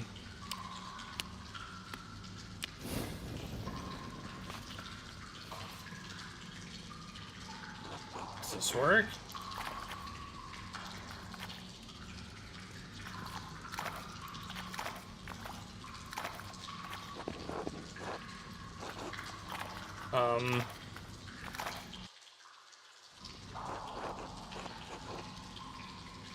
I must admit, I'm impressed. I didn't remember how flammable these brush rags are.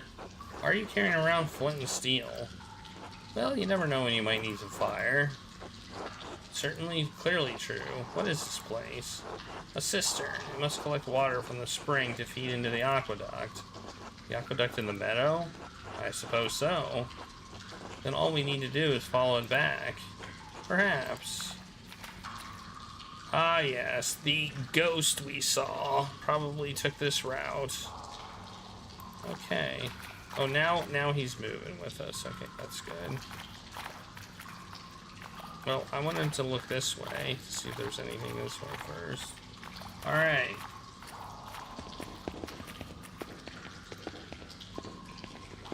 It's like a sewer, basically.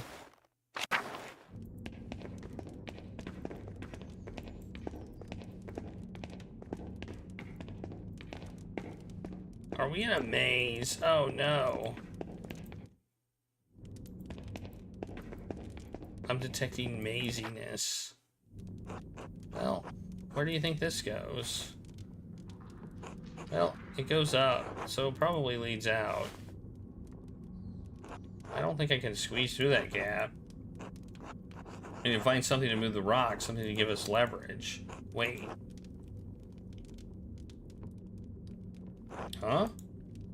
Never mind. Let's find a way out of here.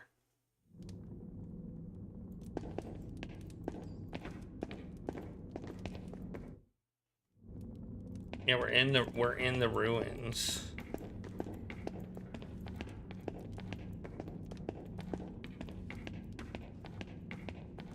How long do you think its torch is gonna last?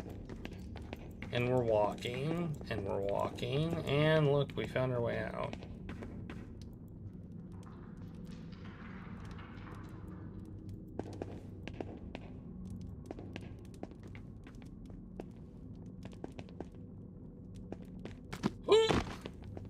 That's an easy jump.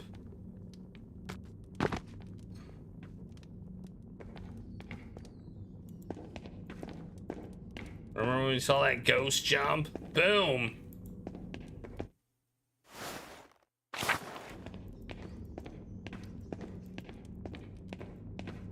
I think the killer I think they might be the same killer.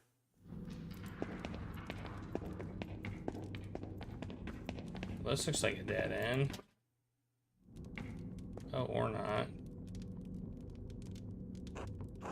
There's a big grave. Maybe we can get out that way. It's too high for either of us to reach. Climb on my shoulder and see if you can push it out of the way.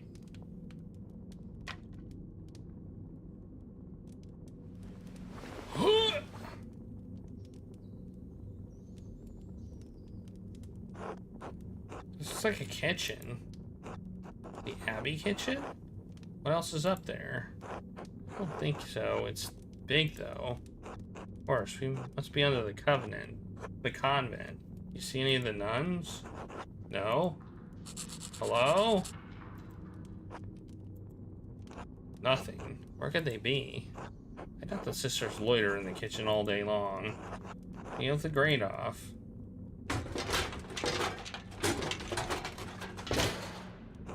There's something heavy above me. I can only lift a little, and I don't think I can squeeze through. I might be able to reach...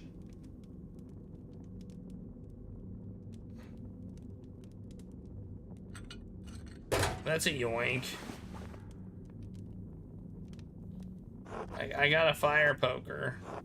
Excellent. We can use it to move the rocks and get out of here. Oh, of course, Master. Yoink. Yoink! Well, that's interesting. Well, we're going this way instead. So I want to see what's this way.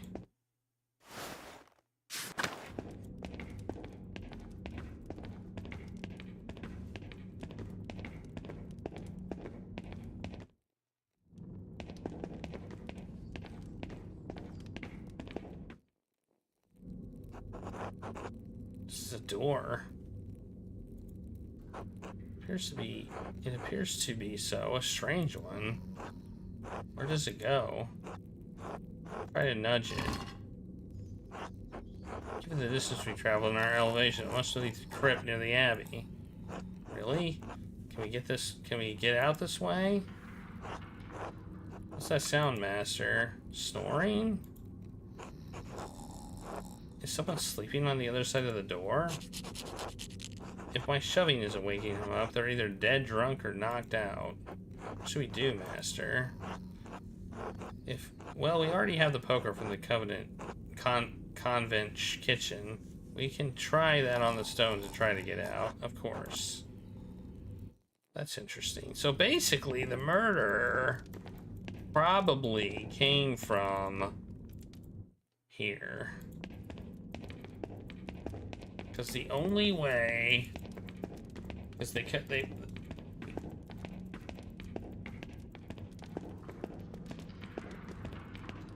seems weird that they would have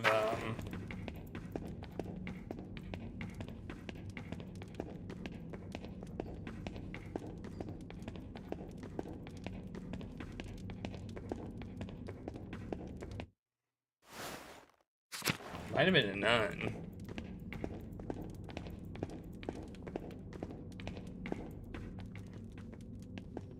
Look at the sun.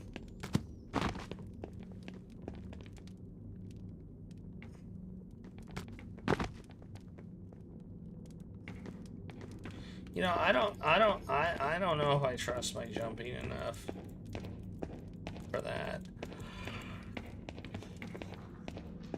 I'd probably slip and fall and die.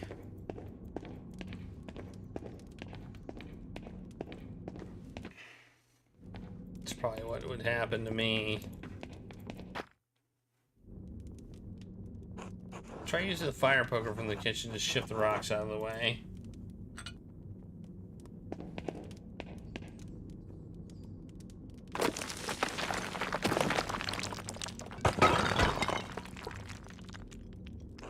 Wait, I hear something.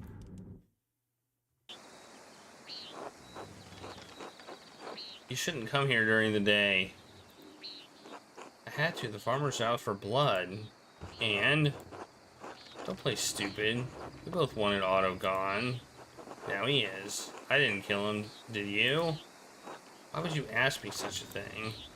Because of the note, you stupid cow. Because of the note you sent into the because of the note that sent you into hysterics.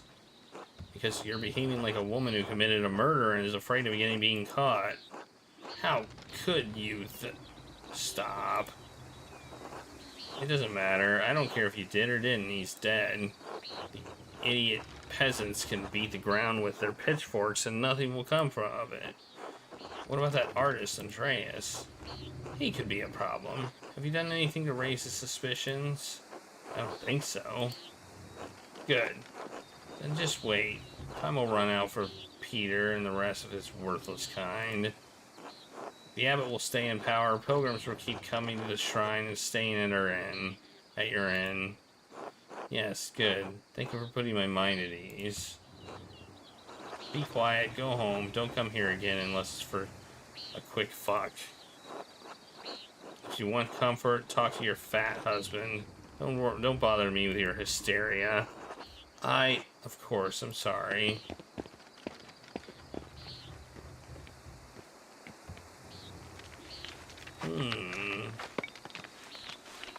Interesting combo there.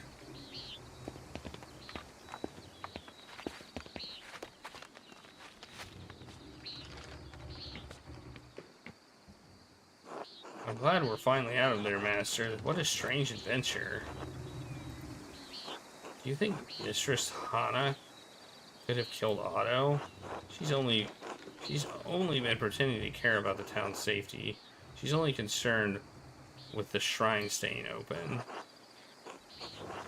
Why would that make her want to kill Otto? If the peasants overthrow the abbot, they might loot or destroy the shrine. Without the hand of Saint Moritz, there's not much reason for pilgrims to travel to Kiersile. There'd hardly be any visitors to the Golden Hand. Exactly. Now we know Hannah has a motive. It's possible she'd kill to protect her family's inn. We need to talk to Nico and Killian to see. Nico? Who's that? Oh, probably inn proprietors. See just how committed she was. But first, let's go check into the guest house and clean up. People will get suspicious if we walk around town like this. Good idea, Master. Okay, that took us until Vespers. Well, we're not going to bed. Yeah, it was very scandalous. Scandalous is exactly what it was. What do we need to do now?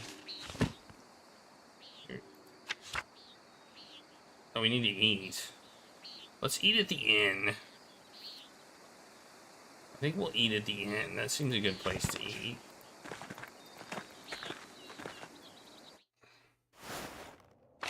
Oh, we can get some hot goss.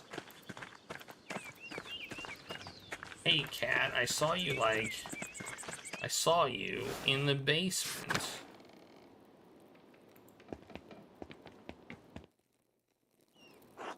Hello, Killian. You have a moment? Sure. What do you need? Is something wrong? Oh, no. I just won't notice anything odd about your mother lately. Odd how? Does she ask you to watch the inn by herself very often? Oh, well, sometimes I guess. Dad and I look after the place more in the evenings, She gets tired, but lately she's been leaving during sext. Sext. She says she's bringing food over to the townspeople at the rat house at an appropriate time. So I usually watch the end until she gets back. There was one other time. Go on. Mom left in a hurry one night, and when I was cleaning up around the bar, I found this note. He will destroy the Abbey. Hell will swallow the hand of St. Moritz and Rat House after St. John's fire. Another note. I've seen several like this before. Oh, but what does it mean? St. John's fire. I wonder if that means the bonfire. This note is written in the same hand as the one 7 years ago. Couldn't have been left by one of the guests. The note could have been one of the parents then. One of your parents. The note could have been for one of your parents then, but why? I don't know. I didn't want anyone to destroy the Abbey, even if the abbot is cruel to the peasants. I'll keep that from happening, Killian. Don't worry. Ulrich's just keeping Peter calm for now. I hope that note helps, Mr. Maller.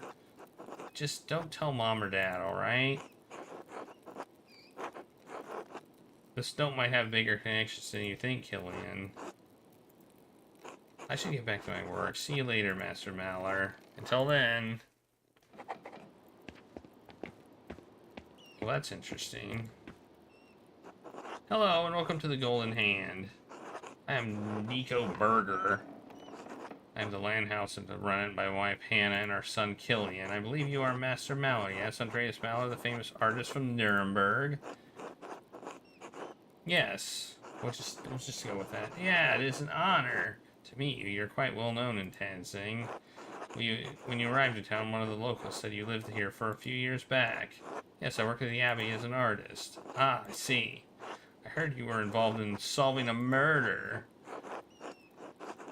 Yes, out of necessity. The wrong man was being accused of the crime, a friend of mine. I heard an old widow did it, that she was a witch. She was a widow, and she was not a witch. Where did you hear that?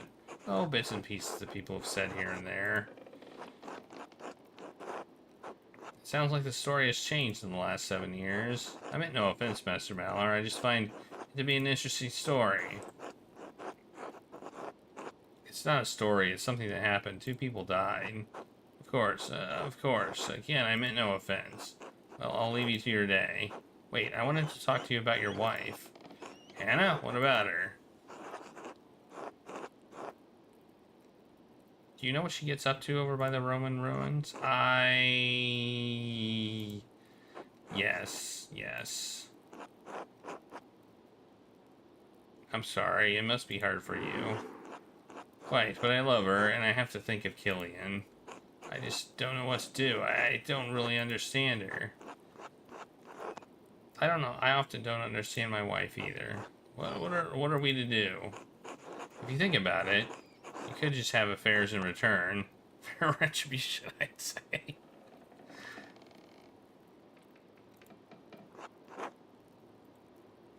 I can't do that. It's sinful. It'd only be fair, although it's possible you don't have to worry about her for too long.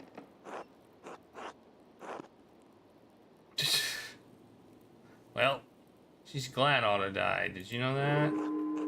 I'm sure I don't know what you mean. Really? She never said anything about Otto to you? No, never. She never did. Now please leave me be. As you wish, until later. Till then. Well, we failed. Boo. Wait, I thought we showed concern. It said we didn't show concern. I thought we did.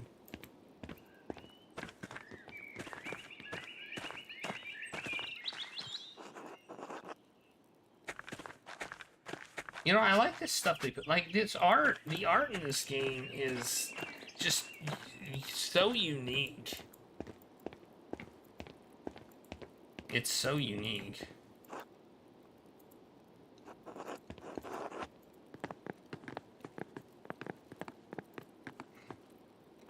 Ah, Master Maller, I'm glad I caught you. Would you and Casper like to join us for supper? Okay. Sure. Otters, welcome, welcome. It's always a pleasure to have a new conversation at our table that's been going on in town. Yeah, fresh perspective is always welcome. The inn always benefits from different opinions. Always happy to share my thoughts. Thank you for having us. Good, good. Let's tuck in. Bless us up a da ba da ba da. Yes, then.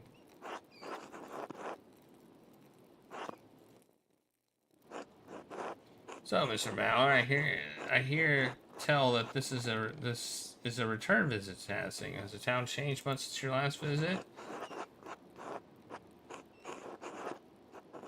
Well, the Golden Hand is due. Having an inn is a big change in such a small town as Hassing. Well, this place wasn't here before. Yes, the peasants especially took their time in getting used to us. The monks up at the abbey have always been gracious, though. True, but the abbot is firm in his dealings. He does seem like a prickly sort of man. I have no idea.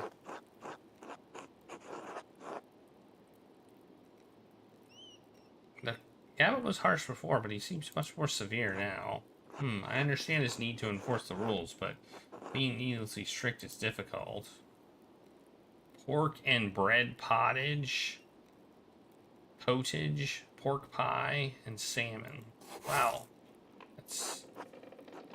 Otto had been getting more and more vocal with his speeches. I'm sure you heard this more recent one, Andreas.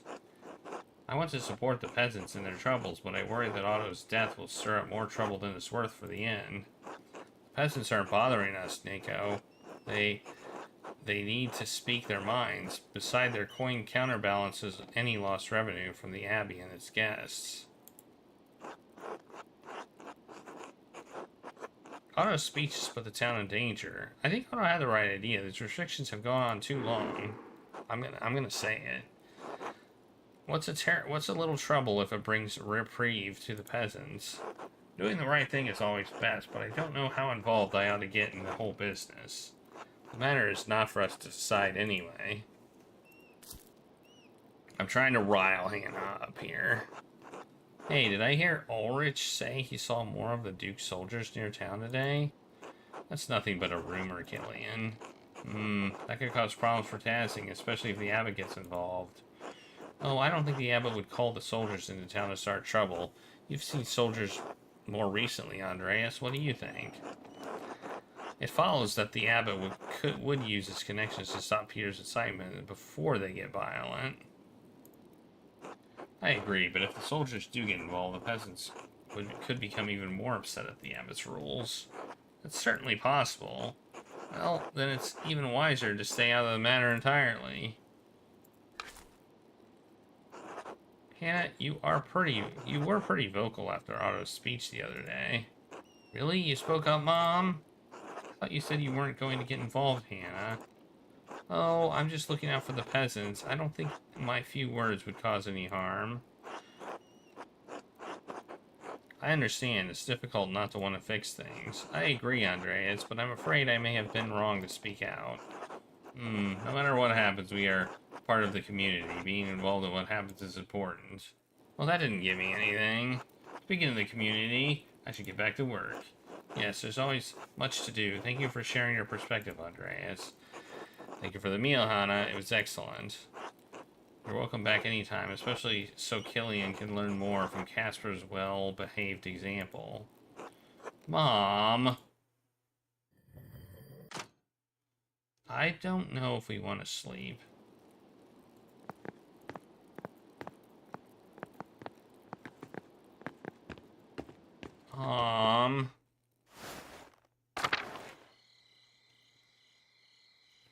Let's look at the map. Okay, there's no investigating. I guess we need to sleep then. I guess we sleep. I guess the answer is sleep.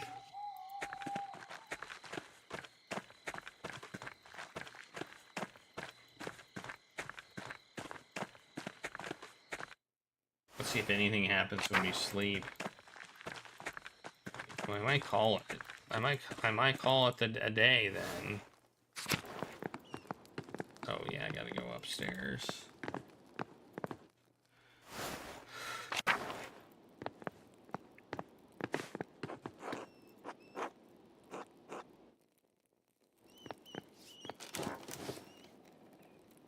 Are we gonna get murdered tonight?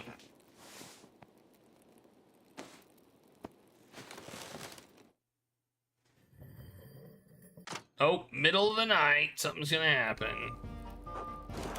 Andreas, get up. Wake your boy too. Peter, what are you all doing here? We're getting you. You're needed in the commons. Let's go. I'll be asking the questions, Maller. Alright. We'll get dressed and be along. Well.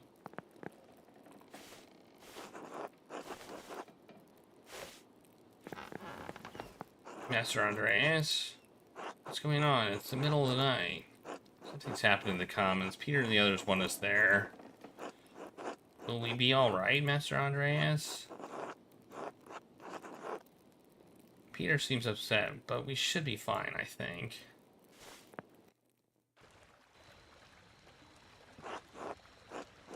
Alright, now that everyone's here, we start. Start what? We're holding trial for Otto's murder. You're the one with the evidence. Are you mad? What about the law? We should wait for a judge, not do this ourselves.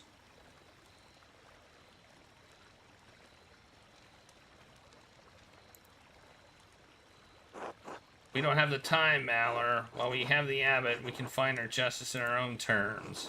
If he loses his advantage, Master Gernot will make sure no one ever investigates Otto's death.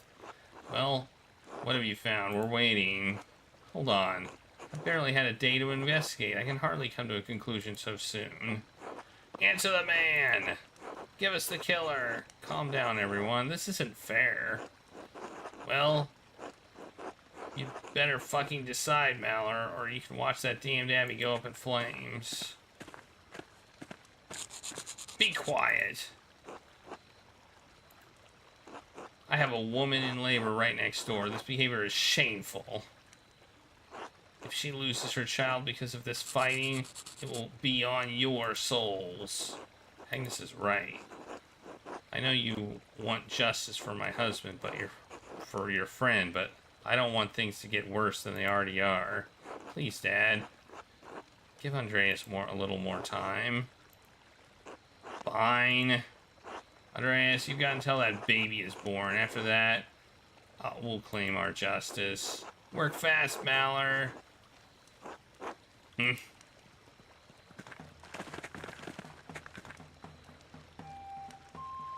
Evening.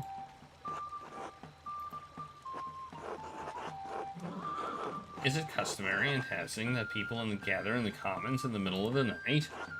We do what needs to be done when it needs to be done. Who's asking? My name is Tristan von Flonberg. I'm here on behalf of the Duke of Bavaria. The Duke is aware that you have been distributing and discussing the 12 articles.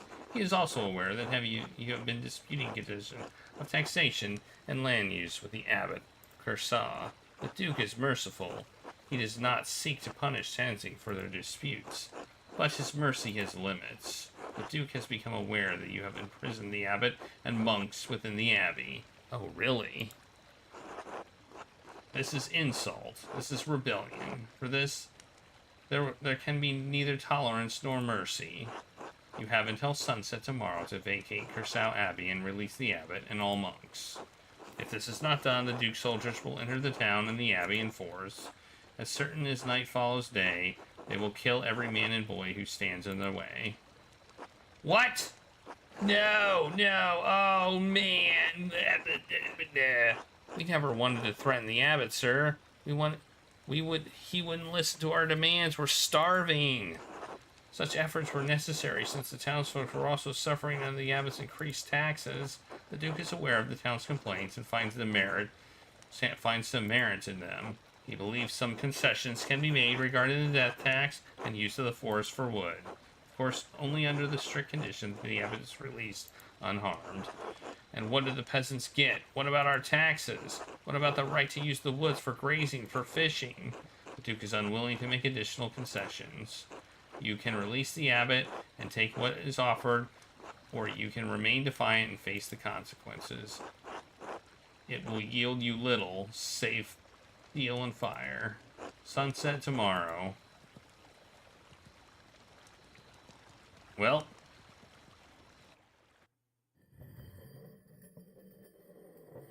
Welp.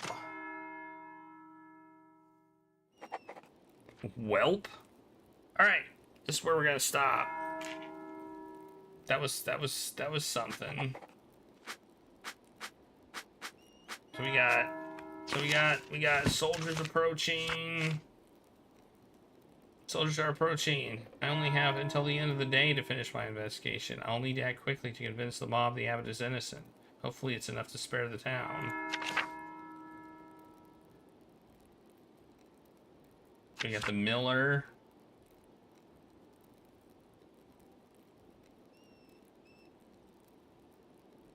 Talk to the miller.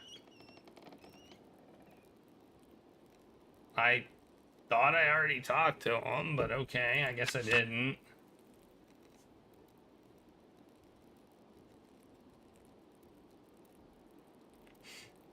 And then the confession thing. So we gotta figure out what to do. We can go... I mean, we have the option of here, which we already went to. We got the note. We got the miller. We got there.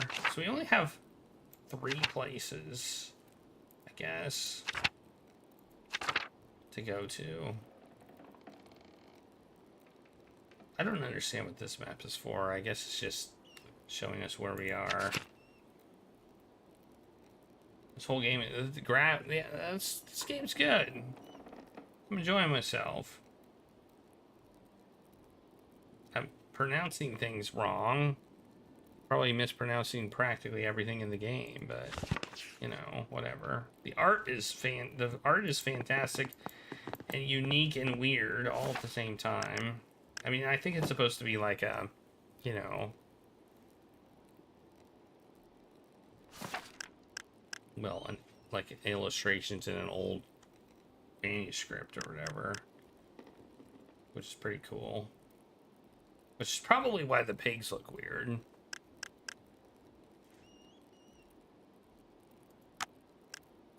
It was saved 2 minutes ago. Yeah, that's because we were talking for 2 minutes with the game. Alright. This game has significant amounts of replayability too, because you can do things different ways and you get different results, which is kind of cool.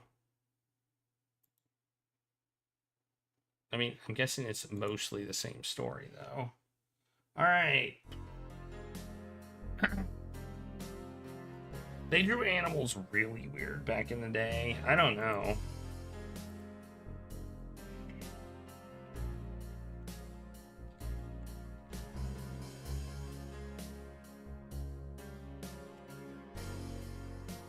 If I can find one.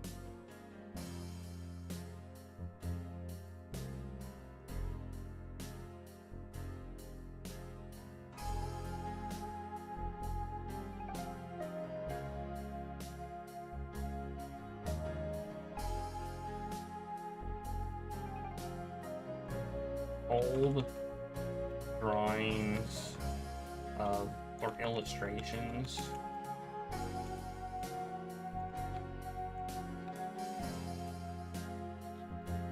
of pigs.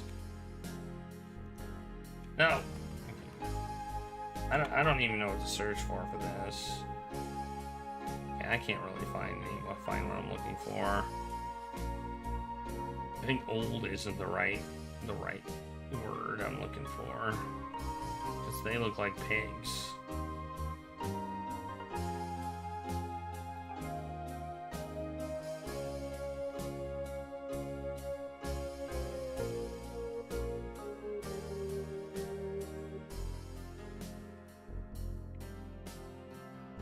Oh well. I can't find what I'm looking for.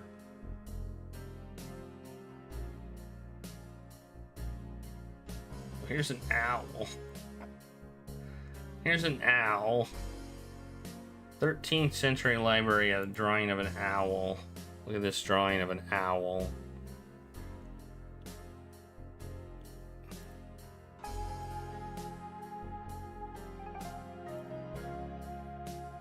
There's a drawing of an owl. Look at that. Look at that owl. This, like, the owl looks mostly good if you were to not include the face, which I think might explain why the cat looks like it does too. Yeah. Well, a lot of the animals that, like giraffes and elephants and stuff, people were just drawing based on descriptions, not based on, you know, actual seeing them. They were like, oh yeah, it was an animal with a long neck and had spots. Until they just drew something and it didn't work out.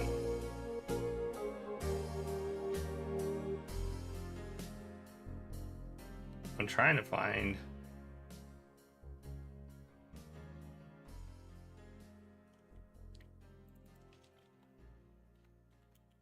century.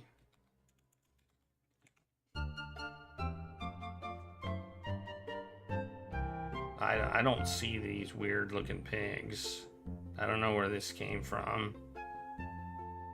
Like, people could see pigs. You know, they knew what pigs look like.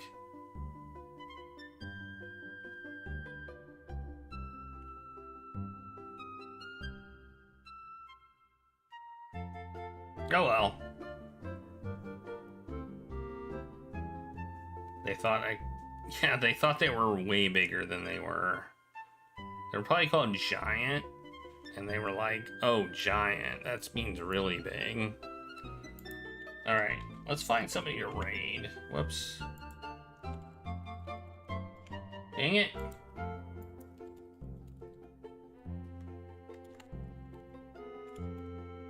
we go.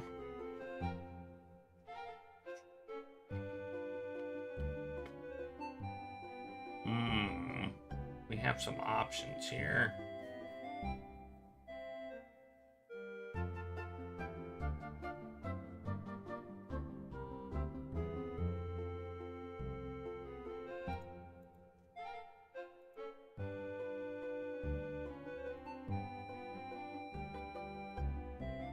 Imagine you live your whole life in a little town and never know anything outside of it because no magazines, no TV, no newspapers.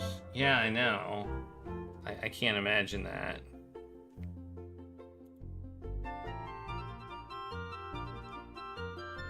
I mean, I think we're gonna raid Hungry Goria, who's playing Elder Scrolls Oblivion for the apparently first time.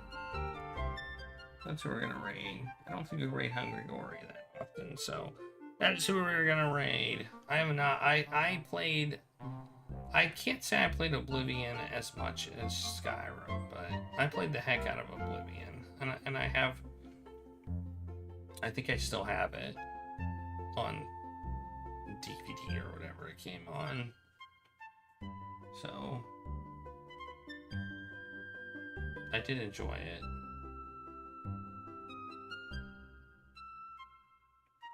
So, elephants. Oh yeah. Yep, that's an elephant. I've seen many elephants in my life, and that's exactly what they look like. Like that. I mean, it's not bad. It's not really a bad drawing of an elephant if you're just drawing it from, you know, from a description. Like, it's not bad. It just, except that it has a castle on its back. Like, to be fair. Anyway, thank you all for being here. I'll be back on Tuesday at 10 o'clock Eastern Time, and we'll continue Pentiment. But thank you all for being here. Have a great night, everybody, and I'll see you all next time.